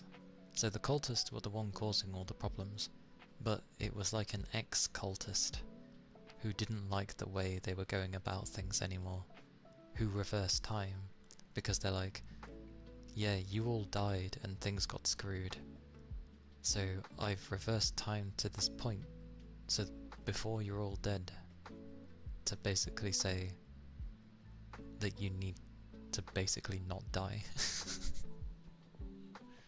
Else things get screwed.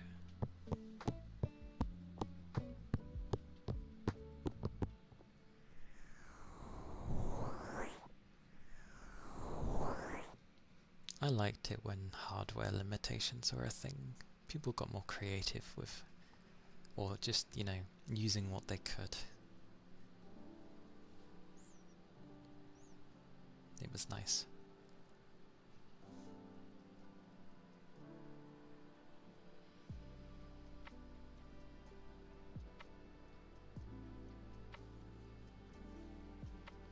Wonder if my wish list works.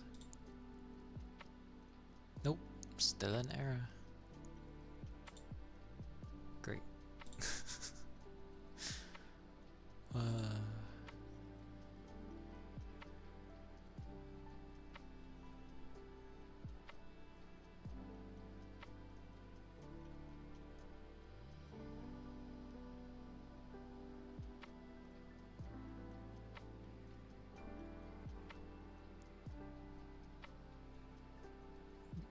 Kind of.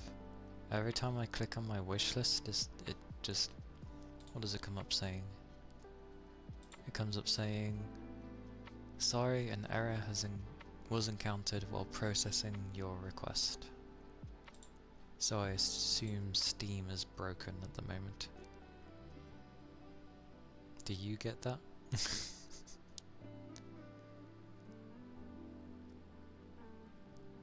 Might ask Pem as well, because if he's based in Britain, I want to know if it's just a hour thing.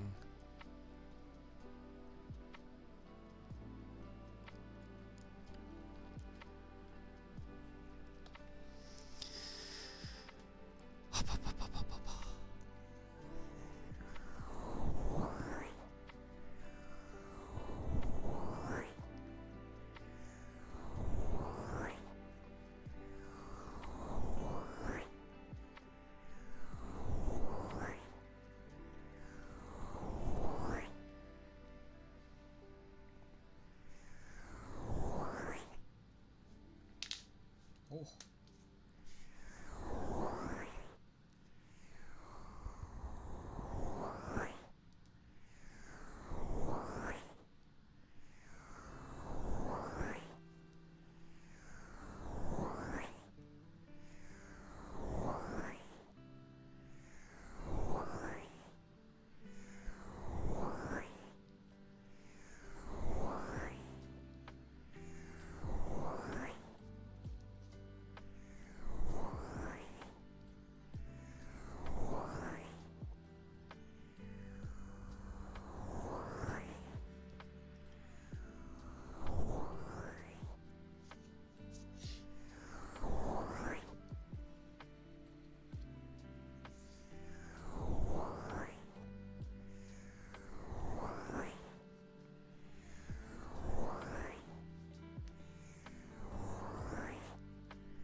5 hours.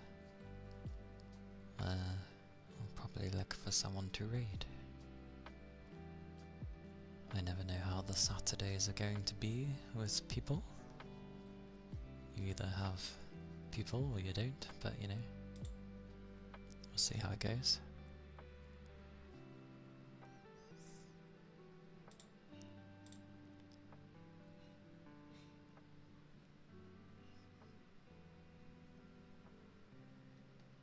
Oh wow, literally.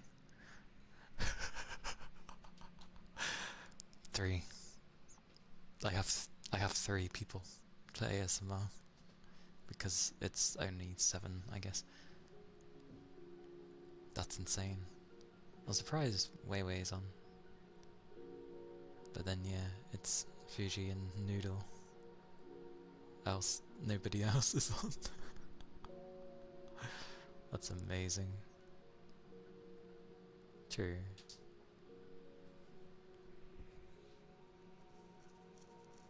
Noodle with a crazy looking outfit though. That's barely containing her. But fair enough. Oh. They both started at roughly the same time. Actually, all 3 roughly started at the same time. That's insane. Okay. Thank you for being here, baby. I appreciate it. And thank you, Rain. Yes, it was 5 hours ago, but still.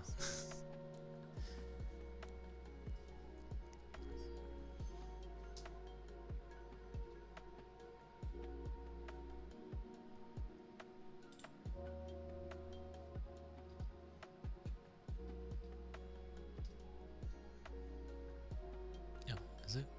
Let me.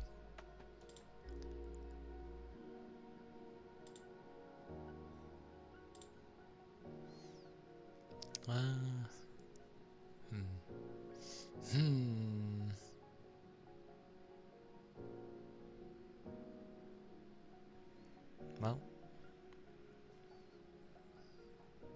guess we'll read Fujifu today. Why not?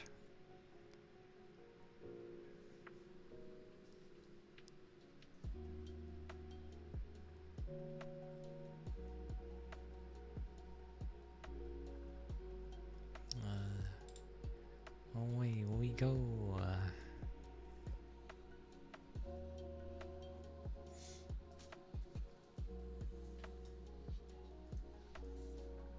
But yes, thank you all for being here.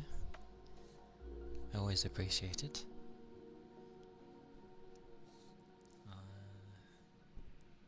Yes, that is the raid message. No problem. Yeah, I can understand that, so that's fair. Do take care of yourselves. Keep your liquids up. Make sure you eat if you need to eat as well. Eating is important. Ah! My chat keeps moving. Trying to like select things. God. Okay. I think that worked. Probably. Yeah. We'll just say it worked. Thank you. Do take care of yourselves. And thank you, Toby, for the spammage of links.